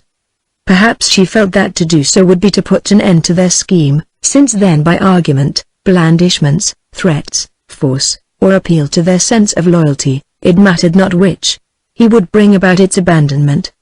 But she wanted to fulfill that scheme, to be free of Bambats, its immemorial ruins, its graveyard cave, and the ghoul, Jacob Meyer, who could delve among dead bones and in living hearts with equal skill and insight, and yet was unable to find the treasure that lay beneath either of them. So they hid the truth, and talked with feverish activity about other things, such as the drilling of the Makalanga, and the chances of an attack by the Matable, which happily now seemed to be growing small, also of the conditions of their cattle, and the prospect of obtaining more to replace those that had died. Indeed, Benita went farther. In her newfound zeal of deception she proceeded to act a lie, yes, even with her father's reproachful eyes fixed upon her. Incidentally she mentioned that they were going to have an outing, to climb down the ladder and visit the Makalanga camp between the first and second walls and mix with the great world for a few hours, also to carry their washing to be done there, and bring up some clean clothes and certain books which she had left below. Jacob came out of his thoughts and calculations, and listened gloomily. "I have half a mind to come with you," he said, words at which Benita shivered.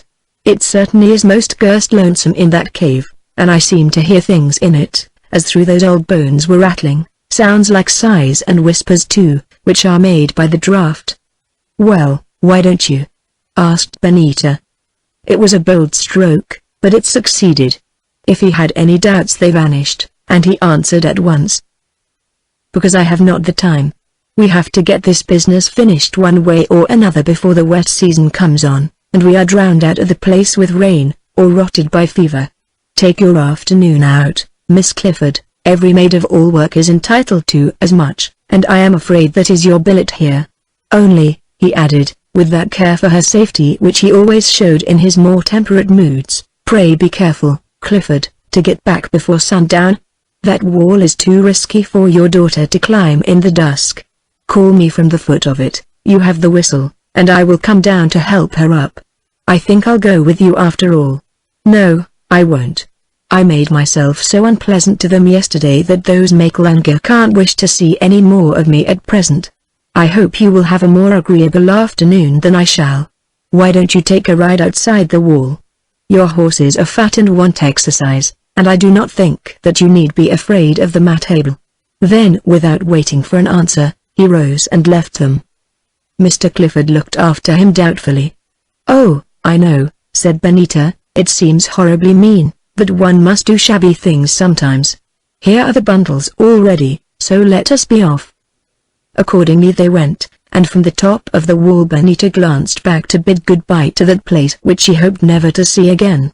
Yet she could not feel as though she looked her last upon it. To her it wore no air of farewell, and even as she descended the perilous stairs, she found herself making mental notes as to how they might best be climbed again. Also, she could not believe that she had done with Mr. Meyer. It seemed to her as though for a long while yet her future would be full of him.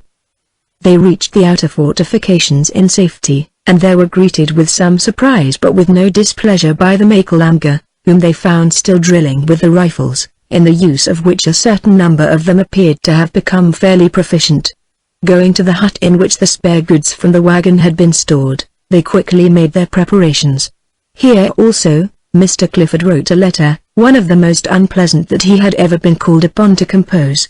It ran thus: "Dear Meyer, I don't know what you will think of us, but we are escaping from this place.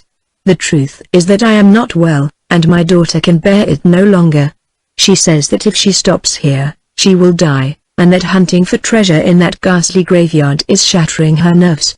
I should have liked to tell you, but she bade me not, being convinced that if I did, you would overpersuade us or stop us in some way.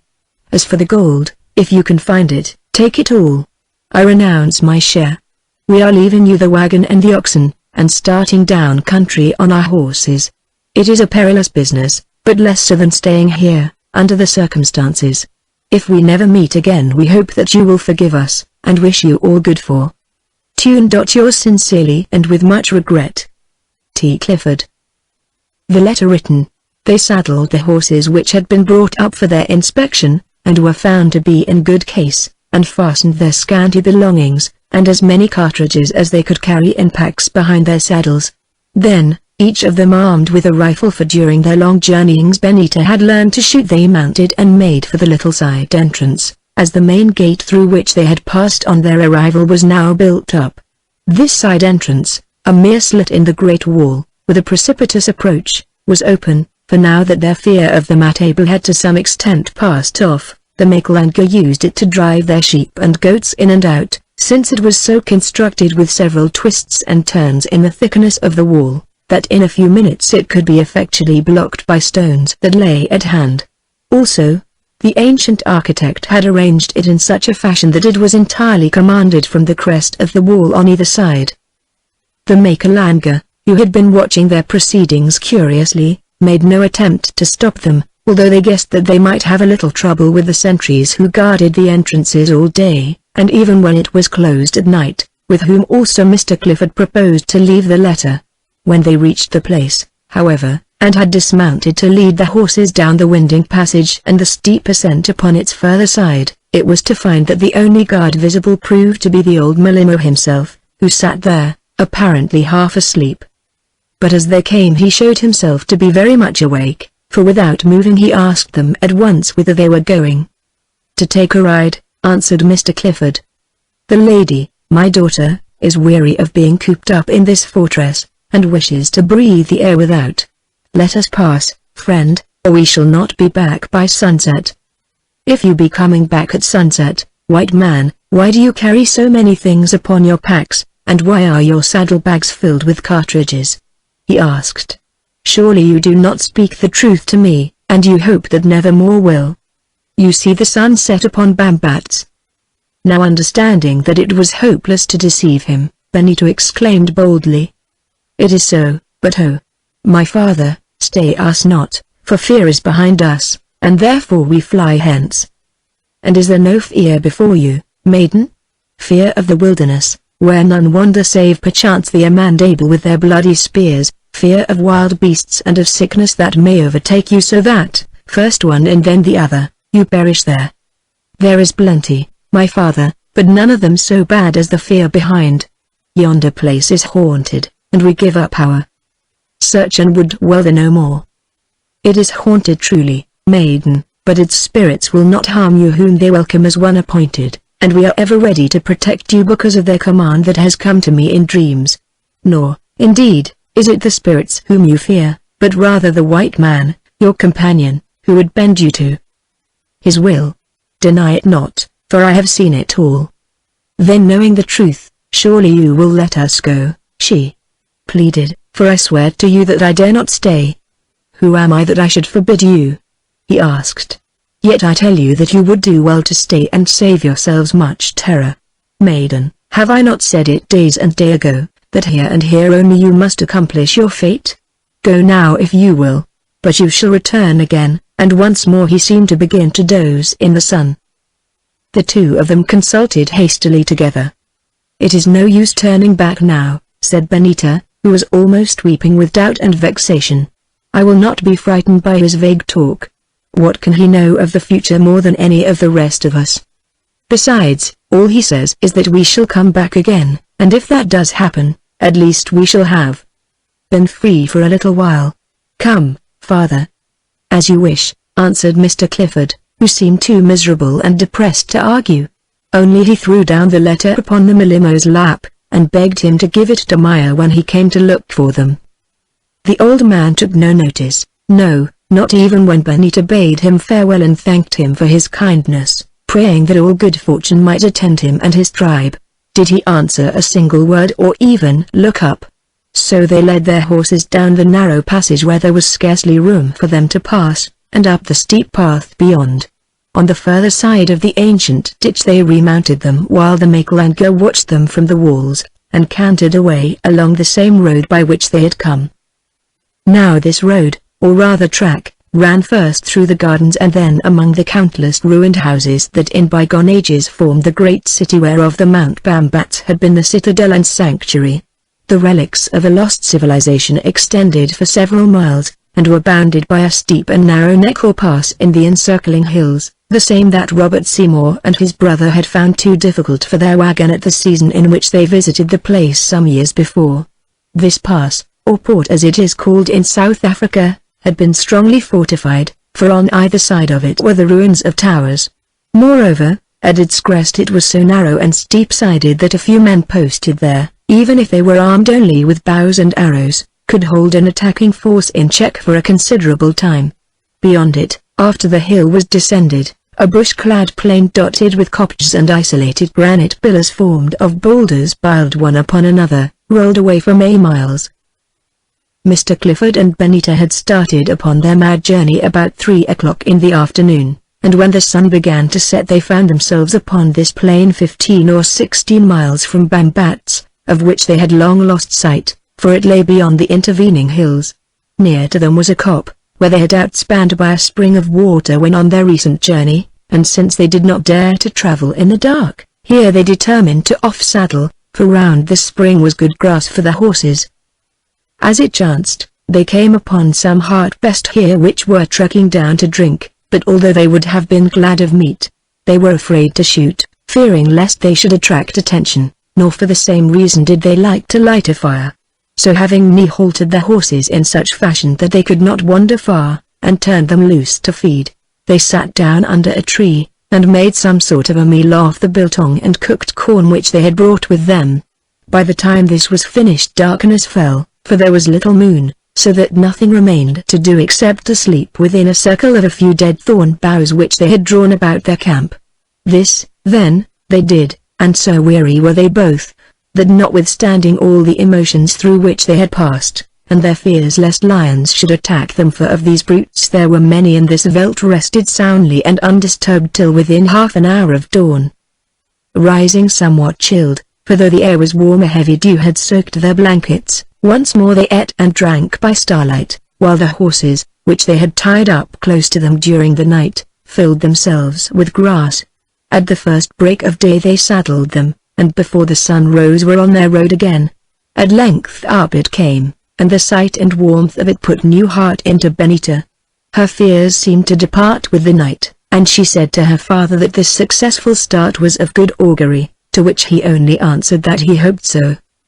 All that day they rode forward in beautiful weather, not pressing their horses, for now they were sure that Jacob Meyer, who if he followed at all must do so on foot, would never be able to overtake them. At noon they halted, and having shot a small buck, Benita cooked some of it in the one pot that they had brought with them, and they ate a good meal of fresh meat. Riding on again, towards sundown they came to another of their old camping places, also a bush-covered copse. Here the spring of water was more than halfway up the hill, so there they off-saddled in a green bower of a place that because of its ferns and mosses looked like a rock garden. Now, although they had enough cold meat for food, they thought themselves quite safe in lighting a fire. Indeed, this it seemed necessary to do, since they had struck the fresh spoor of lions, and even caught sight of one galloping away in the tall reeds on the marshy land at the foot of the hill. That evening they fared sumptuously upon venison, and as on the previous day lay down to rest in a little boma or fence made of boughs. But they were not allowed to sleep well this night, for scarcely had they shut their eyes when a hyena began to howl about them.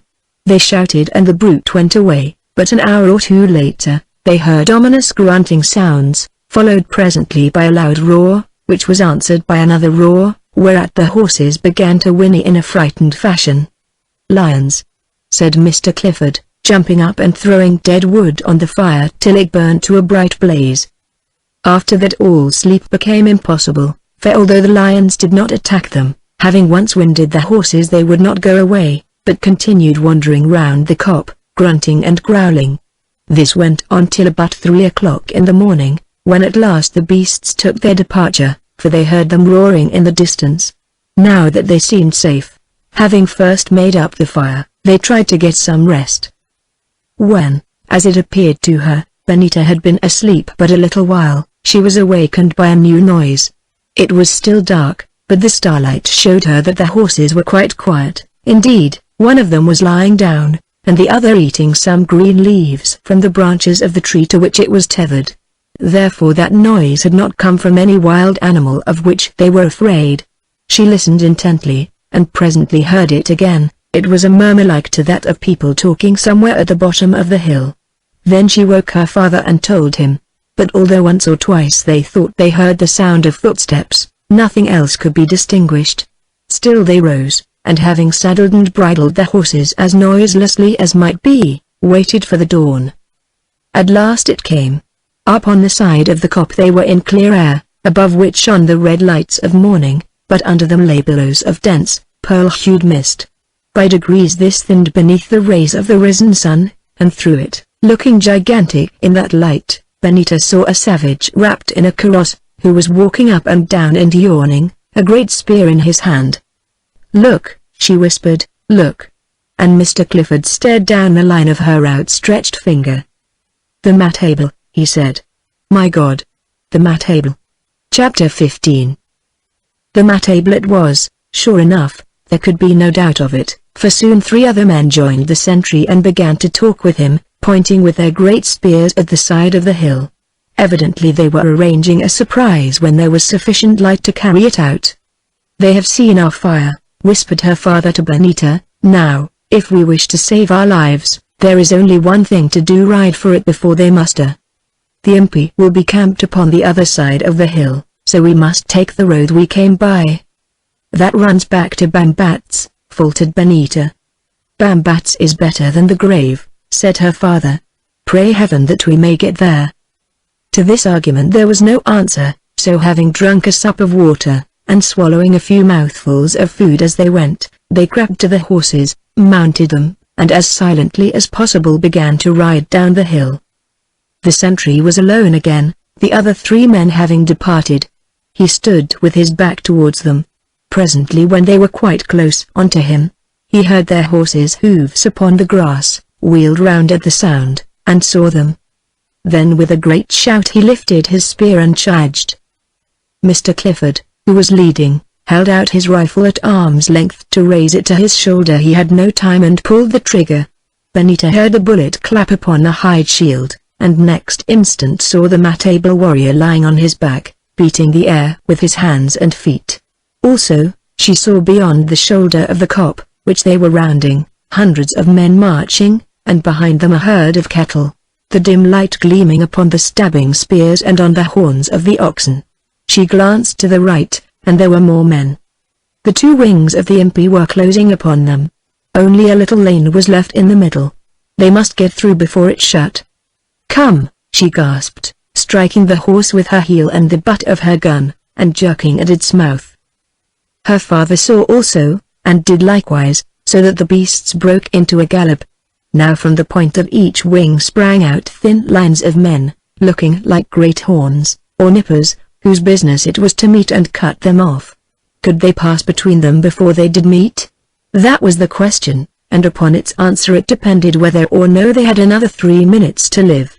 To think of mercy at the hands of these bloodthirsty brutes, after they had just killed one of their number before their eyes, was absurd. It was true he had been shot in self-defense, but what count would savages take of that, or of the fact that they were but harmless travelers? White people were not very popular with the mat-table just then, as they knew well. Also, their murder in this remote place, with not another of their race within a couple of 100 miles, would never even be reported, and much less avenged. It was as safe as any crime could possibly be. All this passed through their minds as they galloped towards those closing points. Oh, the horror of it! But 200 yards to cover, and their fate would be decided. Either they would have escaped at least for a while, or time would be done with them, or, a third alternative, they might be taken prisoners, in all probability a yet more dreadful doom. Even then Benita determined that if she could help it this should not befall her. She had the rifle and the revolver that Jacob Meyer had given her. Surely she would be able to find a moment to use one or the other upon herself. She clenched her teeth, and struck the horse again and again, so that now they flew along. The mat-table soldiers were running their best to catch them, and if these had been given but 5 seconds of start, caught they must have been. But that short 5 seconds saved their lives. When they rushed through them the foremost men of the nippers were not more than 20 yards apart. Seeing that they had passed, these halted and hurled a shower of spears after them. One flashed by Benita's cheek, a line of light, she felt the wind of it. Another cut her dress, and a third struck her father's horse in the near hind leg just above the knee joint, remaining fast there for a stride or 2, and then falling to the ground. At first the beast did not seem to be incommoded by this wound, indeed, it only caused it to gallop quicker, and Benita rejoiced, thinking that it was but a scratch. Then she forgot about it, for some of the mat-table, who had guns, began to shoot them, and although their marksmanship was vile, one or two of the bullets went nearer than was pleasant. Lastly a man, the swiftest runner of them all, shouted after the men. "Zulu! The horse is wounded. We will catch you both before the sun sets." Then they passed over the crest of a rise and lost sight of them for a while. "Thank God!" gasped Benita when they were alone again in the silent veldt, but Mr. Clifford shook his head. "Do you think they will follow us?" she asked. "You heard what the fellow said," he answered evasively. "Doubtless they are on their way to attack Bambats, and have been round to destroy some other wretched tribe, and steal the cattle which we saw. Yes, I fear that they will follow. The question is, which of us can get to Bambats first? Surely we ought to on our horses, father."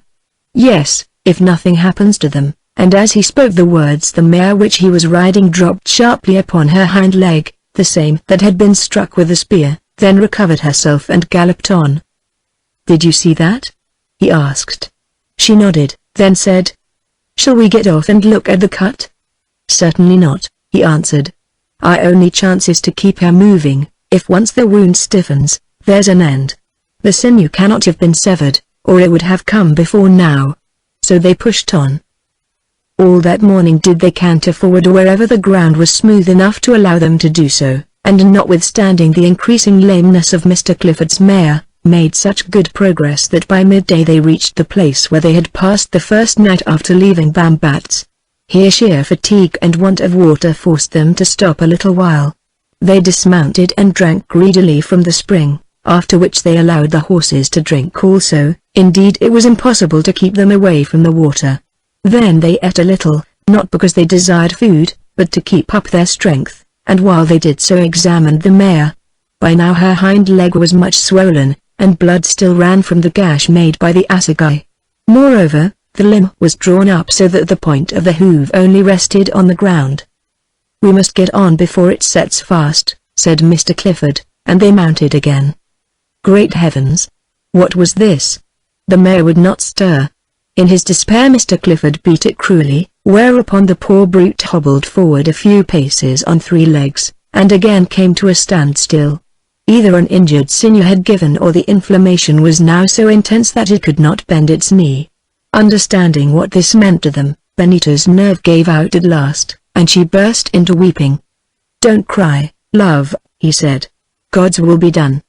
Perhaps they have given up the hunt by now. At any rate, my legs are left, and Bambats is not more than 16 miles away.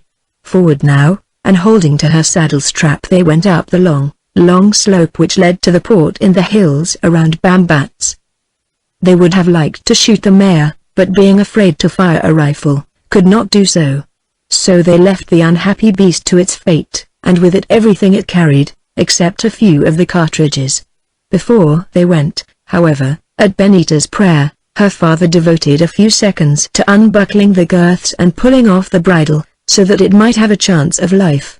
For a little way it hobbled after them on 3 legs, then, the saddle still upon its back, stood whinnying piteously, till at last, to Benita's intense relief, a turn in their path hid it from their sight. Half a mile further on she looked round in the faint hope that it might have recovered itself and followed. But no mare was to be seen. Something else was to be seen, however, for there, 3 or 4 miles away upon the plain behind them, easy to be distinguished in that dazzling air, were a number of black spots that occasionally seemed to sparkle. "What are they?" she asked faintly, as one who feared the answer. "The Matable who follow us," answered her father, "or rather a company of their swiftest runners. It is their spears that glitter so. Now, my love, this is the position," he went on, as they struggled forward. "Those men will catch us before ever we can get to Bambats. They are trained to run like that, for 50 miles, if need be. But with this start they cannot catch your horse. You must go on and leave me to look after myself." "Never, never!" she exclaimed. "But you shall, and you must. I am your father and I order you. As for me, what does it matter? I may hide from them and escape, or at least I am old, my life is done, whereas yours is before you. Now, goodbye, and go on," and he let go of the saddle strap. By way of answer Benita pulled up the horse. "Not 1 yard," she said, setting her mouth. Then he began to storm at her, calling her disobedient and undutiful, and when this means failed to move her, to implore her almost with tears. "Father, dear," she said, leaning down towards him as he walked, for now they were going on again, "I told you why I wanted to run away from Bambats, didn't I? Because I would rather risk my life than stay. Well, do you think that I wish to return there and live in that place alone with Jacob Meyer? Also, I will tell you another thing. You remember about Mr. Seymour? Well, I can't get over that, I can't get over it at all, and therefore, although of course I am afraid, it is all one to me. No, we will escape together, or die together, the first if we can." Then with a groan he gave up the argument, and as he found breath they discussed their chances. Their first idea was to hide, but save for a few trees all the country was open, there was no place to cover them. They thought of the banks of the Zambesi, but between them and the river rose a bare, rock-strewn hill with several miles of slope. Long before they could reach its crest, even if a horse were able to travel there, they must be overtaken. In short, there was nothing to do except to push for the neck, and if they were fortunate enough to reach it before the mat-table, to abandon the horse there and try to conceal themselves among the ruins of the houses beyond. This, perhaps, they might do when once the sun was down. But they did not deceive themselves. The chances were at least 50 to 1 against them, unless indeed their pursuers grew weary and let them go. At present, however, they were by no means weary, for having perceived them from far away, the long-legged runners put on the pace, and the distance between them and their quarry was lessening. "Father," said Benita, "please understand one thing. I do not mean to be taken alive by those savages." "Oh, how can I?" he faltered. "I don't ask you," she answered. "I will see to that myself. Only, if I should make any mistake," and she looked at him. The old man was getting very tired. He panted up the steep hillside, and stumbled against the stones. Benita noted it, and slipping from the horse, made him mount while she ran alongside. Then when he was a little rested they changed places again, and so covered several miles of country. Subsequently, when both of them were nearly exhausted, they tried riding together, she in front and he behind, for their baggage had long since been thrown away. But the weary beast could not carry this double burden, and after a few hundred yards of it, stumbled, fell, struggled to its feet again, and stopped. So once more they were obliged to ride and walk alternately. Now there was not much more than an hour of daylight left, and the narrow pass lay about 3 miles ahead of them. That dreadful 3 miles, ever thereafter it was Benita's favorite nightmare. At the beginning of it the leading mat-table were about 2,000 yards behind them, halfway, about 1,000, and at the commencement of the last mile, say 500. Nature is a wonderful thing, and great are its resources in extremity. As the actual crisis approached, the weariness of these two seemed to depart, or at any rate it was forgotten. They no longer felt exhausted, nor, had they been fresh from their beds, could they have climbed or run better. Even their horse seemed to find new energy, and when it lagged Mr. Clifford dug the point of his hunting knife into its flank.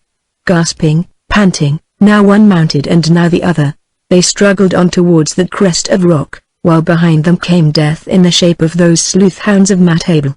The sun was going down, and against its flaming ball, when they glanced back they could see their dark forms outlined. The broad spears also looked red as though they had been dipped in blood.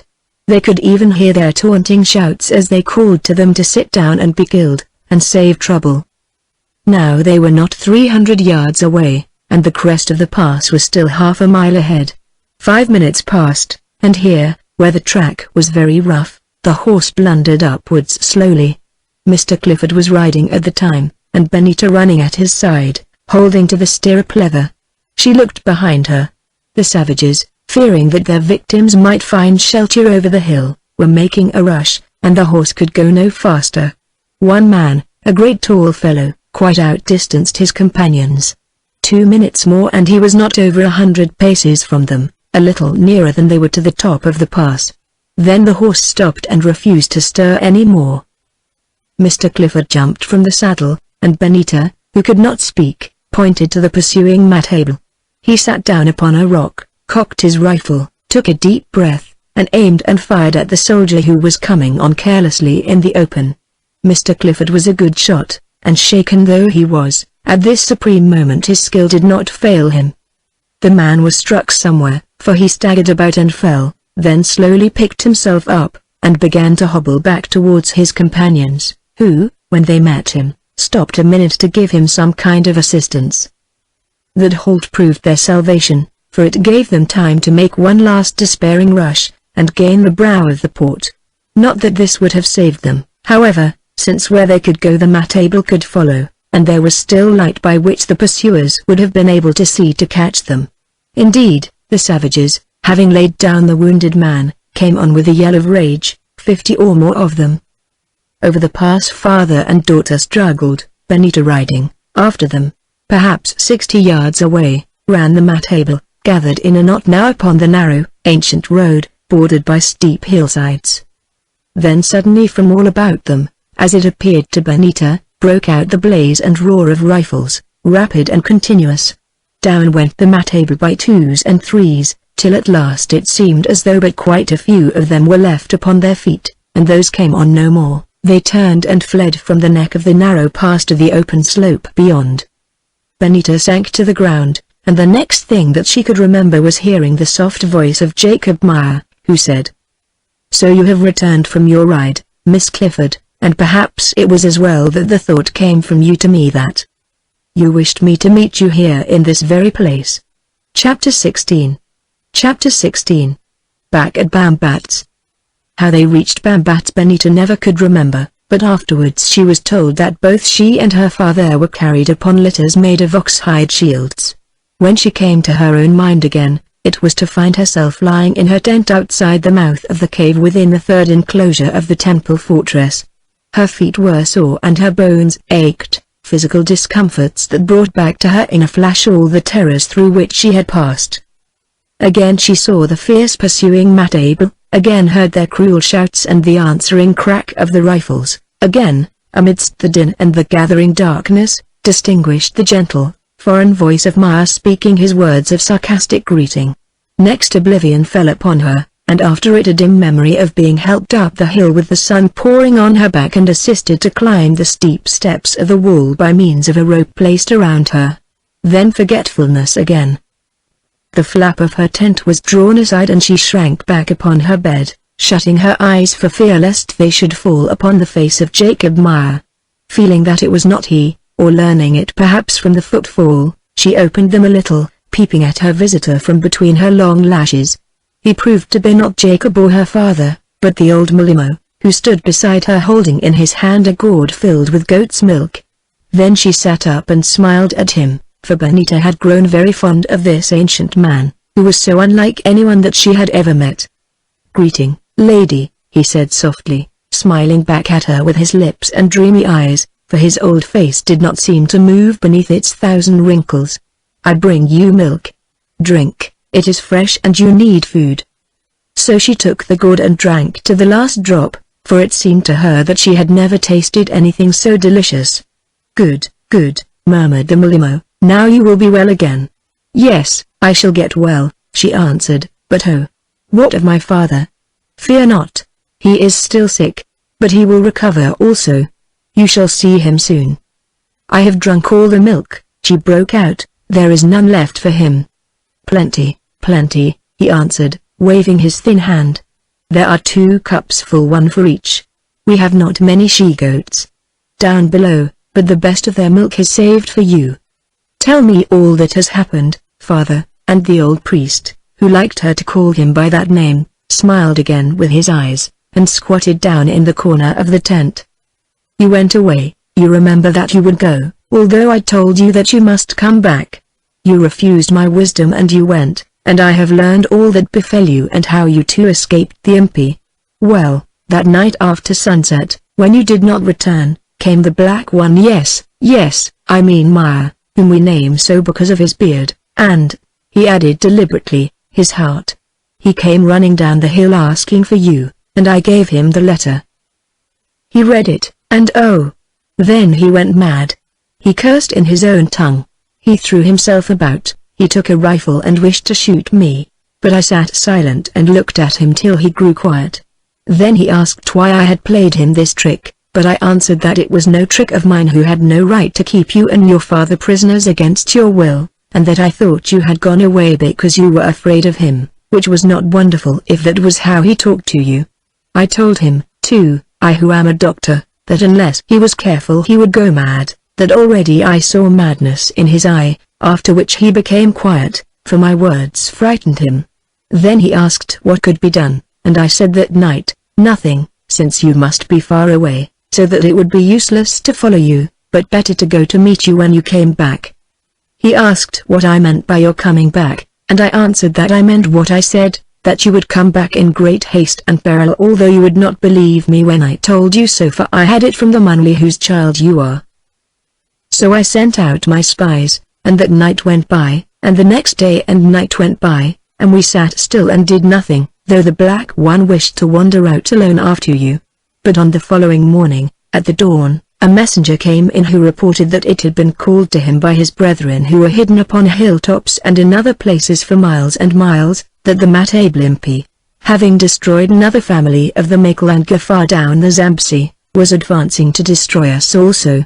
And in the afternoon came a second spy, who reported that you too had been surrounded by the Impi, but had broken through them, and were riding hitherward for your lives. Then I took 50 of the best of our people and put them under the command of Tamas, my son, and sent them to ambush the pass. For against the Matable warriors on the plain we, who are not warlike, do not dare to fight. The Black One went with them, and when he saw how sore was your strait, wished to run down to meet the Matable, for he is a brave man. But I had said to Tamas, no, do not try to fight them in the open, for that they will certainly kill you. Moreover, lady, I was sure that you would reach the top of the port. Well, you reached it, though but by the breadth of a blade of grass, and my children shot with the new rifles, and the place being narrow so that they could not miss, killed many of those hyenas of a Matable. But to kill Matable is like catching fleas on a dog's back, there are always more. Still it served its turn, you and your father were brought away safely, and we lost no one. Where, then, are the Matable now? Asked Benita. Outside our walls, a whole regiment of them, 3,000 men or more, under the command of the Captain Majuna, he of the royal blood, whose life you begged, but who nevertheless hunted you like a buck. Perhaps he did not know who it was, suggested Benita. Perhaps not, the Milimo answered, rubbing his chin, for in such matters even a Matable generally keeps faith, and you may remember he promised you life for life. However, they are here ravening like lions round the walls, and that is why we carried you up to the top of the hill, that you might be safe from them. But are you safe, my father?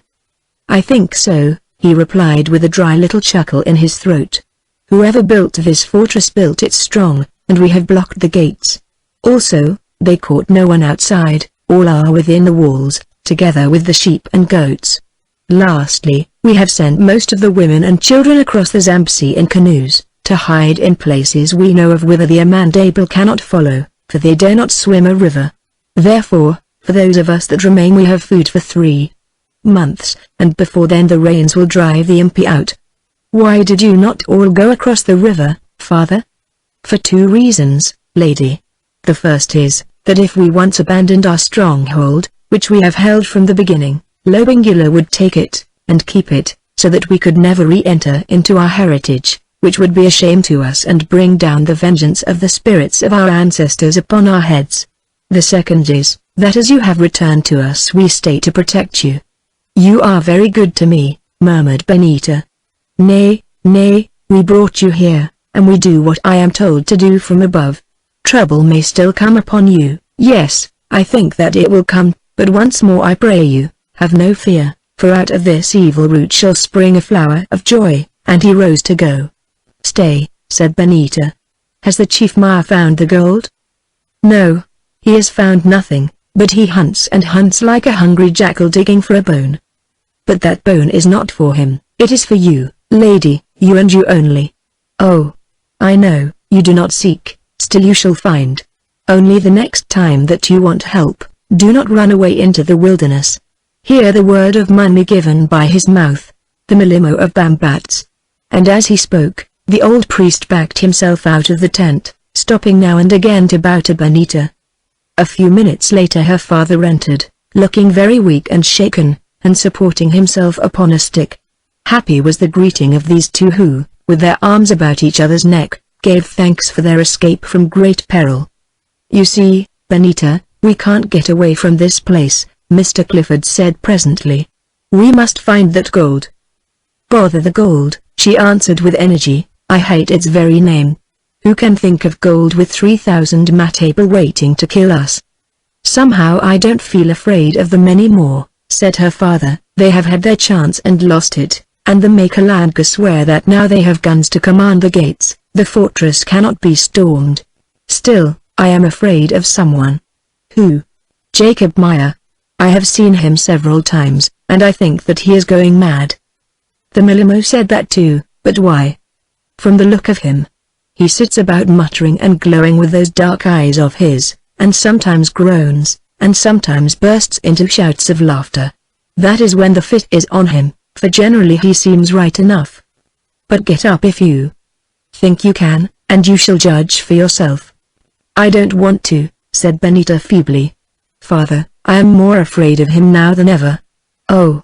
Why did you not let me stop down below, among the MagneonBooks, instead of carrying me up here again, where we must live alone with that terrible Jew?"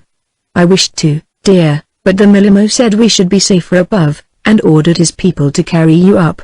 Also, Jacob swore that unless you were brought back he would kill me. Now you understand why I believe that he is mad." "Why?" gasped Benita again.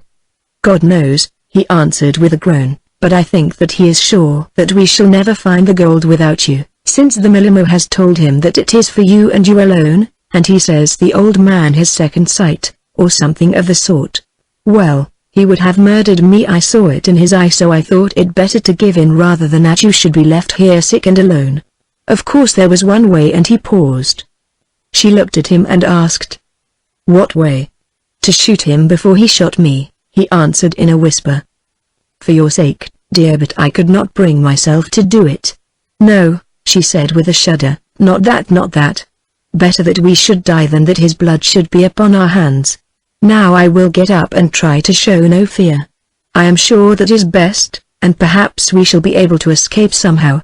Meanwhile, let us humor him, and pretend to go on looking for this horrible treasure."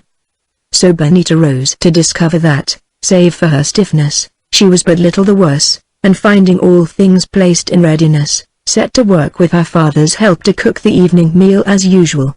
Of Meyer, who doubtless had placed things in readiness, she saw nothing.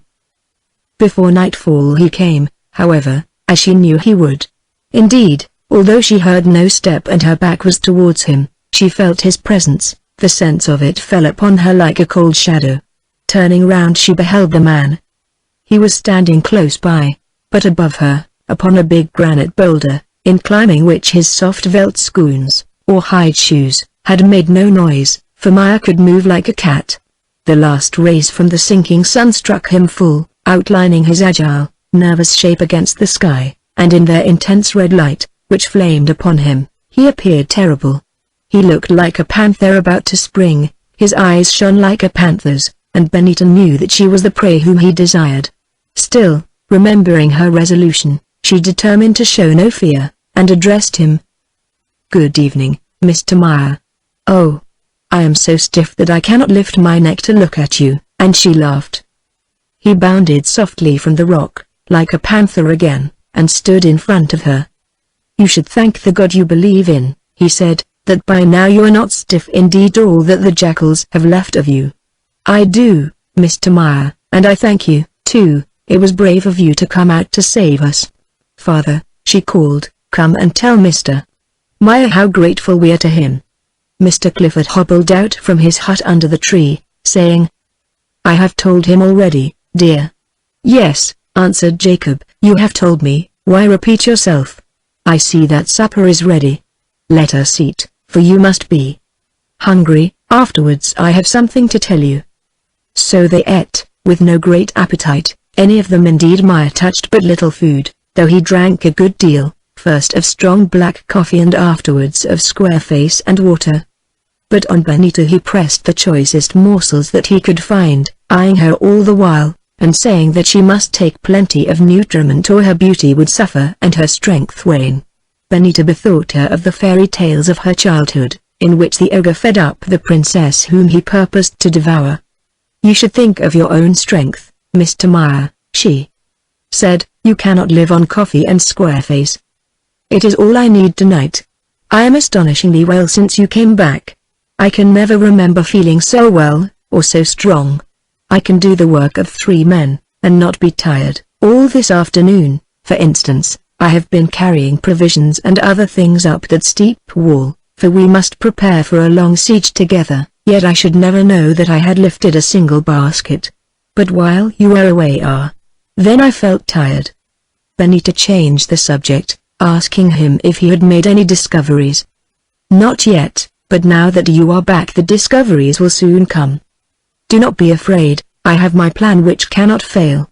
Also, it was lonely working in that cave without you, so I only looked about a little outside till it was time to go to meet you, and shoot some of those matable. Do you know ? I killed 7 of them myself. When I was shooting for your sake I could not miss," and he smiled at her. Benita shrank from him visibly, and Mr. Clifford said in an angry voice, "Don't talk of those horrors before my daughter. It is bad enough to have to do such things, without speaking about them afterwards." "You are right," he replied reflectively, "and I apologize, though personally I never enjoyed anything so much as shooting those matable. Well, they are gone, and there are plenty more outside. Listen. They are singing their evening hymn," and with his long finger he beat time to the volleying notes of the dreadful matable war chant, which floated up from the plain below. "It sounds quite religious, doesn't it? Only the words no, I will not translate them. In our circumstances they are too personal. Now I have something to say to you. It was unkind of you to run away and leave me like that, not honorable either. Indeed," he added with a sudden outbreak of the panther ferocity, "had you alone been concerned, Clifford, I tell you frankly that when we met again, I should have shot you. Traitors deserve to be shot, don't they?" "Please stop talking to my father like that," broke in Benita in a stern voice, for her anger had overcome her fear. "Also it is I whom you should blame." "It is a pleasure to obey you," he answered bowing. "I will never mention the subject any more. Nor do I blame you who could ? Not Jacob Meyer. I quite understand that you found it very dull up here, and ladies must be allowed their fancies. Also you have come back, so why talk of the matter? But listen, on one point I have made up my mind. For your own sake you shall not go away any more until we leave this together." When I had finished carrying up the food I made sure of that. "If you go to look tomorrow morning you will find that no one can come up that wall and, what is more, no one can go down it. Moreover, that I may be quite certain, in future I shall sleep near the stair myself." Benita and her father stared at each other. "The Malimo has a right to come," she said, "it is his sanctuary. Then he must celebrate his worship down below for a little while. The old fool pretends to know everything, but he never guessed what I was going to do. Besides, we don't want him breaking in upon our privacy, do we? He might see the gold when we find it, and rob us of it afterwards." Chapter 17. Chapter 17. The First Experiment. Again Benita and her father stared at each other blankly, almost with despair. They were trapped, cut off from all help, in the power of a man who was going mad. Mr. Clifford said nothing. He was old and growing feeble. For years, although he did not know it, Meyer had dominated him, and never more so than in this hour of stress and bewilderment. Moreover, the man had threatened to murder him, and he was afraid, not so much for himself as for his daughter.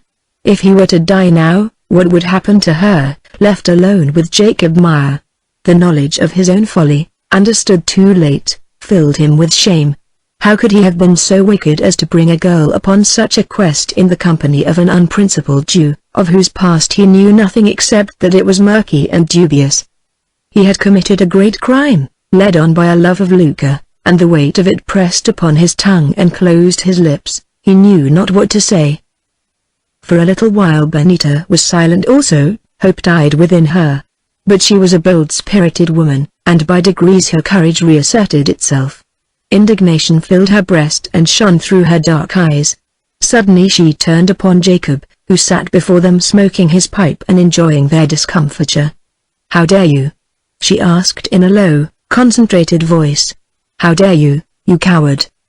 He shrank a little beneath her scorn and anger, then seemed to recover and brace himself, as one does who feels that a great struggle is at hand, upon the issue of which everything depends. "Do not be angry with me," he answered. "I cannot bear it. It hurts. You don't know how it hurts. Well, I will tell you, and before your father, for that is more honorable. I dare for your sake." "For my sake? How can it benefit me to be cooped up in this horrible place with you? I would rather trust myself with the Maker, or even," she added with bitter scorn, "even with those bloody-minded Mathable. You ran away from them very fast a little while ago, Miss Clifford. But you do not understand me. When I said for your sake, I meant for my own. See, now. You tried to leave me the other day and did not succeed. Another time you might succeed, and then what would happen to me? I do not know, Mr. Meyer," and her eyes added, "I do not care. But I know. Last time it drove me nearly mad, next time I should go quite mad. Because you believe that through me you will find this treasure of which you dream day and night, Mr. Meyer." "Yes," he interrupted quickly. "Because I believe that in you I shall find the treasure of which I dream day and night, and because that treasure has become necessary to my life." Benita turned quickly towards her father, who was puzzling over the words, but before either of them could speak Jacob passed his hand across his brow in a bewildered way and said, "What was I talking of?" "The treasure, yes, the uncountable treasure of pure gold, that lies hid so deep, that is so hard to discover and to possess, the useless, buried treasure that would bring such joy and glory to us both, if only it could be come at and reckoned out, piece by piece, coin by coin. Through the long, long years of life." Again he paused, then went on.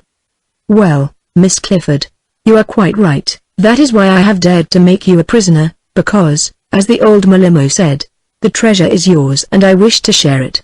Now, about this treasure, it seems that it can't be found, can it, although I have worked so hard?" And he looked at his delicate, scarred hands.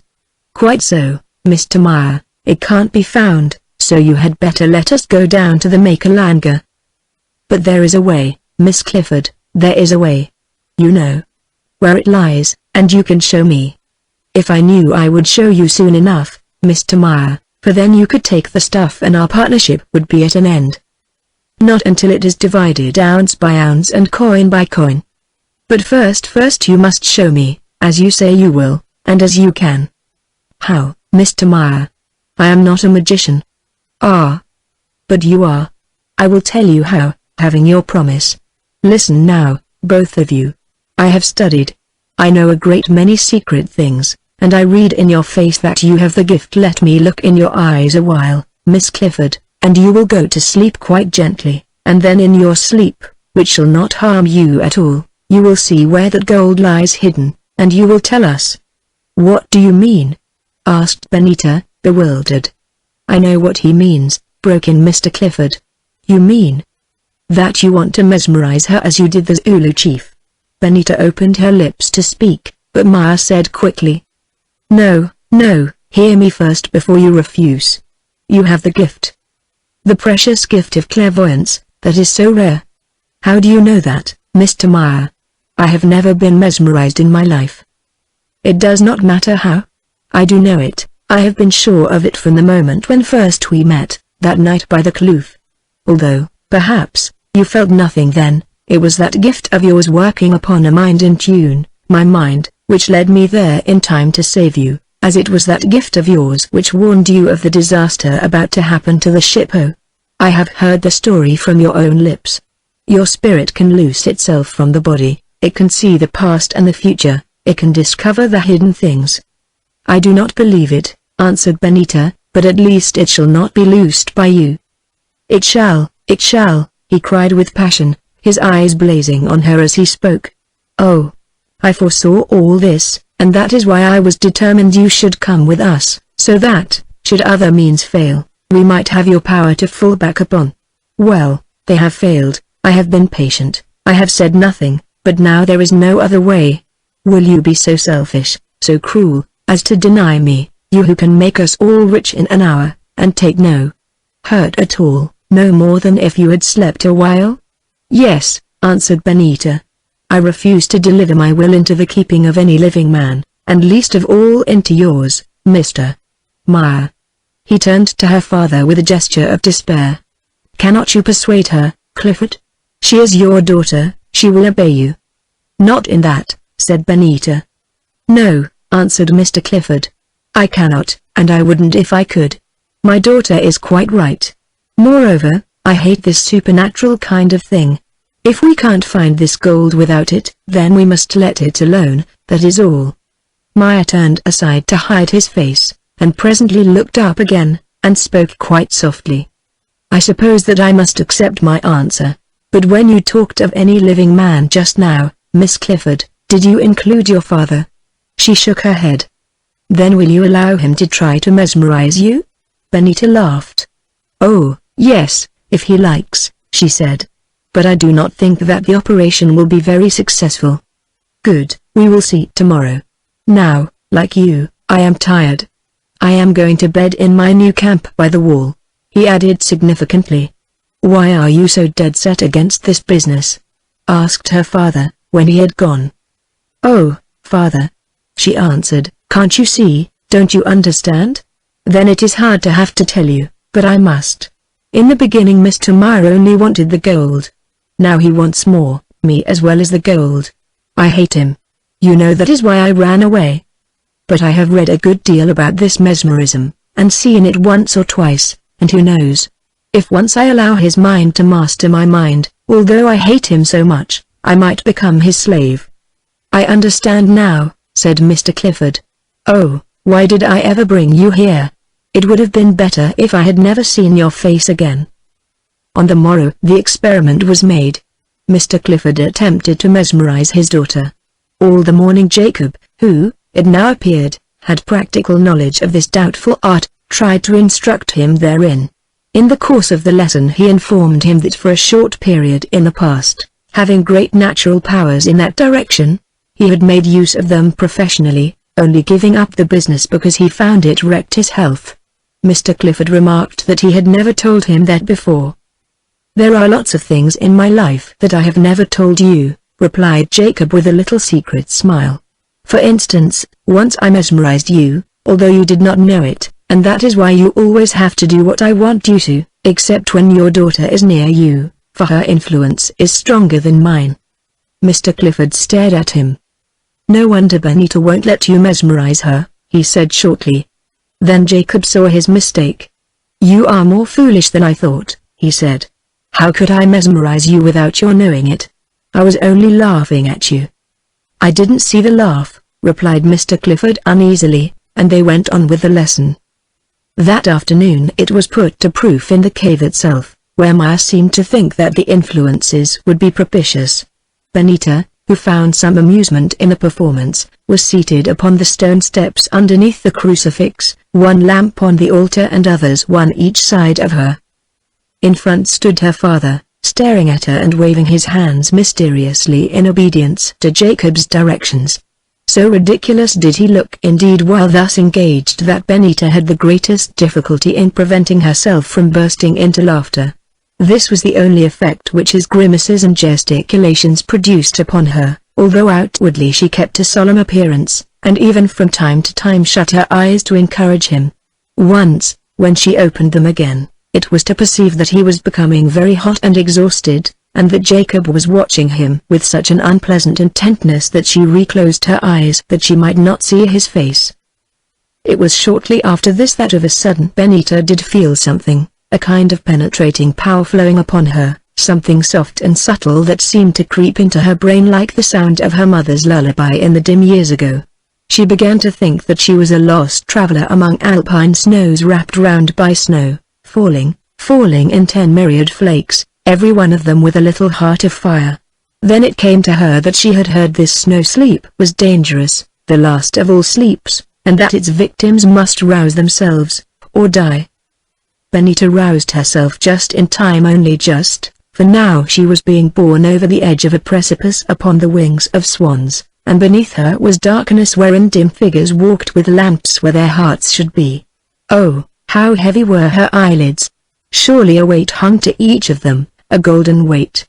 There, they were open, and she saw. Her father had ceased his efforts, he was rubbing his brow with a red pocket handkerchief, but behind him, with rigid arms outstretched, his glowing eyes fastened on her face, stood Jacob Meyer. By an effort she sprang to her feet, shaking her head as a dog does. "Have done with this nonsense," she said. "It tires me," and snatching one of the lamps she ran swiftly down the place. Benita expected that Jacob Meyer would be very angry with her, and braced herself for a scene. But nothing of the sort happened.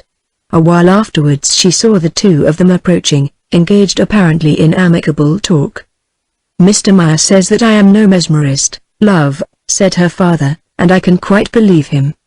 But for all that it is a weary job. I am as tired as I was after our escape from the mat table." She laughed and answered, "To judge by results I agree with you. The occult is not in your line, father. You had better give it up." "Did you, then, feel nothing?" asked Meyer. "Nothing at all," she answered, looking him in the eyes. "No, that's wrong. I felt extremely bored and sorry to see my father making himself ridiculous. Gray hairs and nonsense of that sort don't go well together." "No," he answered. "I agree with you, not of that sort," and the subject dropped. For the next few days, to her intense relief, Benita heard no more of mesmerism. To begin with, there was something else to occupy their minds. The Matable, tired of marching round the fortress and singing endless war songs, had determined upon an assault. From their point of vantage on the topmost wall the three could watch the preparations which they made. Trees were cut down and brought in from a great distance that rude ladders might be fashioned out of them. Also spies wandered round reconnoitering for a weak place in the defences. When they came too near the Makelanga fired on them, killing some, so that they retreated to the camp, which they had made in a fold of ground at a little distance. Suddenly it occurred to Meyer that although here the Matable were safe from the Makelanga bullets, it was commanded from the greater eminence, and by way of recreation he set himself to harass them. His rifle was a sporting Martini, and he had an ample supply of ammunition. Moreover, he was a beautiful marksman, with sight like that of a hawk. A few trial shots gave him the range. It was a shade under 700 yards, and then he began operations. Lying on the top of the wall and resting his rifle upon a stone, he waited until the man who was superintending the manufacture of the ladders came out into the open, when, aiming carefully, he fired. The soldier, a white-bearded savage, sprang into the air, and fell backwards, while his companions stared upwards, wondering whence the bullet had come. "Pretty, wasn't it?" said Meyer to Benita, who was watching through a pair of field glasses. "I dare say," she answered. "But I don't want to see any more," and giving the glasses to her father, she climbed down the wall. But Meyer stayed there, and from time to time she heard the report of his rifle. In the evening he told her that he had killed 6 men and wounded 10 more, adding that it was the best day's shooting which he could remember. "What is the use when there are so many?" she asked. "Not much," he answered. "But it annoys them and amuses me. Also, it was part of our bargain that we should help their Makelanga if they were attacked." "I believe that you like killing people," she said. "I don't mind it, Miss Clifford, especially as they tried to kill you." Chapter 18. Chapter 18. The Other Benita. At irregular times, when he had nothing else to do, Jacob went on with his mad shooting, in which Mr. Clifford joined him, though with less effect. Soon it became evident that the Matable were very much annoyed by the fatal accuracy of this fire. Loss of life they did not mind in the abstract, but when none of them knew but that their own turn might come next to perish beneath these downward plunging bullets, the matter wore a different face to them. To leave their camp was not easy, since they had made a thorn boma around it, to protect them in case the Makelanga should make a night sally. Also they could find no other convenient spot.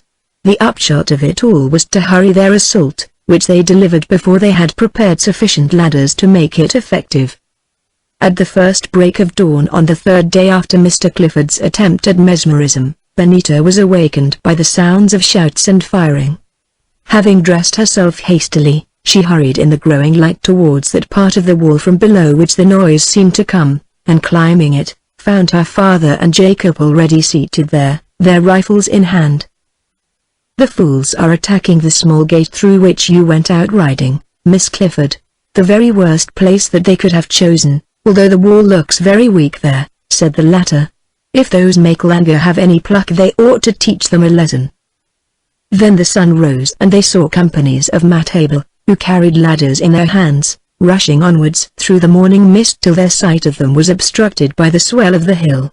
On these companies the two white men opened fire, with what result they could not see in that light. Presently a great shout announced that the enemy had gained the fosse and were setting up the ladders.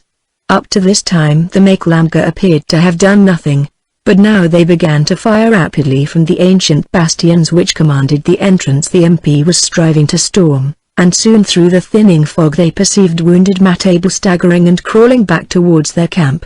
Of these, the light now better, Jacob did not neglect to take his toll. Meanwhile, the ancient fortress rang with the hideous tumult of the attack.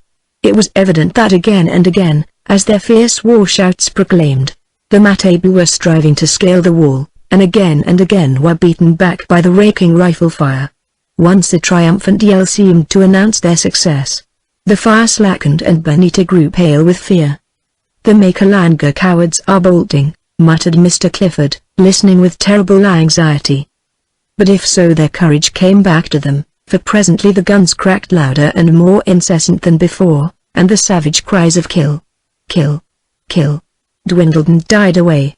Another 5 minutes and the Matable were in full retreat, bearing with them many dead and wounded men upon their backs or stretched out on the ladders.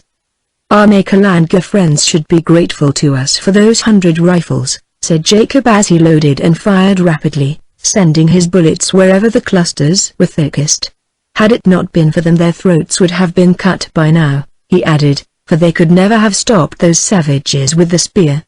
"Yes, and ours too before nightfall," said Benita with a shudder, for the sight of this desperate fray and fear of how it might end had sickened her. "Thank heaven, it is over.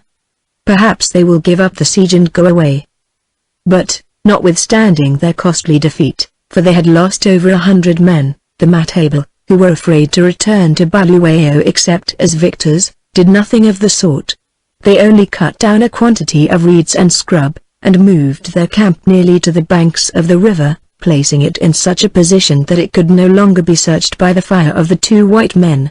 Here they sat themselves down sullenly, hoping to starve out the garrison or to find some other way of entering the fortress. Now Myers' shooting having come to an end for lack of men to shoot at, since the enemy exposed themselves no more, he was again able to give his full attention to the matter of the treasure hunt. As nothing could be found in the cave he devoted himself to the outside enclosure which, it may be remembered, was grown over with grass and trees and crowded with ruins. In the most important of these ruins they began to dig somewhat aimlessly, and were rewarded by finding a certain amount of gold in the shape of beads and ornaments, and a few more skeletons of ancients. But of the Portuguese horde there was no sign. Thus it came about that they grew gloomier day by day, till at last they scarcely spoke to each other. Jacob's angry disappointment was written on his face, and Benita was filled with despair, since to escape from their jailer above and the Matable below seemed impossible. Moreover, she had another cause for anxiety. The ill health which had been threatening her further for a long while now fell upon him in earnest, so that of a sudden he became a very old man. His strength and energy left him, and his mind was so filled with remorse for what he held to be his crime in bringing his daughter to this awful place, and with terror for the fate that threatened her, that he could think of nothing else. In vain did she try to comfort him. He would only wring his hands and groan, praying that God and she would forgive him. Now, too, Myers' mastery over him became continually more evident. Mr. Clifford implored the man, almost with tears, to unblock the wall and allow them to go down to the Maklanger. He even tried to bribe him with the offer of all his share of the treasure, if it were found, and when that failed, of his property in the Transvaal. But Jacob only told him roughly not to be a fool, as they had to see the thing through together. Then he would go again and brood by himself, and Benita noticed that he always took his rifle or a pistol with him. Evidently he feared lest her father should catch him unprepared, and take the law into his own hands by means of a sudden bullet. One comfort she had, however, although he watched her closely, the Jew never tried to molest her in any way, not even with more of his enigmatic and amorous speeches. By degrees, indeed, she came to believe that all this was gone from his mind, or that he had abandoned his advances as hopeless. A week passed since the Matable attack, and nothing had happened. The Makalanger took no notice of them, and so far as she was aware the old Milimo never attempted to climb the blocked wall or otherwise to communicate with them, a thing so strange that, knowing his affection for her, Benita came to the conclusion that he must be dead, killed perhaps in the attack. Even Jacob Meyer had abandoned his digging, and sat about all day doing nothing but think. Their meal that night was a miserable affair, since in the first place provisions were running short and there was little to eat, and in the second no one spoke a word. Benita could swallow no food. She was weary of that sun-dried trek ox, for since Meyer had blocked the wall they had little else. But by good fortune there remained plenty of coffee, and of this she drank 2 cups, which Jacob prepared and handed to her with much politeness. It tasted very bitter to her, but this, Benita reflected, was because they lacked milk and sugar. Supper ended, Meyer rose and bowed to her, muttering that he was going to bed, and a few minutes later Mr. Clifford followed his example. She went with her father to the hut beneath the tree, and having helped him to remove his coat, which now he seemed to find difficulty in doing for himself, bade him good night and returned to the fire. It was very lonely there in the silence, for no sound came from either the Matable or the Makalanger camps, and the bright moonlight seemed to people the place with fantastic shadows that looked alive. Benita cried a little now that her father could not see her, and then also sought refuge in bed. Evidently the end, whatever it might be, was near, and of it she could not bear to think. Moreover, her eyes were strangely heavy, so much so that before she had finished saying her prayers sleep fell upon her, and she knew no more. Had she remained as wakeful as it was often her fate to be during those fearful days, towards midnight she might have heard some light-footed creature creeping to her tent, and seen that the moon rays which flowed through the gaping and ill-closed flap were cut off by the figure of a man with glowing eyes, whose projected arms waved over her mysteriously. But Benita neither heard nor saw. In her drug-dressed she did not know that her sleep turned gradually to a magic swoon. She had no knowledge of her rising, or of how she threw her thick cloak about her, lit her lamp, and, in obedience to that beckoning finger, glided from the tent. She never heard her father stumble from his hut, disturbed by the sound of footsteps, or the words that passed between him and Jacob Meyer, while, lamp in hand, she stood near them like a strengthless ghost.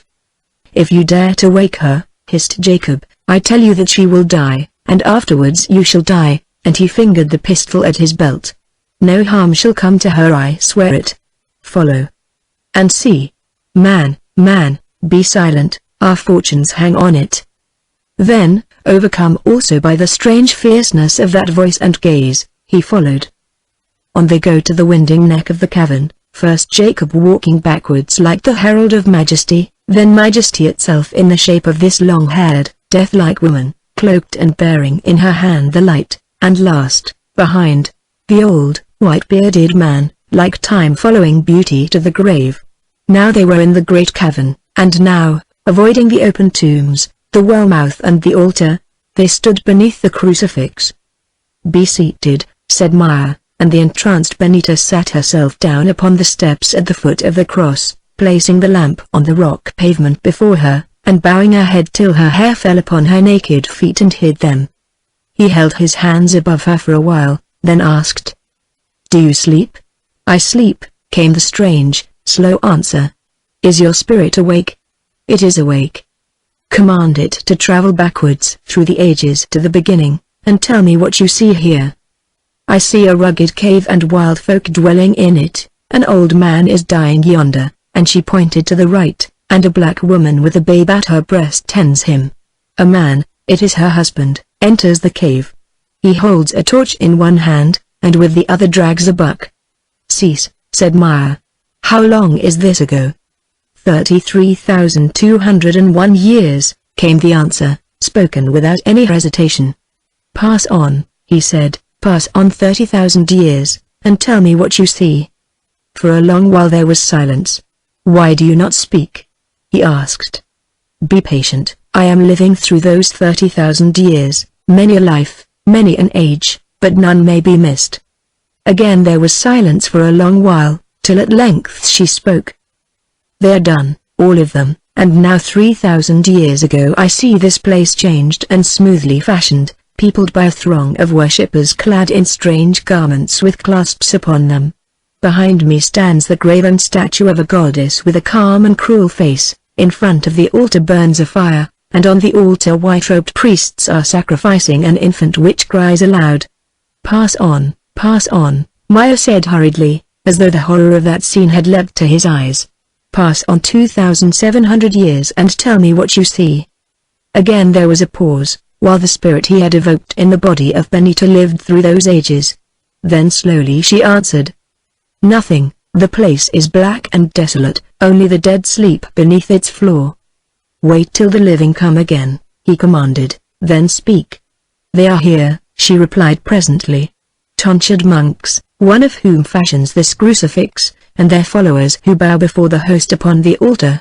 They come, they go, of whom shall I tell you? Tell me of the Portuguese, of those who were driven here to die.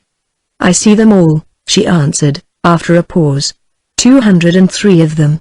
They are ragged and wayworn and hungry. Among them is a beautiful woman, a girl. She draws near to me, she enters into me. You must ask her. This was spoken in a very faint voice. I no more. Mr. Clifford attempted to interrupt, but fiercely Maya bade him to be silent. Speak, he commanded, but the crouching figure shook her head.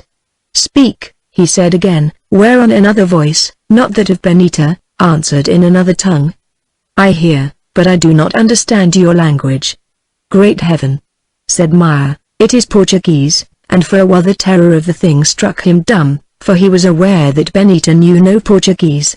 He knew it, however, who had lived at Alonso Marques. Who are you? He asked in that tongue. I'm Benita de Ferrer. I am the daughter of the Captain de Ferrer and of his wife, the Lady Christina, who stand by you. Now, turn, and you will see them. Jacob started and looked about him uneasily. What did she say? I did not catch it all, asked Mr. Clifford. He translated her words. But this is black magic, exclaimed the old man. Benita knows no Portuguese, so how comes she to speak it? Because she is no longer our Benita, she is another Benita, Benita de Ferrer. The Malimo was right when he said that the spirit of the dead woman went with her, as it seems the name has gone, he added. Have done, said Mr. Clifford, the thing is unholy. Wake her up, or I will. And bring about her death. Touch or disturb her, and I tell you she will die, and he pointed to Benita, who crouched before them so white and motionless that indeed it seemed as though already she were dead. Be quiet, he went on. I swear to you that no hurt shall come to her. Also that I will translate everything to you. Promise, or I will tell you nothing, and her blood be on your head. Then Mr. Clifford groaned and said, I promise. Tell me your story, Benita de Ferrer. How came you and your people here? The tribes of Monomotapa rose against our rule. They killed many of us in the lower land. Yes, they killed my brother and him to whom I was affianced. The rest of us fled north to this ancient fortress, hoping thence to escape by the river, the Zambesi. The Mambo, our vassal, gave us shelter here, but the tribes besieged the walls in thousands, and burned all the boats so that we could not fly by the water. Many times we beat them back from the wall, the ditch was full of their dead, and at last they dared to attack no more. Then we began to starve and they won the first wall. We went on starving and they won the second wall, but the third wall they could not climb. So we died. One by one we laid ourselves down in this cave and died, till I alone was left, for while our people had food they gave it to me who was the daughter of their captain. Yes, alone I knelt at the foot of this crucifix by the body of my father, praying to the blessed Son of Mary for the death that would not come, and kneeling there I swooned. When I awoke again the Mambo and his men stood about me, for now, knowing us to be dead, The tribes had gone, and those who were in hiding across the river had returned and knew how to climb the wall.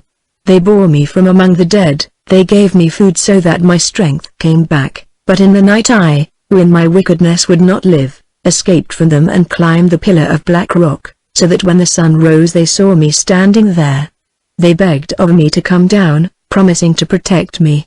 But I said no, who in the evil of my heart only desired to die, that I might join my father and my brother, and one who was dearer to me than all. They asked of me where the great treasure was hidden. At these words Jacob gasped, then rapidly translated them, while the figure before them became silent, as though it felt that for the moment the power of his will was withdrawn. "Speak on, I bid you," he said, and she continued, the rich, slow voice dropping word after word from the lips of Benita in the alien speech that this Benita never knew. I answered that it was where it was, and that if they gave it up to any save the one appointed, then that fate which had befallen my people would befall theirs also. Yes, I gave it into their keeping until I came again, since with his dying breath my father had commanded me to reveal it to none, and I believed that I who was about to die should never come again.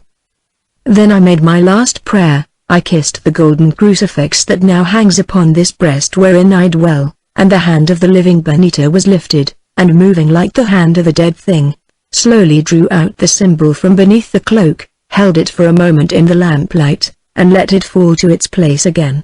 I put my hands before my eyes that I might not see, and I hurled myself from the pinnacle.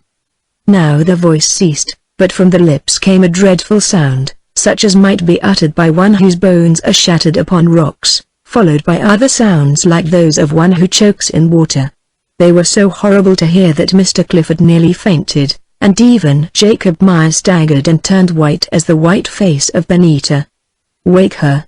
For God's sake, wake her," said her father. "She is dying, as that woman died hundreds of years ago. Not till she has told us where the gold is. Be quiet, you fool. She does not feel or suffer. It is the spirit within her that lives through the past again." Once more there was silence. It seemed as though the story were all told and the teller had departed. "Benita da Ferrer," said Meyer at length, "I command you, tell me, are you dead?" "Oh, would that I were dead, as my body is dead," wailed the lips of Benita. "Alas! I cannot die who suffer this purgatory, and must dwell on here alone until the destined day. Yes, yes, the spirit of her who was Benita da Ferrer must haunt this place in solitude. This is her doom, to be the guardian of that accursed gold which was wrung from the earth by cruelty and paid for with the lives of men." "Is it still safe?" whispered Jacob. "I will look." Then after a pause, "I have looked. It is there, every grain of it, in ox-hide bags, only one of them has fallen and burst, that which is black and red." "Where is it?" he said again. "I may not tell you, never, never." "Is there anyone whom you may tell?" "Yes." "Whom?" "Her in whose breast I lie." "Tell her then." "I have told her, she knows." "And may she tell me?" "Let her guard the secret as she will." "O my guardian, I thank thee. My burden is departed, my sin of self-murder is atoned." "Benita da Ferrer, are you gone?" No answer. "Benita Clifford, do you hear me?" "I hear you," said the voice of Benita, speaking in English, although Jacob, forgetting, had addressed her in Portuguese. "Where is the gold?" "In my keeping." "Tell me, I command you." But no words came, though he questioned her many times no words came, till at last her head sank forward upon her knees, and in a faint voice she murmured, "Loose me, or I die." Chapter 19. Chapter 19. The Awaking. Still Jacob Meyer hesitated. The great secret was unlearned, and, if this occasion passed, might never be learned. But if he hesitated, Mr. Clifford did not. The knowledge of his child's danger, the sense that her life was mysteriously slipping away from her under pressure of the ghastly spell in which she lay enthralled, stirred him to madness. His strength and manhood came back to him. He sprang straight at Meyer's throat, gripped it with one hand, and with the other drew the knife he wore. "You devil!" he gasped. "Wake her or you shall go with her." And he lifted the knife. Then Jacob gave in. Shaking off his assailant, he stepped to Benita, and while her father stood behind him with the lifted blade, began to make strange upward passes over her, and to mutter words of command. For a long while they took no effect. Indeed, both of them were almost sure that she was gone. Despair gripped her father, and Maya worked at his black heart so furiously that the sweat burst out upon his forehead and fell in great drops to the floor. Oh, at last she stirred. Her head lifted itself a little, her breast heaved. Lord in heaven, I have saved her, muttered Jacob in German, and worked on. Now the eyes of Benita opened, and now she stood up and sighed. But she said nothing, only like a person walking in her sleep, she began to move towards the entrance of the cave, her father going before her with the lamp. On she went, and out of it straight to her tent, where instantly she cast herself upon her bed and sank into deep slumber. It was as though the power of the drug-induced oblivion, which for a while was overmastered by that other stronger power invoked by Jacob, had reasserted itself. Maya watched her for a while, then said to Mr. Clifford, "Don't be afraid and don't attempt to disturb her. She will wake naturally in the morning." "I hope so for both our sakes," he answered, glaring at him. "For if not, you or I, or the two of us, will never see another." Maya took no notice of his threats. Indeed, the man seemed so exhausted that he could scarcely stand. "I am done," he said. "Now, as she is safe, I don't care what happens to me. I must rest," and he staggered from the tent, like a drunken man. Outside, at the place where they ate, Mr. Clifford heard him gulping down raw gin from the bottle. Then he heard no more. All the rest of the night, and for some hours of the early morning, did her father watch by the bed of Benita, although, lightly clad as he was, the cold of dawn struck to his bones. At length, when the sun was well up, she rose in her bed, and her eyes opened. "What are you doing here, father?" she said. "I have come to see where you were, dear. You are generally out by now." "I suppose that I must have overslept myself then," she replied wearily. "But it does not seem to have refreshed me much, and my head aches. Oh, I remember," she added with a start. "I have had such a horrid dream." "What about?" he asked as carelessly as he could. "I can't recall it quite, but it had to do with Mr. Meyer," and she shivered. "It seemed as though I had passed into his power, as though he had taken possession of me, body and soul, and forced me to tell him all the secret things." "What secret things, Benita?" She shook her head. "I don't know now, but we went away among dead people, and I told him there." "Oh, father, I am afraid of that man, terribly afraid. Protect me from him," and she began to cry a little. "Of course I will protect you, dear. Something has upset your nerves. Come, dress yourself and you'll soon forget it all. I'll light the fire." A quarter of an hour later Benita joined him, looking pale and shaken, but otherwise much as usual. She was ravenously hungry, and ate of the biscuits and dried meat with eagerness. "The coffee tastes quite different from that which I drank last night," she said. "I think there must have been something in it which gave me those bad dreams. Where is Mr. Meyer?" "Oh, I know." And again she put her hand to her head. "He is still asleep by the wall." "Who told you that?" "I can't say, but it is so. He will not come here till 1 o'clock. There, I feel much better now. What shall we do, father?" "Sit in the sun and rest, I think, dear." "Yes, let us do that, on the top of the wall. We can see the Makalanga from there, and it will be a comfort to be sure that there are other human beings left in the world besides ourselves and Jacob Meyer." So presently they went, and from the spot whence Meyer used to shoot at the Matable camp, looked down upon the Makalanga moving about the first enclosure far below. By the aid of the glasses Benita even thought that she recognized Hamas, although of this it was difficult to be sure, for they were all very much alike. Still, the discovery quite excited her. "I am sure it is Dharma's," she said. "And oh, how I wish that we were down there with him, although it is true that then we should be nearer to the Matable. But they are better than Mr. Meyer, much better."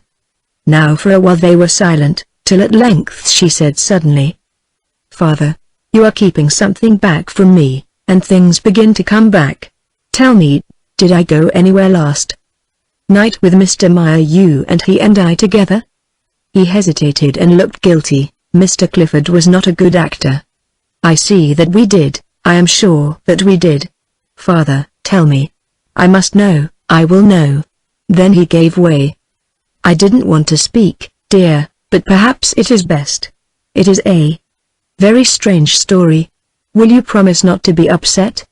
I will promise not to be more upset than I am at present, she answered, with a sad little laugh. Go on. You remember that Jacob Meyer wanted to mesmerize you? I am not likely to forget it, she answered. Well, last night he did mesmerize you. What? She said. What? Oh, how dreadful. Now I understand it all. But when? When you were sound asleep, I suppose. At least, the first I knew of it was that some noise woke me, and I came out of the hut to see you following him like a dead woman, with a lamp in your hand. Then he told her all the story, while she listened aghast. How dead he? She gasped, when her father had finished the long tale. I hate him, I almost wish that you had killed him, and she clenched her little hands and shook them in the air. That is not very Christian of you, Miss Clifford, said a voice behind her. But it is past 1 o'clock, and as I am still alive I have come to tell you that it is time for luncheon. Benita wheeled round upon the stone on which she sat, and there, standing amidst the bushes a little way from the foot of the wall, was Jacob Meyer. Their eyes met, hers were full of defiance, and his of conscious power. I do not want any luncheon, Mr. Meyer, she said. But I am sure that you do. Please come down and have some. Please come down. The words were spoken humbly, almost pleadingly, yet to Benita they seemed as a command. At any rate, with slow reluctance she climbed down the shattered wall, followed by her father, and without speaking they went back to their camping place, all three of them, Jacob leading the way. When they had eaten, or made pretense to eat, he spoke. I see that your father has told you everything, Miss Clifford, and of that I am glad. As for me, it would have been awkward, who must ask your forgiveness for so much. But what could I do? I knew, as I have always known, that it was only possible to find this treasure by your help. So I gave you something to make you sleep, and then in your sleep I hypnotized you, and you know the rest. I have great experience in this art, but I have never seen or heard of anything like what happened. And I hope I never shall again. Hitherto Benita had sat silent, but now her burning indignation and curiosity overcame her shame and hatred. Mr. Meyer, she said, you have done a shameful and a wicked thing, and I tell you at once that I can never forgive you. Don't say that. Please don't say that, he interrupted in tones of real grief. Make allowances for me. I had to learn, and there was no other way. You are a born clairvoyante, one among 10,000, my art told me so, and you know all that is at stake.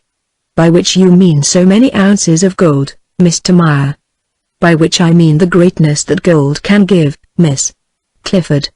Such greatness, Mr. Meyer, as a week of fever, or a matable spear, or God's will can rob you of. But the thing is done, and soon or late the sin must be paid for. Now I want to ask you a question. You believe in nothing, you have told me so several times. You say that there is no such thing as a spirit, that when we die, and there's an end. Do you not? Yes, I do. Then tell me, what was it that spoke out of my lips last night, and how came it that I, who know no Portuguese, talked to you in that tongue? He shrugged his shoulders.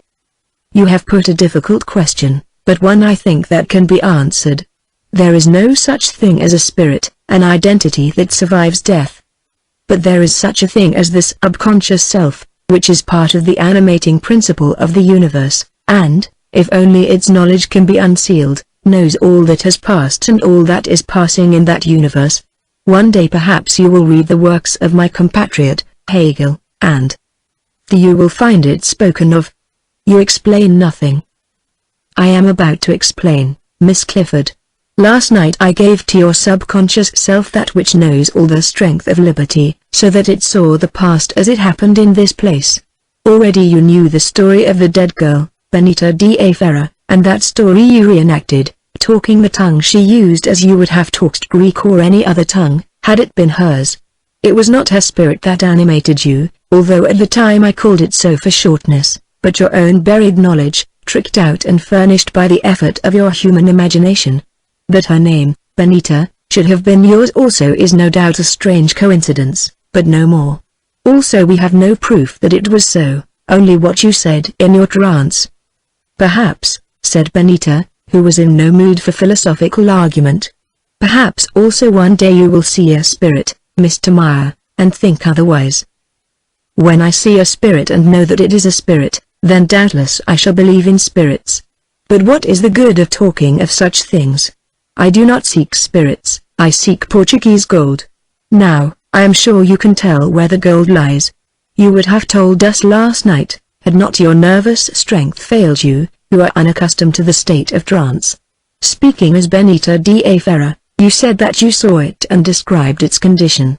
Then you could, or would, say no more, and it became necessary to waken you. Miss Clifford, you must let me mesmerize you once again for a few minutes only, for then we will waste no time on past histories, and we shall find the gold. Unless, indeed, he added by an afterthought, and looking at her sharply, you know already where it is, in which case I need not trouble you. I do not know, Mr. Meyer. I remember nothing about the gold. Which proves my theory. What purported to be the spirit of Benita da Ferra said that it had passed the secret on to you, but in your waking state you do not know that secret. In fact, she did not pass it on because she had no existence. But in your subconscious state you will know. Therefore I must mesmerize you again. Not at once, but in a few days' time, when you have quite recovered. Let us say next Wednesday, 3 days hence. You shall never mesmerize me again, Mr. Meyer. No, not while I live, broke in her father, who had been listening to this discussion in silence. Jacob bowed his head meekly. You think so now, but I think otherwise. What I did last night I did against your will, and that I can do again, only much more easily. But I had rather do it with your will, who work not for my own sake only, but for the sake of all of us. And now let us talk no more of the matter, lest we should grow angry. Then he rose and went away. The next 3 days were passed by Benita in a state of constant dread. She knew in herself that Jacob Meyer had acquired a certain command over her, that an invincible intimacy had sprung up between them. She was acquainted with his thoughts, thus, before he asked for it, she would find herself passing him some article at table or elsewhere, or answering a question that he was only about to ask. Moreover, he could bring her to him from a little distance. Thus, on 2 or 3 occasions when she was wandering about their prison enclosure, as she was wont to do for the sake of exercise, she found her feet draw to some spot now one place and now another, and when she reached it there before her was Jacob Meyer. Forgive me for bringing you here, he would say, smiling after his crooked fashion, and lifting his hat politely, but I wish to ask you if you have not changed your mind as to being mesmerized? Then for a while he would hold her with his eyes, so that her feet seemed rooted to the ground, till at length it was as though he cut a rope by some action of his will and set her free, and, choked with wrath and blind with tears, Benita would turn and run from him as from a wild beast. But if her days were evil, oh, what were her nights? She lived in constant terror lest he should again drug her food or drink, and, while she slept, throw his magic spell upon her. To protect herself from the first danger she would swallow nothing that had been near him. Now also she slept in the hut with her father, who lay near its door, a loaded rifle at his side, for he had told Jacob outright that if he caught him at his practices he would shoot him, a threat at which the younger man laughed aloud, for he had no fear of Mr. Clifford. Throughout the long hours of darkness they kept watch alternately, one of them lying down to rest while the other peered and listened. Nor did Benita always listen in vain, for twice at least she heard stealthy footsteps creeping about the hut, and felt that soft and dreadful influence flowing in upon her. Then she would wake her father, whispering, "He is there, I can feel that he is there." But by the time that the old man had painfully dragged himself to his feet, for now he was becoming very feeble and acute rheumatism or some such illness had got hold of him and crept from the hut, there was no one to be seen. Only through the darkness he would hear the sound of a retreating step, and of low, mocking laughter. Thus those miserable days went by, and the third morning came, that dreaded Wednesday. Before it was dawn, Benita and her father, neither of whom had closed their eyes that night, talked over their straight long and earnestly, and they knew that its crisis was approaching. "I think that I had better try to kill him, Benita," he said. "I am growing dreadfully weak, and if I put it off I may find no strength, and you will be at his mercy. I can easily shoot him when his back is turned, and though I hate the thought of such a deed, surely I shall be forgiven. Or if not, I cannot help it. I must think of my duty to you, not of myself." "No, no," she answered. "I will not have it. It would be murder, although he has threatened you. After all, father, I believe that the man is half mad, and not responsible. We must take our chance and trust to God to save us. If he does not," she added, "at the worst I can always save myself," and she touched the pistol which now she wore day and night. "So be it," said Mr. Clifford, with a groan. "Let us pray for deliverance from this hell and keep our hands clean of blood." Chapter 20. Jacob Meyer sees a spirit. For a while they were silent, then Benita said, "Father, is it not possible that we might escape, after all? Perhaps that stair on the rampart is not so completely blocked that we could not climb over it." Mr. Clifford, thinking of his stiff limbs and aching back, shook his head and answered, "I don't know, Meyer has never let me near enough to see." "Well, why do you not go to look? You know he sleeps till late now, because he is up all night. Take the glasses and examine the top of the wall from inside that old house nearby. He will not see or hear you, but if I came near, he would know and wake up. If you like, love, I can try. But what are you going to do while I am away?" "I shall climb the pillar."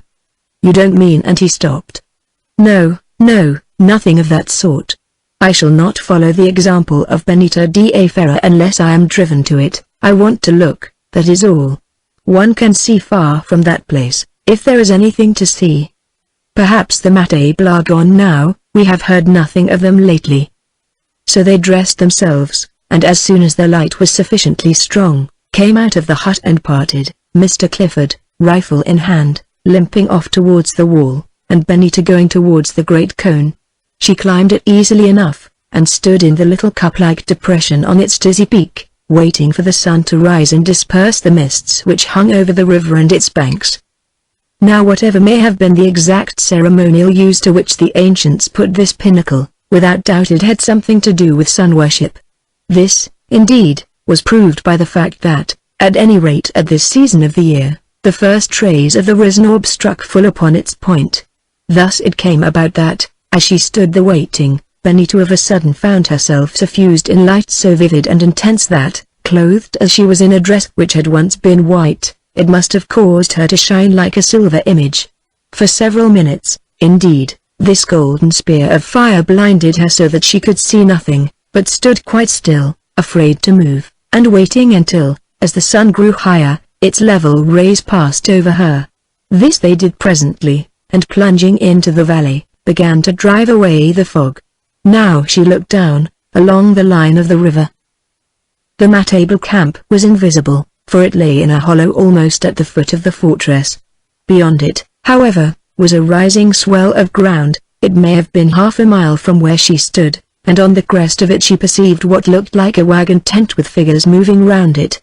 They were shouting also, for through the silence of the African morn the sound of their voices floated up to her. As the mist cleared off, Benita saw that without doubt it was a wagon, for there stood the long row of oxen. Also it had just been captured by the Matable, for these were about it in numbers.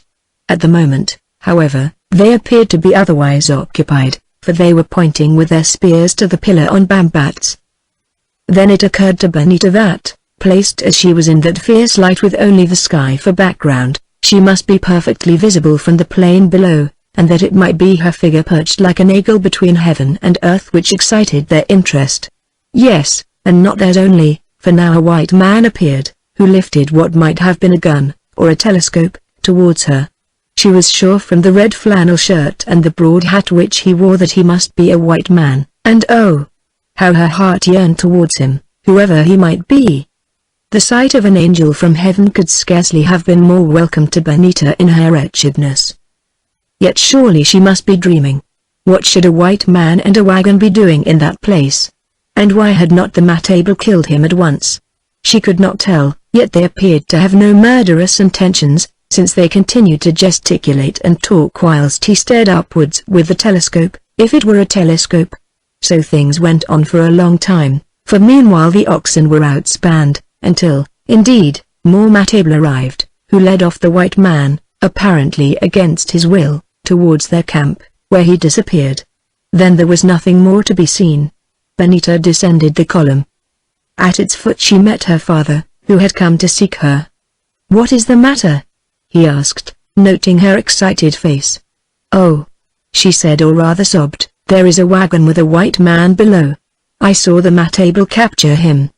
"Then I am sorry for the poor devil," answered the father, "for he is dead by now." "But what could a white man have been doing here? Some hunter, I suppose, who has walked into a trap." The face of Benita fell. "I hoped," she said, "that he might help us. As well might he hope that we could help him. He is gone, and there is an end. Well, peace to his soul, and we have our own troubles to think of. I have been to look at that wall, and it is useless to think of climbing it. If he had been a professional mason, Maya could not have built it up better. No wonder that we have seen nothing more of the Mulimo, for only a bird could reach us." "Where was Mr. Maya?" asked Benita. "Asleep in a blanket under a little shelter of boughs by the stair. At least, I thought so, though it was rather difficult to make him out in the shadow. At any rate, I saw his rifle set against a tree. Come, let us go to breakfast. No doubt he will turn up soon enough." So they went, and for the first time since the Sunday Benita ate a hearty meal of biscuits soaked in coffee. Although her father was so sure that by now he must have perished on the matable spears, the sight of the white man and his wagon had put new life into her, bringing her into touch with the world again. After all, might it not chance that he had escaped? All this while there had been no sign of Jacob Meyer. This, however, did not surprise them, for now he ate his meals alone, taking his food from a little general store, and cooking it over his own fire. When they had finished their breakfast, Mr. Clifford remarked that they had no more drinking water left, and Benita said that she would go to fetch a pailful from the well in the cave. Her father suggested that he should accompany her, but she answered that it was not necessary as she was quite able to wind the chain by herself. So she went, carrying the bucket in one hand and a lamp in the other. As she walked down the last of the zigzags leading to the cave, Benita stopped a moment thinking that she saw a light, and then went on, since on turning the corner there was nothing but darkness before her. Evidently she had been mistaken. She reached the well and hung the pail onto the great copy hook, wondering as she did so how many folk had done likewise in the far, far past, for the massive metal of that hook was worn quite thin with use. Then she let the roller run, and the sound of the traveling chain clanked dismally in that vaulted, empty place. At length the pail struck the water, and she began to wind up again, pausing at times to rest, for the distance was long and the chain heavy. The bucket appeared. Benita drew it to the side of the well, and lifted it from the hook, then took up her lamp to be gone. Feeling or seeing something, which she was not sure, she held the lamp above her head, and by its light perceived a figure standing between her and the entrance to the cave. "Who are you?" she asked, whereon a soft voice answered out of the darkness, the voice of Jacob Meyer. "Do you mind standing still for a few minutes, Miss Clifford? I have some paper here and I wish to make a sketch. You do not know how beautiful you look with that light above your head illuminating the shadows and the thorn-crowned crucifix beyond. You know, whatever paths fortune may have led me into, by nature I am an artist, and never in my life have I seen such a picture. One day it will make me famous. How statue-like I see thee stand. The agate lamp within thy hand. That's what I should put under it. You know the lines, don't you?" "Yes, Mr. Meyer, but I am afraid you will have to paint your picture from memory, as I cannot hold up this lamp any longer. My arm is aching already. I do not know how you came here, but as you have followed me perhaps you will be so kind as to carry this water." "I did not follow you, Miss Clifford. Although you never saw me I entered the cave before you to take measurements." How can you take measurements in the dark? I was not in the dark. I put out my light when I caught sight of you, knowing that otherwise you would run away, and fate stood me in good stead. You came on, as I willed that you should do. Now let us talk. Miss Clifford, have you changed your mind? You know the time is up. I shall never change my mind. Let me pass you, Mr. Meyer. No, no, not until you have listened. You are very cruel to me, very cruel indeed. You do not understand that, rather than do you the slightest harm, I would die 100 times. I do not ask you to die, I ask you to leave me alone, a much easier matter. But how can I leave you alone when you are a part of me, or when I love you? There, the truth is out, and now say what you will. Benita lifted the bucket of water, its weight seemed to steady her. Then she put it down again, since escape was impracticable, she must face the situation. I have nothing to say, Mr. Meyer, except that I do not love you or any living man, and I never shall. I thank you for the compliment you have paid me, and there is an end. Any living man, he repeated after her. That means you love a dead man, Seymour, he who was drowned. No wonder that I hated him when first my eyes fell on him years ago, long before you had come into our lives. Prescience, the subconscious self again. Well, what is the use of loving the dead, those who no longer have any existence, who have gone back into the clay out of which they were formed and are not, nor evermore shall be? You have but one life, turn to the living, and make it happy. I do not agree with you, Mr. Meyer. To me the dead are still living. One day I shall find them. Now let me go. I will not let you go. I will plead and wrestle with you as in the old fable my namesake of my own race wrestled with the angel, until at length you bless me. You despise me because I am a Jew, because I have had many adventures and not succeeded, because you think me mad. But I tell you that there is the seed of greatness in me. Give yourself to me and I will make you great, for now I know that it was you whom I needed to supply what is lacking in my nature. We will win the wealth, and together we will rule. Until a few days hence we starve or the Mate will make an end of us. No, Mr. Meyer, no, and she tried to push past him. He stretched out his arms and stopped her. Listen, he said, I have pleaded with you as man with woman. Now, as you refuse me and as you alone stand between me and madness, I will take another course. I am your master. Your will is servant to my will, I bid you obey me. He fixed his eyes upon hers, and Benita felt her strength begin to fail. Ah, he said, you are my servant now, and to show it I shall kiss you on the lips, then I shall throw the sleep upon you, and you will tell me what I want to know. Afterwards we can be wed when it pleases me. Oh, do not think that your father will defend you, for if he interferes I shall kill that foolish old man, whom until now I have only spared for your sake. Remember that if you make me angry, I shall certainly kill him, and your father's blood will be on your head. Now I am going to kiss you. Benita lifted her hand to find the pistol at her waist. It fell back again, she had no strength, it was as though she were paralyzed as a bird is paralyzed by a snake so that it cannot open its wings and fly away, but sits there awaiting death. She was given over into the hands of this man whom she hated. Could heaven allow such a thing? She wondered dimly, and all the while his lips drew nearer to her face. They touched her own, and then, why or wherefore Benita never understood, the spell broke. All his power was gone, she was as she had been, a free woman, mistress of herself. Contemptuously she thrust the man aside, and, not even troubling to run, lifted her pail of water and walked away. Soon she saw the light again, and joyfully extinguished her lamp. Indeed, the breast of Benita, which should have been so troubled after the scene through which she had passed, strangely enough was filled with happiness and peace. As that glorious sunlight had broken on her eyes, so had another light of freedom arisen in her soul. She was no longer afraid of Jacob Meyer, that coward kiss of his had struck off the shackles which bound her to him. Her mind had been subject to his mind, but now that his physical nature was brought into the play, his mental part had lost its hold upon her. As she approached the hut she saw her father seated on a stone outside it, since the poor old man was now so weak and full of pain that he could not stand for very long, and seeing, remembered Maya's threats against him. At the thought all her newfound happiness departed. She might be safe, she felt sure that she was safe, but how about her father?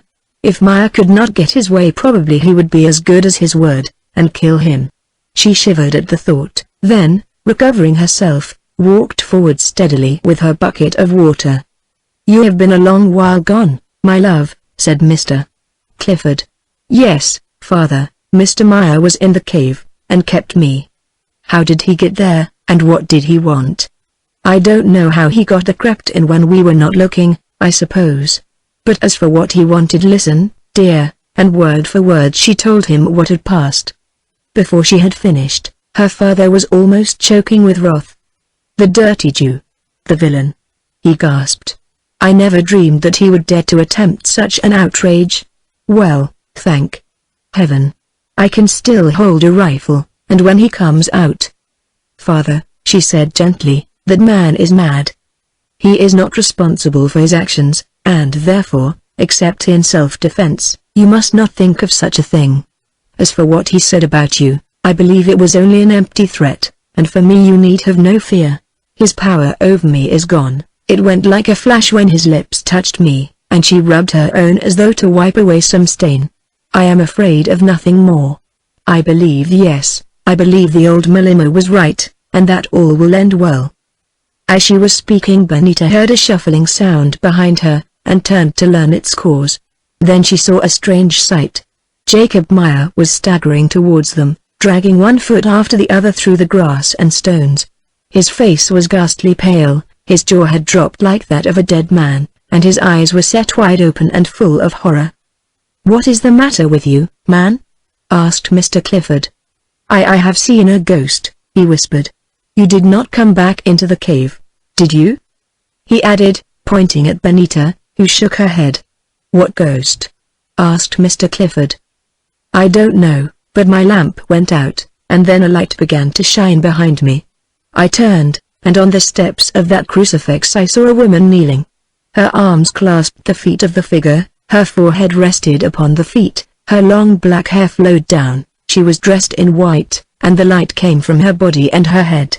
Very slowly she turned and looked at me, and oh, heaven!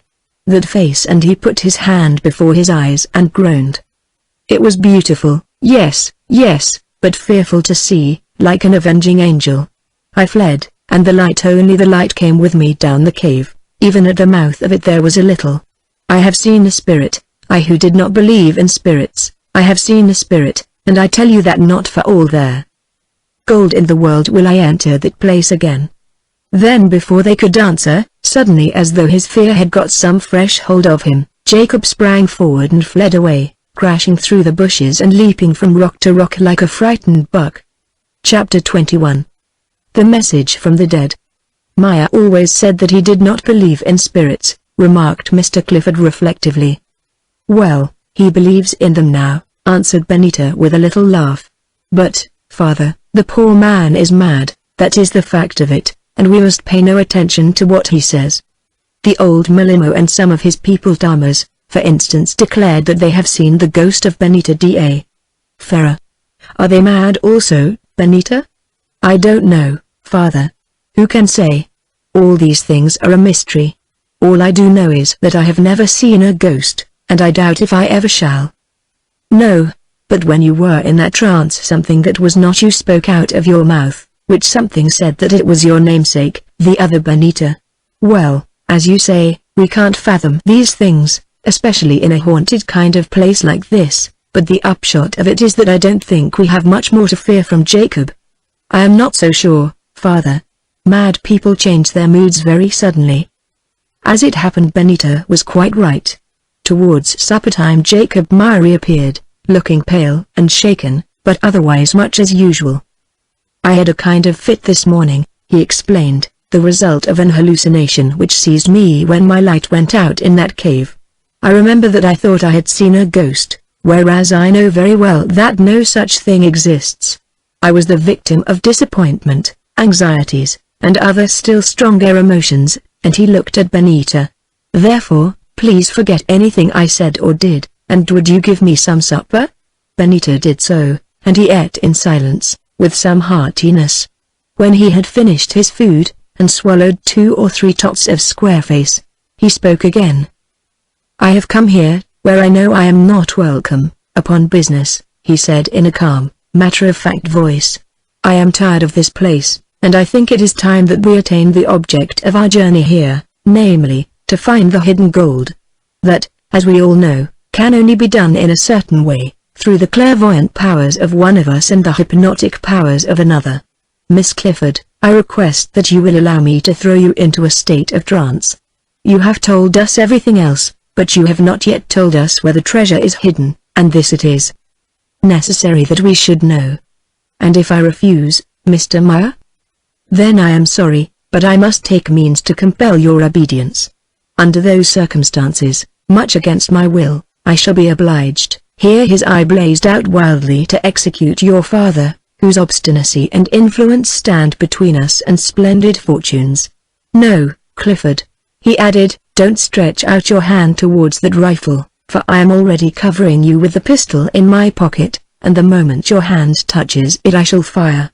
You poor old man, do you imagine for a single second that, sick as you are, and with your stiff limbs, you can hope to match yourself against my agility, intellect, and strength?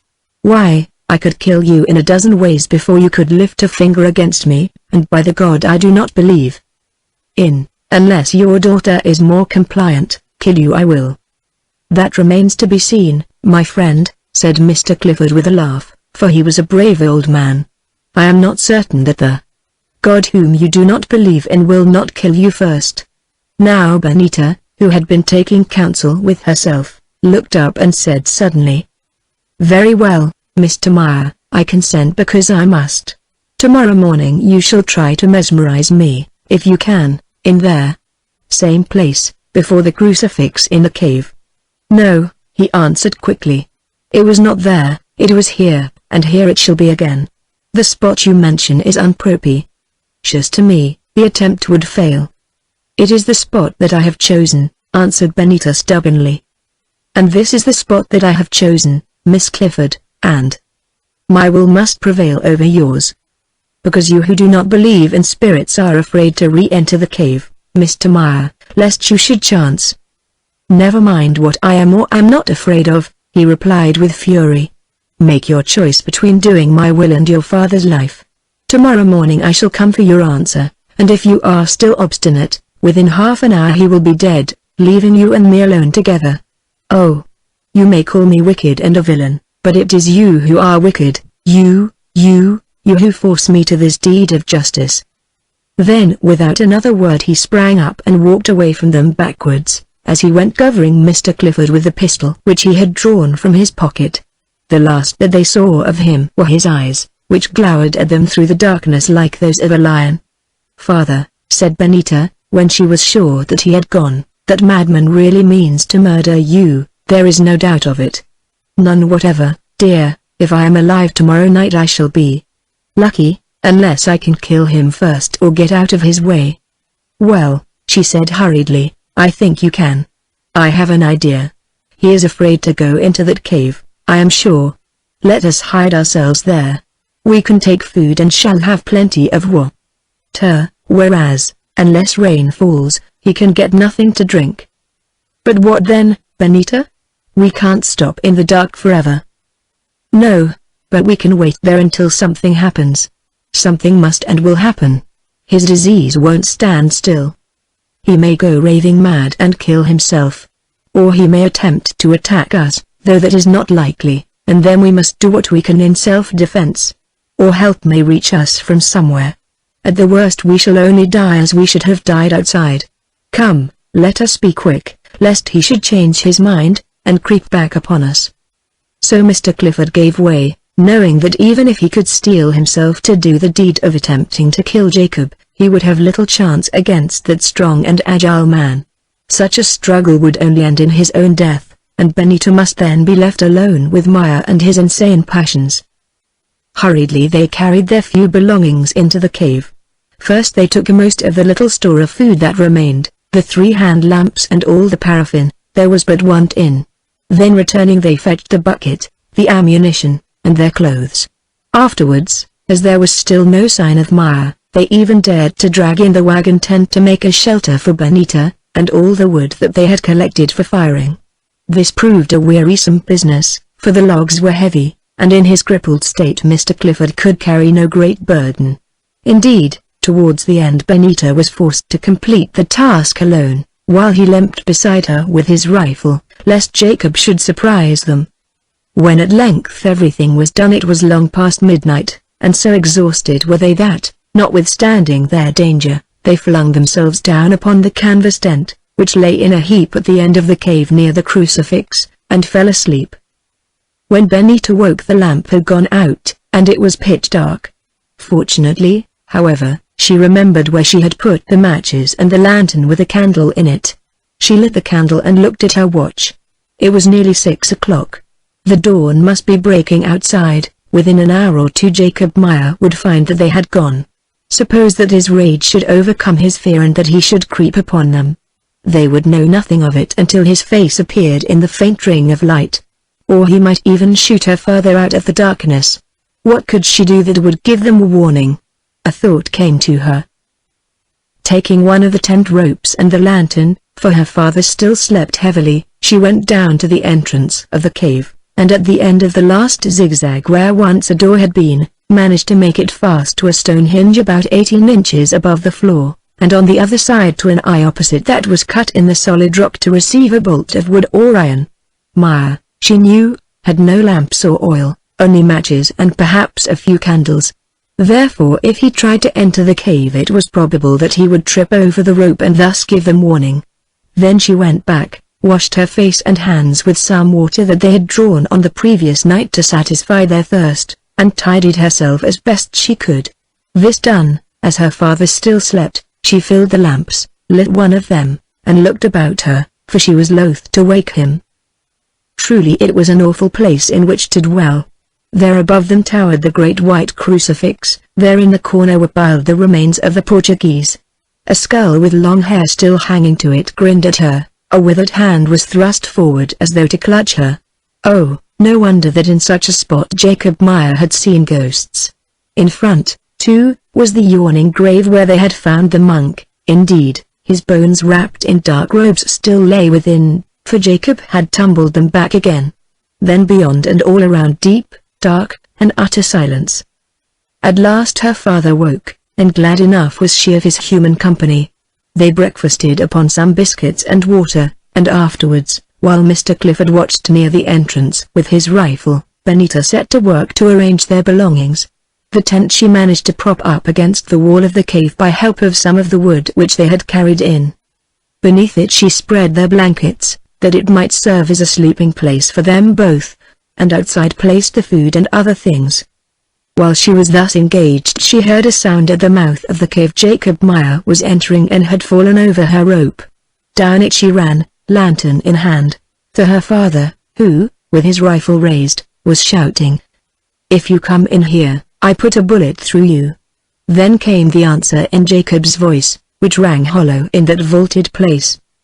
"I do not want to come in, I shall wait for you to come out. You cannot live long in there, the horror of the dark will kill you. I have only to sit in the sunlight and wait." Then he laughed, and they heard the sound of his footsteps retreating down the passage. "What are we to do?" asked Mr. Clifford despairingly. "We cannot live without light, and if we have light he will certainly creep to the entrance and shoot us. He is quite mad now, I am sure of it from his voice." Benita thought a minute, then she answered, "We must build up the passage. Look," and she pointed to the lumps of rock that the explosion of their mine had shaken down from the roof, and the slabs of cement that they had broken from the floor with the crowbar. At once," she went on, "he will not come back for some hours, probably not till night." So they set to work, and never did Benita labor as it was her lot to do that day. Such of the fragments as they could lift they carried between them, others they rolled along by help of the crowbar. For hour after hour they toiled at their task. Luckily for them, the passage was not more than 3 feet wide by 6 feet 6 high, and their material was ample. Before the evening they had blocked it completely with a wall several feet in thickness, which wall they supported on the inside with lengths of the firewood lashed across to the old hinges and bolt holes, or set obliquely against its face. It was done, and they regarded their work with pride, although it seemed probable that they were building up their own tomb. Because of its position at an angle of the passage, they knew that Maya could not get to it with a pole to batter it down. Also, there was no loose powder left, so his only chance would be to pull it to pieces with his hands, and this, they thought, might be beyond his power. At least, should he attempt it, they would have ample warning. Yet that day was not to pass without another trouble. Just as they had rolled up and levered into place a long fragment of rock designed to prevent the ends of their supporting pieces of wood from slipping on the cement floor, Mr. Clifford uttered an exclamation, then said, "I have wrung my back badly. Help me to the tent. I must lie down." Slowly and with great pain they staggered up the cave, Mr. Clifford leaning on Benita and a stick, till, reaching the tent at last, he almost fell onto the blankets and remained there practically crippled. Now began Benita's terrible time, the worst of all her life. Every hour her father became more ill. Even before they took refuge in the cave he was completely broken down, and now after this accident he began to suffer very much. His rheumatism or sciatica, or whatever it was, seemed to settle upon the hurt muscles of his back, causing him so much pain that he could scarcely sleep for 10 minutes at a stretch. Moreover, he would swallow but little of the rough food which was all Benita was able to prepare for him, nothing, indeed, except biscuits soaked in black coffee, which she boiled over a small fire made of wood that they had brought with them, and occasionally a little broth, tasteless stuff enough, for it was only the essence of biltong, or sun-dried flesh, flavored with some salt. Then there were two other terrors against she must fight, the darkness and the dread of Jacob Meyer. Perhaps the darkness was the worse of them. To live in that hideous gloom in which their single lamp, for she dared burn no more lest the oil should give out, seemed but as one star to the whole night. Who that had not endured it could know what it meant. There the sick man, yonder the grinning skeletons, around the blackness and the silence, and beyond these again a miserable death, or Jacob Meyer. But of him Benita saw nothing, though once or twice she thought that she heard his voice raving outside the wall which they had built. If so, either he did not try to pull it down, or he failed in the attempt, or perhaps he feared that should he succeed, he would be greeted by a bullet. So at last she gave up thinking about him. Should he force his way into the cave she must deal with the situation as best she could. Meanwhile, her father's strength was sinking fast. 3 awful days went by in this fashion, and the end drew near. Although she tried to force herself to it, Benita could not swallow enough food to keep up her strength. Now that the passage was closed the atmosphere of this old vault, for it was nothing more, thickened by the smoke of the fire which she was obliged to burn, grew poisonous and choked her. Want of sleep exhausted her, dread of what the morrow might bring forth crushed her strong spirit. She began to break down, knowing that the hour was near when she and her father must die together. Once, as she slept a while at his side, being wakened by his groaning, Benita looked at her watch. It was midnight. She rose, and going to the embers of the little fire, warmed up some of her biltong broth which she poured into a tin pannikin. With difficulty she forced him to swallow a few mouthfuls of it, then, feeling a sudden weakness, drank the rest herself. It gave her power to think, and her father dozed off into an uneasy sleep. Alas! Thinking was of no use, nothing could be done. There was no hope save in prayer. Restlessness seized Benita, and taking the lantern she wandered round the cave. The wall that they had built remained intact, and oh! to think that beyond it flowed the free air and shone the blessed stars. Back she came again, skirting the pits that Jacob Meyer had dug, and the grave of the old monk, till she reached the steps of the crucifix, and holding up her candle, looked at the thorn-crowned brow of the Christ above. It was wonderfully carved, that dying face was full of pity. Would not he whom it represented pity her? She knelt down on the topmost step, and clasping the pierced feet with her arms, began to pray earnestly, not for herself but that she might save her father. She prayed as she had never prayed before, and so praying, sank into a torpor or a swoon. It seemed to Benita that this sleep of hers suddenly became alive. In it she saw many things. For instance, She saw herself seated in a state of trance upon that very step where now she knelt, while before her stood her father and Jacob Meyer. Moreover, something spoke in her. She could not hear a voice, but she seemed to see the words written in the air before her. These were the words: clasp the feet of the Christ and draw them to the left. The passage beneath leads to the chamber where the gold is hid, and thence to the river bank. That is the secret which ere I depart, I the dead Benita, pass on to you, the living Benita, as I am commanded. In life and death peace be to your soul. Thrice did this message appear to repeat itself in the consciousness of Benita.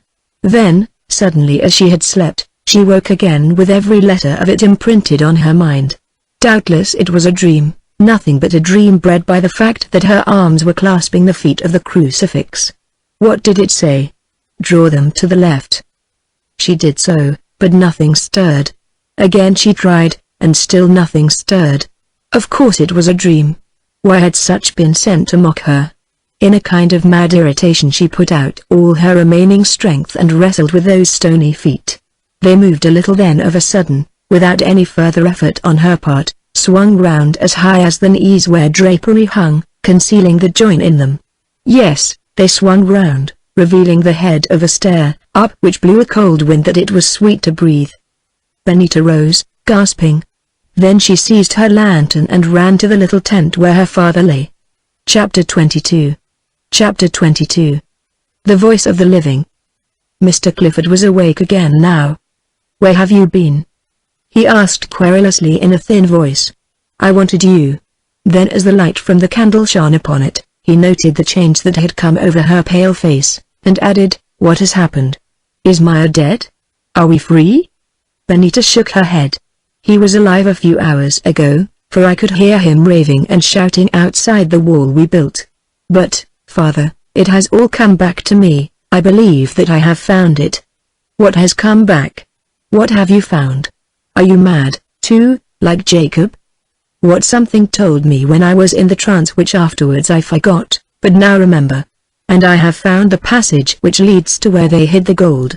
It begins behind the crucifix, where no one ever thought of looking." This matter of the gold did not seem to interest Mr. Clifford. In his state all the wealth beneath the soil of Africa would not have appealed to him. Moreover, he hated the name of that accursed treasure, which was bringing them to such a miserable end. "Where does the passage run? Have you looked?" he asked. "Not yet, but the voice in me said I dreamed that it goes down to the riverside." "If you leant on me, do you think that you could walk?" "Not 1 inch, he answered. "Here where I am I shall die." "No, no, don't talk like that.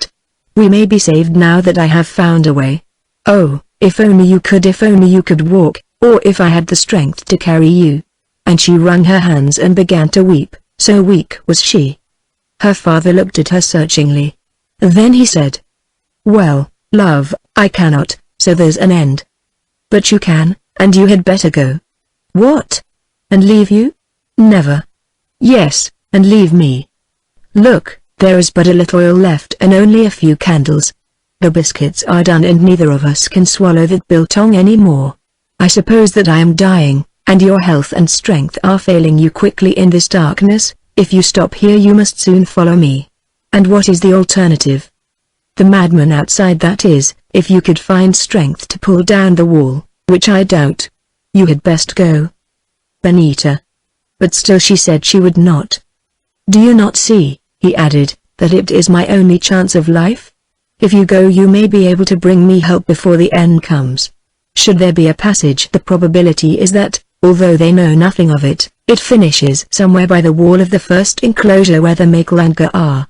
If so, you may find the Mulimo, or if he is dead, Tamas or one of the Others, and they will help us.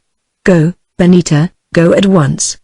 "I never thought of that," she answered in a changed voice. "Of course, it may be so, if the passage goes down at all. Well, at least I can look and come back to tell you." Then Benita placed the remainder of the oil close by her father's side, so that he could refill the lamp, for the use of his hands still remained to him.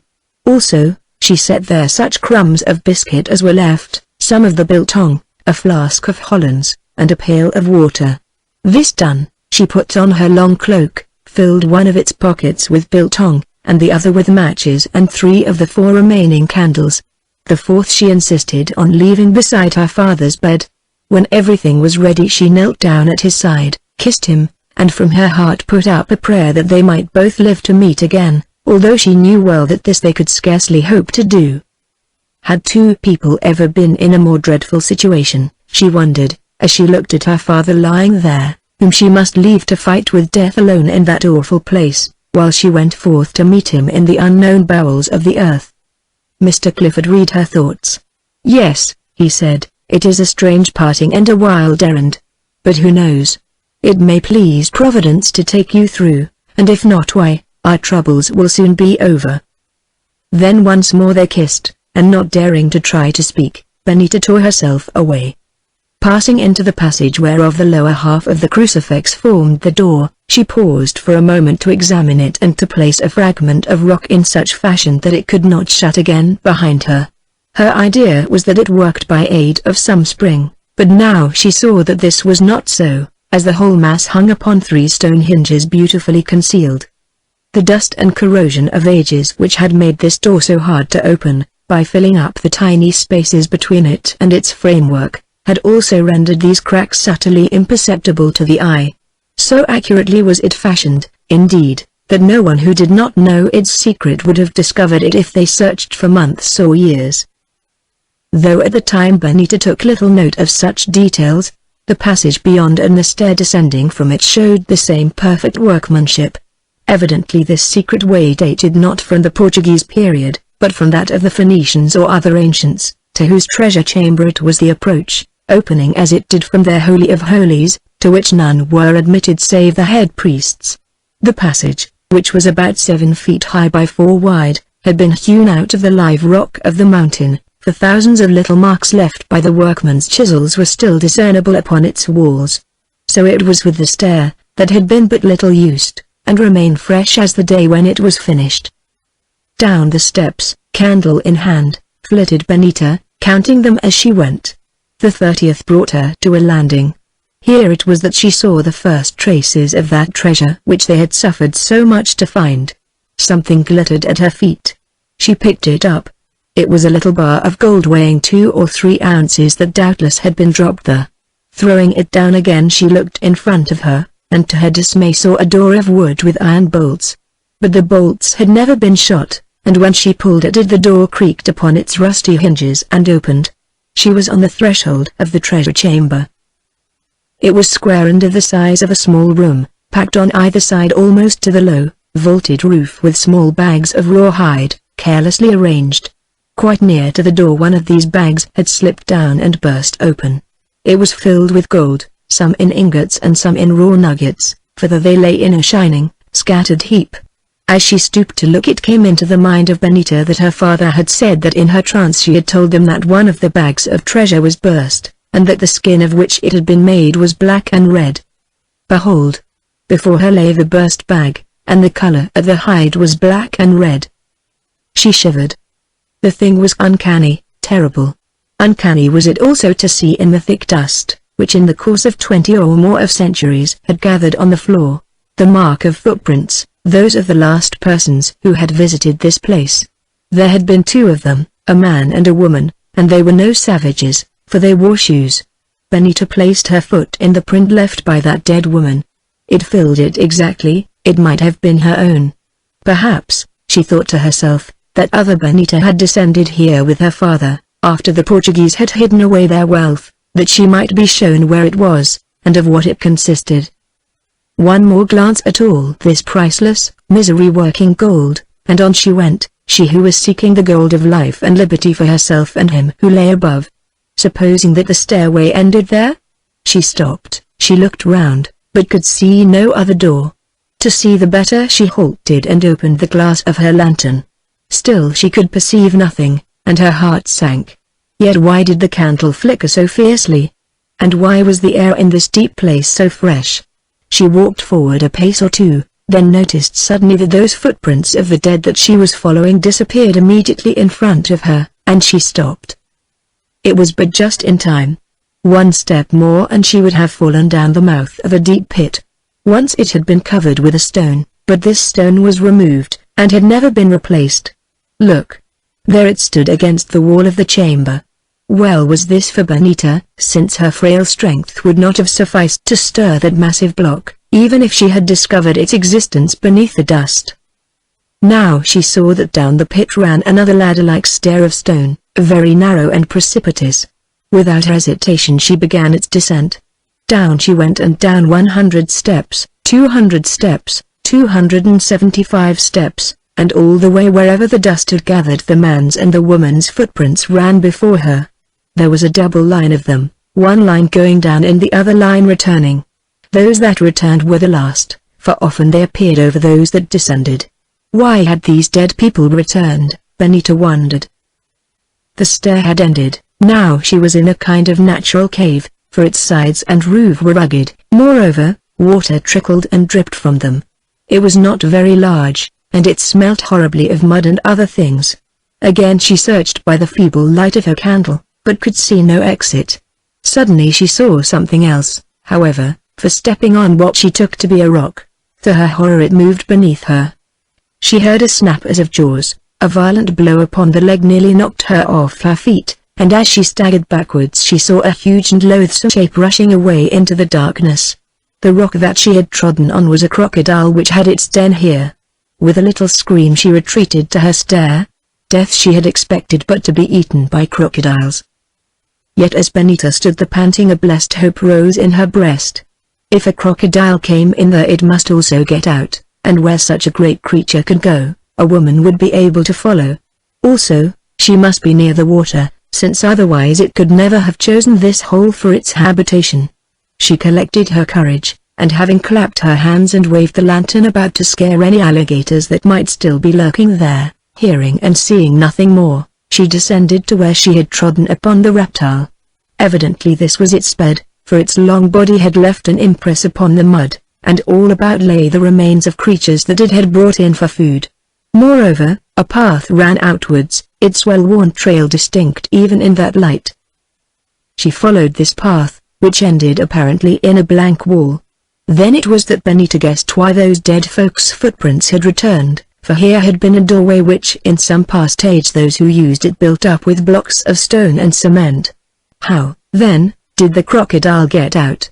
Stooping down she searched, and perceived, a few yards to the right of the door, a hole that looked as though it were water-worn. Now Benita thought that she understood.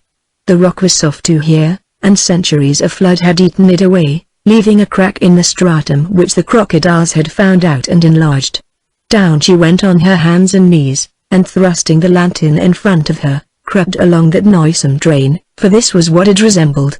And now now she felt air blowing in her face, and heard the sound of reeds whispering, and water running, and saw hanging like a lamp in the blue sky, a star, the morning star. Benita could have wept, she could have worshipped it, yet she pushed on between rocks till she found herself among tall reeds, and standing in water. She had gained the banks of the Zambesi. Instantly, by instinct as it were, Benita extinguished her candle, fearing lest it should betray her, for constant danger had made her very cunning. The dawn had not yet broken, but the waning moon and the stars gave a good light. She paused to look. There above her towered the outermost wall of bambats, against which the river washed, except at such times as the present, when it was very low. So she was not in the fortress as she had hoped, but without it, and oh! What should she do? Go back again? How would that serve her father or herself? Go on? Then she might fall into the hands of the Matable, whose camp was a little lower down, as from her perch upon the top of the cone she had seen that poor white man do. Ah! The white man! If only he lived and she could reach him. Perhaps they had not killed him after all. It was madness, yet she would try to discover. Something impelled her to take the risk. If she failed and escaped, perhaps then she might call to the Makalanga, and they would let down a rope and draw her up the wall before the Matable caught her. She would not go back empty-handed, to die in that dreadful place with her poor father. Better perish here in the sweet air and beneath the stars, even if it were upon a Matable spear, or by a bullet from her own pistol. She looked about her to take her bearings in case it should ever be necessary for her to return to the entrance of the cave. This proved easy, for 100 or so feet above her where the sheer face of the cliff jutted out a little, at that very spot indeed on which tradition said that the body of the Senora de Ferrer had struck in its fall, and the necklace Benita wore today was torn from her, a stunted mimosa grew in some cleft of the rock. To mark the crocodile run itself she bent down a bunch of reeds, and having first lit a few tandstick of brimstone matches and thrown them about inside of it, that the smell of them might scare the beast should it wish to return, she set her lantern behind a stone near to the mouth of the hole. Then Benita began her journey which, when the river was high, it would not have been possible for her to make except by swimming. As it was, a margin of marsh was left between her and the steep, rocky side of the mount from which the great wall rose, and through this she made her way. Never was she likely to forget that walk. The tall reeds dripped their dew upon her until she was soaked. Long, black-tailed finches, sacaboulas the natives call them, flew up undisturbed, and lobbed away across the river. Owls flitted past and bitterns boomed at the coming of the dawn. Great fish splashed also in the shallows, or were they crocodiles? Benita hoped not, for one day she had seen enough of crocodiles. It was all very strange. Could she be the same woman, she wondered, who not a year before had been walking with her cousins down Westbourne Grove, and studying Whiteley's windows? What would these cousins say now if they could see her, white-faced, large-eyed, desperate, splashing through the mud upon the unknown banks of the Zambesi, flying from death to death? On she struggled, above her the pearly sky in which the stars were fading, around her the wet reeds, and pervading all the heavy low-lying mists of dawn. She was past the round of the walls, and at length stood upon dry ground where the Matable had made their camp. But in that fog she saw no Matable, probably their fires were out, and she chanced to pass between the sentries. Instinctively, more than by reason, she headed for that hillock upon which she had seen the white man's wagon, in the vague hope that it might still be there.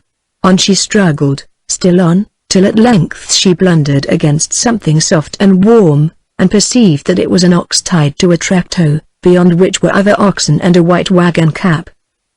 So it was still there. But the white man, where was he? Through the dense mist Benita crept to the diesel boom. Then, seeing and hearing nothing, she climbed to the vorauxy and kneeling on it, separated the tent flaps and peered into the wagon. Still she could see nothing because of the mist, yet she heard something, a man breathing in his sleep. Somehow she thought that it was a white man. A Kaffir did not breathe like that. She did not know what to do, so remained kneeling there. It seemed as though the man who was asleep began to feel her presence, for he muttered to himself, surely the words were English. Then quite suddenly he struck a match and lit a candle which stood in a beer bottle by his side. She could not see his face while he lit the match, for his arm hid it, and the candle burned up slowly. Then the first thing she saw was the barrel of a revolver pointing straight at her. "Now, my black friend," said a pleasant voice, "down you go or I shoot. 1, 2. Oh, my God." The candle burned up, its light fell upon the white, elfish face of Benita, whose long dark hair streamed about her. It shone in her great eyes. Still she could see nothing, for it dazzled her. "Oh, my God," said the voice again. "Benita. Benita. Have you come to tell me that I must join you? Well, I am ready, my sweet, my sweet. Now I shall hear your answer." "Yes," she whispered, and crawling forward down the cartel, Benita fell upon his breast. For she knew him at last, dead or living she cared not, she knew him, and out of hell crept to him, her heaven and her home. Chapter 23. Benita gives her answer. "Your answer, Benita," Robert said dreamily, for to him this thing seemed a dream. "Have I not given it, months ago? Oh, I remember, it was only in my heart, not on my lips, when that blow fell on me. Then afterwards I heard what you had done and I nearly died. I wished that I might die to be with you, but I could not. I was too strong. Now I understand the reason. Well, it seems that we are both living, and whatever happens, here is my answer, if it is worth anything to you. Once and for all, I love you. I am not ashamed to say it, because very soon we may be separated for the last time. But I cannot talk now, I have come here to save my father. Where is he, Benita? Dying in a cave up at the top of that fortress. I got down by a secret way. Are the Matables still here? Very much so, he answered. But something has happened. My guard woke me an hour ago to say that a messenger had arrived from their king, Lobingula, and now they are talking over the message. That is how you came to get through, otherwise the sentries would have assagayed you, the brutes, and he drew her to him and kissed her passionately for the first time, then, as though ashamed of himself, let her go. Have you anything to eat? She asked. I am starving. I didn't feel it before, but now.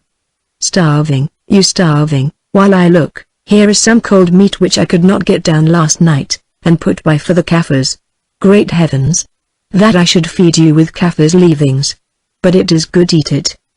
Benita took the stuff in her fingers and swallowed it greedily, she who for days had lived on nothing but a little biscuit and biltong. It tasted delicious to her, never had she eaten anything so good. And all the while he watched her with glowing eyes. How can you look at me? She said at length. I must be horrible, I have been living in the dark and crawling through mud. I trod upon a crocodile. And she shuddered. Whatever you are, I never want to see you different, he answered slowly. To me you are most beautiful. Even then, wreck as she was, the poor girl flushed, and there was a mist in her eyes as she looked up and said, Thank you. I don't care now what happens to me, and what has happened doesn't matter at all. But can we get away? I don't know, he answered, but I doubt it.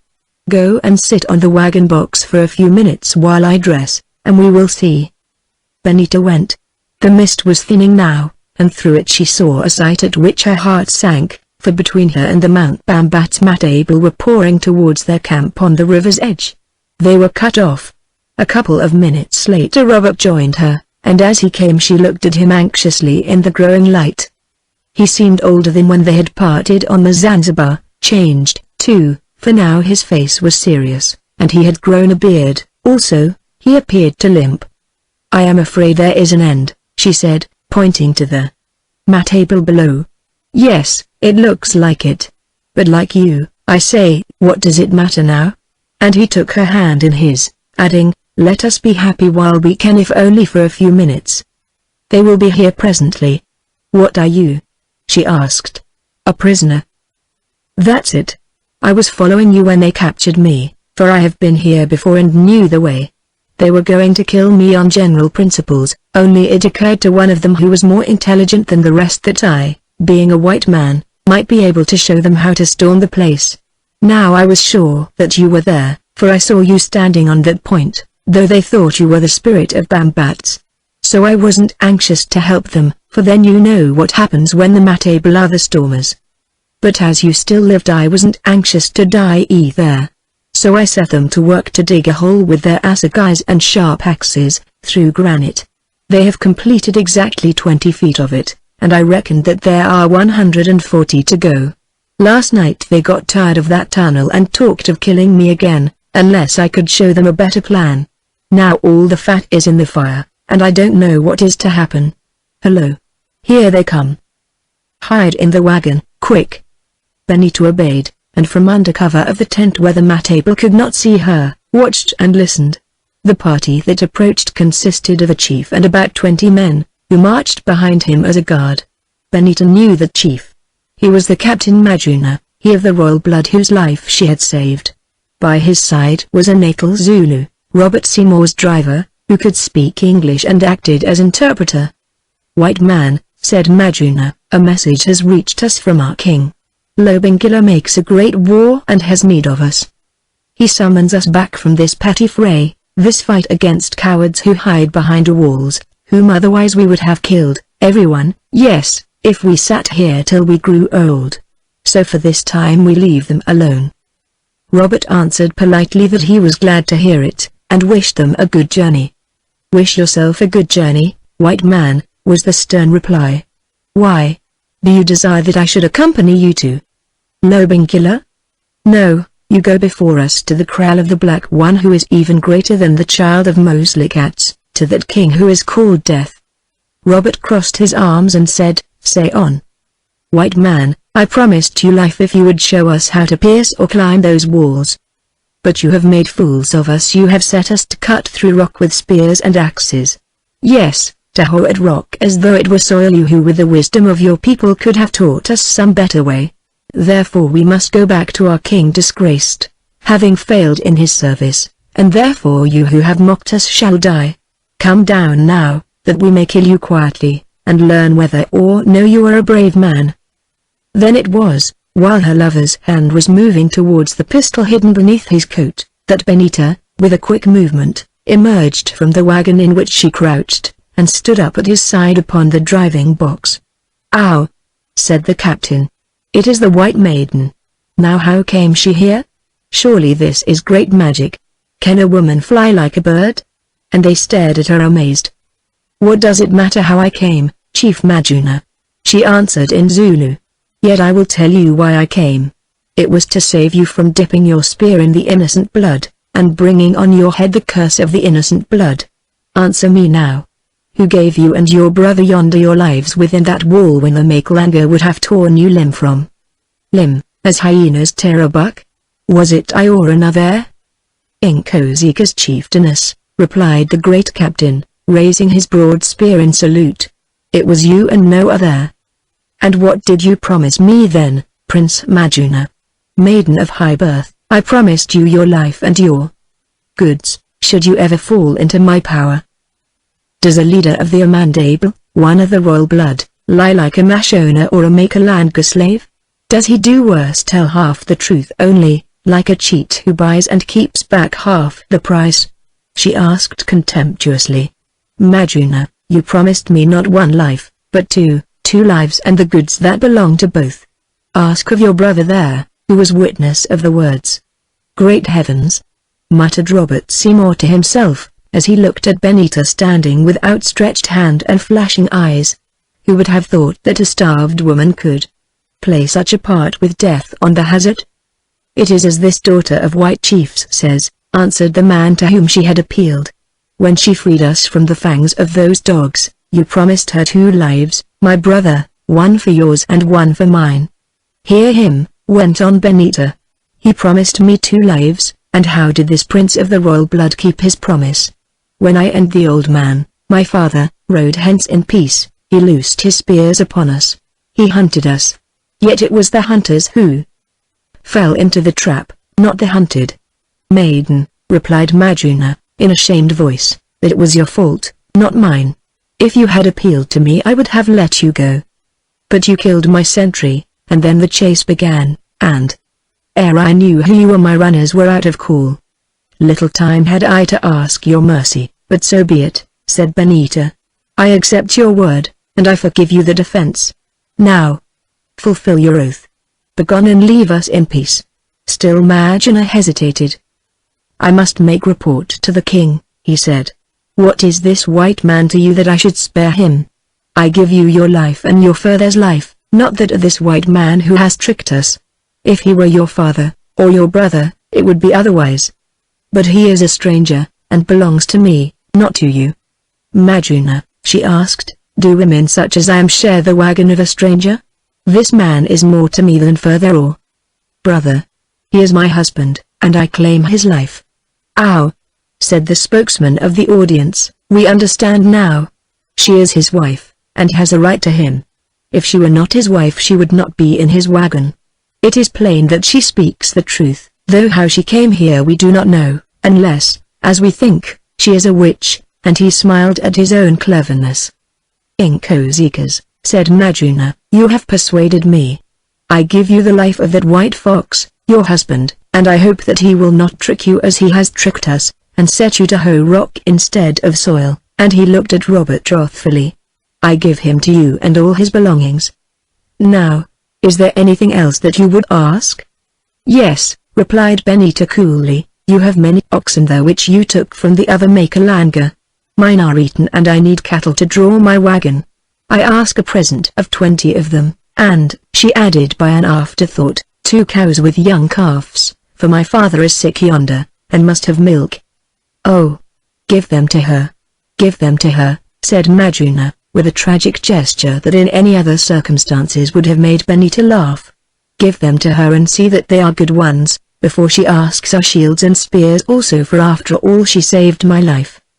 So men departed to fetch those cows and oxen, which presently were driven in.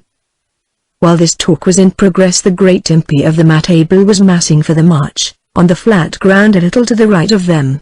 Now they began to come past in companies, preceded by the lads who carried the mats and cooking pots and drove the captured sheep and cattle.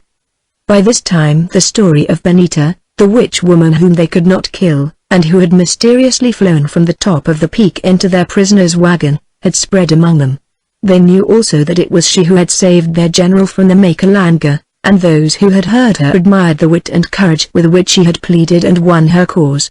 Therefore, as they marched past in their companies, singing a song of abuse and defiance of the Makalanga who peered at them from the top of the wall, they lifted their great spears in salutation to Benita standing upon the wagon box. Indeed, they were a wondrous and imposing spectacle, such a one as few white women have ever seen. At length all were gone except Magneon and a bodyguard of 200 men.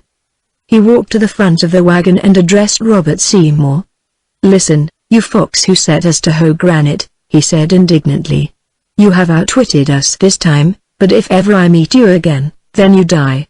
Now I have given you your life, but," he added, almost pleadingly, "if you are really brave as white men are said to be, will you not come down and fight me man to man for honor's sake?"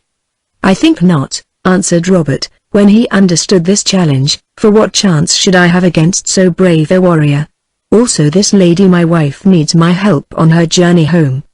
Magneon turned from him contemptuously to Benita. "I go," he said, "and fear not, you will meet no table on that journey. Have you more words for me, O beautiful one? With a tongue of oil and a wit that cuts like steel?" "Yes," answered Benita. "You have dealt well with me, and in reward I give you of my good luck. Bear this message to your king from the White Witch of Bambats, for I am she and no other. That he leave these Makalanga, my servants, to dwell unharmed in their ancient home, and that he lift no spear against the white men, lest that evil which the Malimo foretold to you, should fall upon him." "Ah," said Magneon, "now I understand how you flew from the mountain top into this man's wagon. You are not a white woman, you are the ancient witch of Bambats herself. You have said it, and with such it is not well to war. Great lady of magic, spirit from of old, I salute you, and I thank you for your gifts of life and fortune. Farewell." Then he, too, stalked away at the head of his guard, so that presently, save for the 3 Zulu servants and the herd of cattle, Robert and Benita were left utterly alone. Now, her part played and the victory won, Benita burst into tears and fell upon her lover's breast. Presently she remembered, and freed herself from his arms. "I am a selfish wretch," she said. "How dare I be so happy? When my father is dead or dying. We must go at once." "Go where?" asked the bewildered Robert. "To the top of the mountain, of course, whence I came." "Oh. Please don't stop to question me, I'll tell you as we walk. Stay," and she called to the Zulu driver, who with an air of utter amazement was engaged in milking one of the gift cows, to fill 2 bottles with the milk. "Had we not better shout to the Makalanga to let us in?" suggested Robert, while this was being done, and Benita wrapped some cooked meat in a cloth. "No, no. They will think I am what I said I was, their witch of Bambats, whose appearance heralds misfortune, and fear a trap.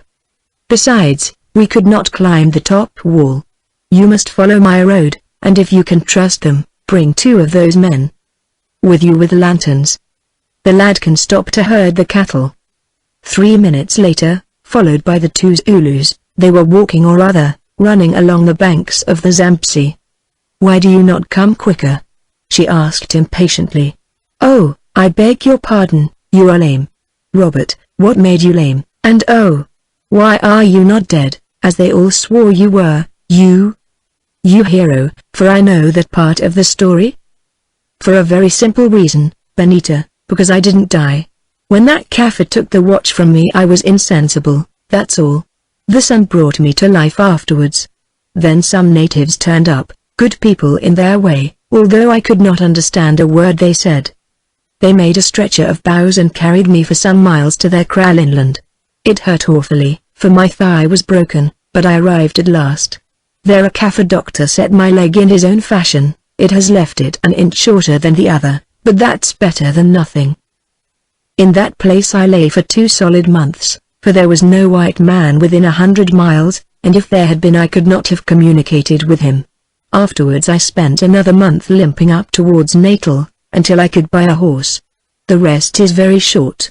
Hearing of my reported death, I came as fast as I could to your father's farm, Rugrants, where I learned from the old Vrouw Sally that you had taken to treasure hunting, the same treasure that I told you of on the Zanzibar. So I followed your spoor, met the servants whom you had sent back, who told me all about you, and in due course, after many adventures, as they say in a book, walked into the camp of our friends, the Matable. They were going to kill me at once, when suddenly you appeared upon that point of rock, glittering like the angel of the dawn. I knew that it must be you, for I had found out about your attempted escape, and how you were hunted back to this place.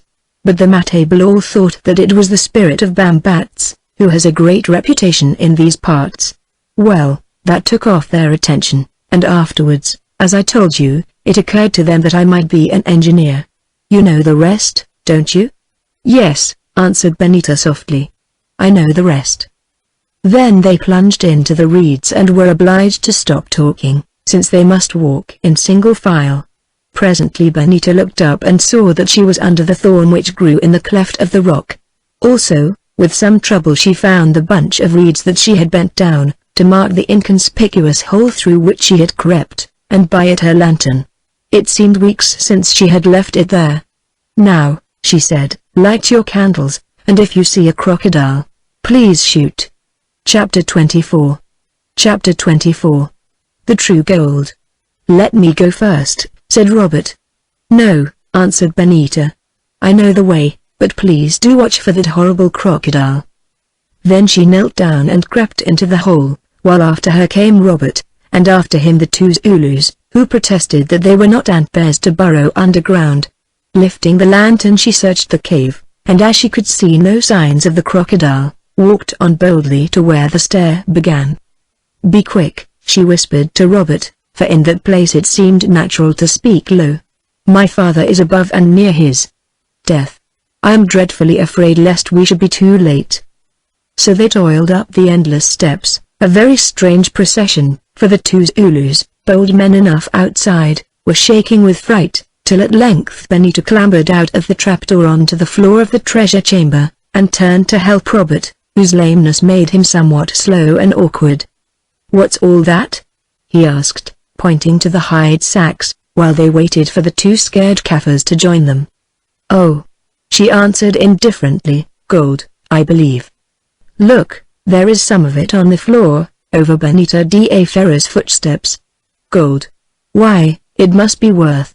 And who on earth is Benita da Ferra? I will tell you afterwards. She has been dead 200 or 300 years, it was her gold, or her people's, and those are her footprints in the dust. How stupid you are not to understand. Never mind the hateful stuff, come on quickly. So they passed the door which she had opened that morning, and clambered up the remaining stairway. So full was Benita of terrors that she could never remember how she climbed them. Suppose that the foot of the crucifix had swung to, suppose that her father were dead, suppose that Jacob Meyer had broken into the cave? Well, for herself she was no longer afraid of Jacob Meyer. Oh, they were there. The heavy door had begun to close, but mercifully her bit of rock kept it ajar. Father! Father! She cried, running towards the tent. No answer came. She threw aside the flap, held down the lantern and looked. There he lay, white and still. She was too late. He is dead, he is dead, she wailed. Robert knelt down at her side, and examined the old man, while she waited in an agony. He ought to be, he said slowly, but, Benita, I don't think he is. I can feel his heart stir. No, don't stop to talk. Pour out some of that square face, and here, mix it with this milk. She obeyed, and while he held up her father's head, with a trembling hand emptied a little of the drink into his mouth. At first it ran out again, then almost automatically he swallowed some, and they knew that he was alive, and thanked heaven. 10 minutes later Mr. Clifford was sitting up staring at them with dull and wondering eyes, while outside the two Zulus, whose nerves have now utterly broken down, were contemplating the pile of skeletons in the corner and the white towering crucifix, and loudly lamenting that they should have been brought to perish in this place of bones and ghosts. "Is it Jacob Meyer who makes that noise?" asked Mr. Clifford faintly. "And, Benita, where have you been so long, and who is this gentleman with you? I seem to remember his face." "He is the white man who was in the wagon, father, an old friend come to life again. Robert, can't you stop the howling of those Kaffirs? Though I am sure I don't wonder that they howl, I should have liked to do so for days." "Oh, father, don't you understand me? We are saved, yes, snatched out of hell and the jaws of death." "Is Jacob Meyer dead, then?" he asked. "I don't know where he is or what has happened to him, and I don't care, but perhaps we had better find out. Robert, there is a madman outside. Make the Kaffirs pull down that wall, would you? And catch him." "What wall? What madman?" he asked, staring at her. "Oh, of course you don't know that, either. You know nothing.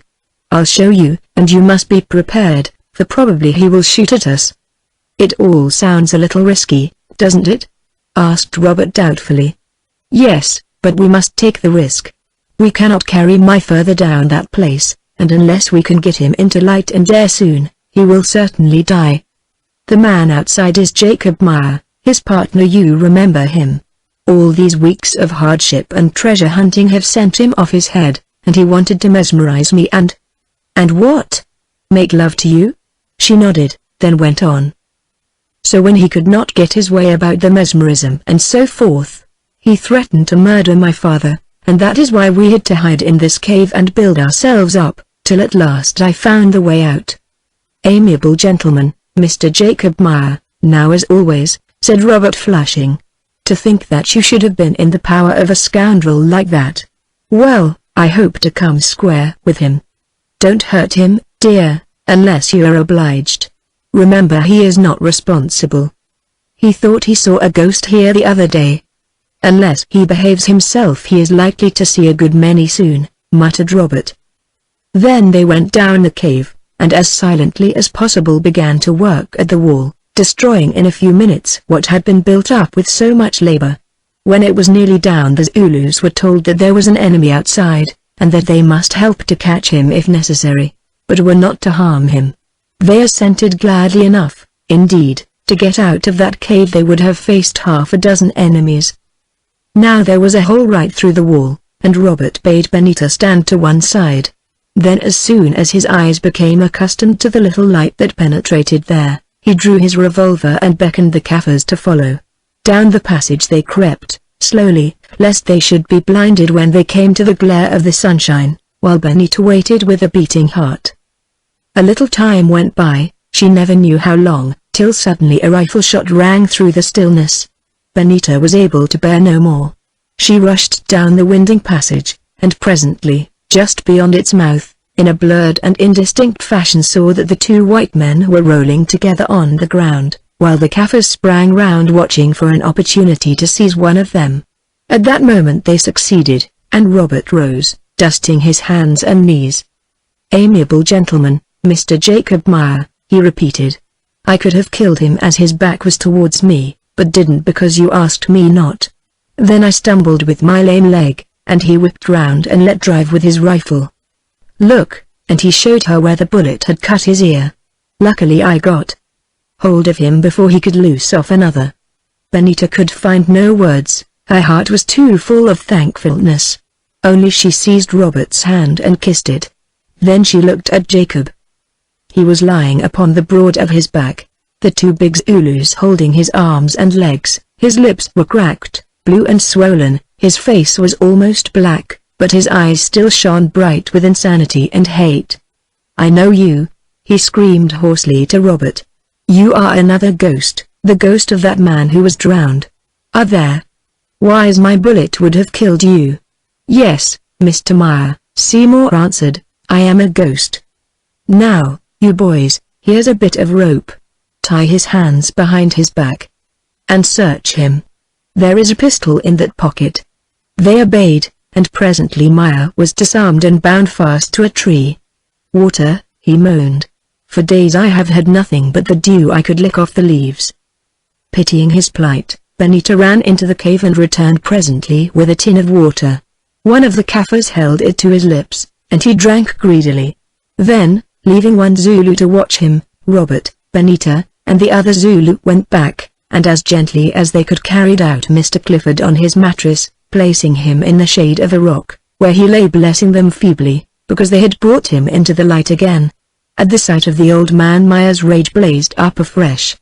"Ah!" he screamed, "if only I had killed you long ago, she would be mine now, not that fellow's. It was you who stood between us." "Look here, my friend," broke in Robert. "I forgive you everything else, but, mad or sane, be good enough to keep Miss Clifford's name off your lips, or I will hand you over to those Kaffirs to be dealt with as you deserve." Then Jacob understood, and was silent. They gave him more water and food to eat, some of the meat that they had brought with them, which he devoured ravenously. "Are you sensible now?" asked Robert when he had done. "Then listen to me, I have some good news for you. That treasure you have been hunting for has been found. We are going to give you half of it, one of the wagons and some oxen, and clear you out of this place. Then if I set eyes on you again before we get to a civilized country, I shoot you like a dog." "You lie," said Maya sullenly. "You want to turn me out into the wilderness to be murdered by the Makelanga or their Mathable." "Very well," said Robert. "Untie him, boys, and bring him along. I will show him whether I lie." "Where are they taking me to?" asked Maya. "Not into the cave? I won't go into the cave, it is haunted. If it hadn't been for the ghost there I would have broken down their wall long ago, and killed that old snake before her eyes. Whenever I went near that wall I saw it watching me." "First time I ever heard of a ghost being useful," remarked Robert. "Bring him along." "No, Benita, he shall see whether I am a liar." So the lights were lit, and the two stalwart Zulus hauled Jacob forward, Robert and Benita following. At first he struggled violently, then, on finding that he could not escape, went on, his teeth chattering with fear. "It is cruel," remonstrated Benita. "A little cruelty will not do him any harm," Robert answered. "He has plenty to spare for other people. Besides, he is going to get what he has been looking for so long." They led Jacob to the foot of the crucifix, where a paroxysm seemed to seize him, then pushed him through the swinging doorway beneath, and down the steep stairs, till once more they all stood in the treasure chamber. "Look," said Robert, and, drawing his hunting knife, he slashed one of the hide bags, whereon instantly there flowed out a stream of beads and nuggets. "Now, my friend, am I a liar?" he asked. At this wondrous sight Jacob's terror seemed to depart from him, and he grew cunning. "Beautiful, beautiful," he said, "more than I thought. Sacks and sacks of gold. I shall be a king indeed. No, no, it is all a dream like the rest. I don't believe it's there. Loose my arms and let me feel it." "Untie him," said Robert, at the same time drawing his pistol and covering the man. "He can't do us any hurt." The Kaffirs obeyed, and Jacob, springing at the slashed bag, plunged his thin hands into it. "No lie," he screamed, "no lie," as he dragged the stuff out and smelt at it. "Gold, gold, gold. Hundreds of thousands of pounds worth of gold. Let's make a bargain, Englishman, and I won't kill you as I meant to do. You take the girl and give me all the gold," and in his ecstasy he began to pour the glittering ingots over his head and body. "A new version of the tale of Danny," began Robert in a sarcastic voice, then suddenly paused, for a change had come over Jacob's face, a terrible change. It turned ashen beneath the tan, his eyes grew large and round. He put up his hands as though to thrust something from him, his whole frame shivered, and his hair seemed to erect itself. Slowly he retreated backwards, and would have fallen down the unclosed trap-hole had not one of the Kaffirs pushed him away. Back he went, still back, till he struck the further wall and stood there, perhaps for half a minute. He lifted his hand and pointed first to those ancient footprints, some of which still remained in the dust of the floor, and next, as they thought, at Benita. His lips moved fast, he seemed to be pleading, remonstrating, yet and this was the ghastliest part of it, from them there came no sound. Lastly, his eyes rolled up until only the whites of them were visible, his face became wet as though water had been poured over it, and, still without a sound, he fell forward and moved no more. So terrible was the scene that with a howl of fear the two Kaffirs turned and fled up the stairway. Robert sprang to the Jew, dragged him over onto his back, put his hand upon his breast and lifted his eyelids. "Dead," he said. "Stone dead. Privation, brain excitement, heart failure, that's the story." "Perhaps," answered Benita faintly, "but really I think that I begin to believe in ghosts also. Look, I never noticed them before, and I didn't walk there, but those footsteps seem to lead right up to him." Then she turned to and fled. Another week had gone by. The wagons were laden with a burden more precious perhaps than wagons have often borne before. In one of them, on a veritable bed of gold, slept Mr. Clifford, still very weak and ill, but somewhat better than he had been, and with a good prospect of recovery, at any rate for a while. They were to trek a little after dawn, and already Robert and Benita were up and waiting. She touched his arm and said to him, "Come with me. I have a fancy to see that place once more, for the last time." So they climbed the hill, and the steep steps in the topmost wall that Maya had blocked tree opened now, and reaching the mouth of the cave, lit the lamps which they had brought with them, and entered. There were the fragments of the barricade that Benita had built with desperate hands. There was the altar of sacrifice standing cold and grey as it had stood for perhaps 3,000 years. There was the tomb of the old monk who had a companion now, for in it Jacob Marr lay with him, his bones covered by the debris that he himself had dug out in his mad search for wealth, and there the white Christ hung awful on his cross. Only the skeletons of the Portuguese were gone, for with the help of his Kaffirs Robert has moved them everyone into the empty treasure chamber, closing the trap beneath, and building up the door above, so that there they might lie in peace at last. In this melancholy place they tarried but a little while, then, turning their backs upon it forever, went out and climbed the granite cone to watch the sun rise over the broad Zambesi. Up it came in glory, that same sun which had shone upon the despairing Benita da Ferra, and upon the English Benita when she had stood there in utter hopelessness, and seen the white man captured by the Matable. Now, different was their state indeed, and their in that high place, whence perhaps many a wretched creature had been cast to death, whence certainly the Portuguese maiden had sought her death. These two happy beings were not ashamed to give thanks to heaven for the joy which it had vouchsafed to them, and for their hopes of life full and long to be travelled hand in hand. Behind them was the terror of the cave. Beneath them were the mists of the valley, but above them the light shone and rolled and sparkled, and above them stretched the eternal sky. They descended the pillar, and near the foot of it saw an old man sitting.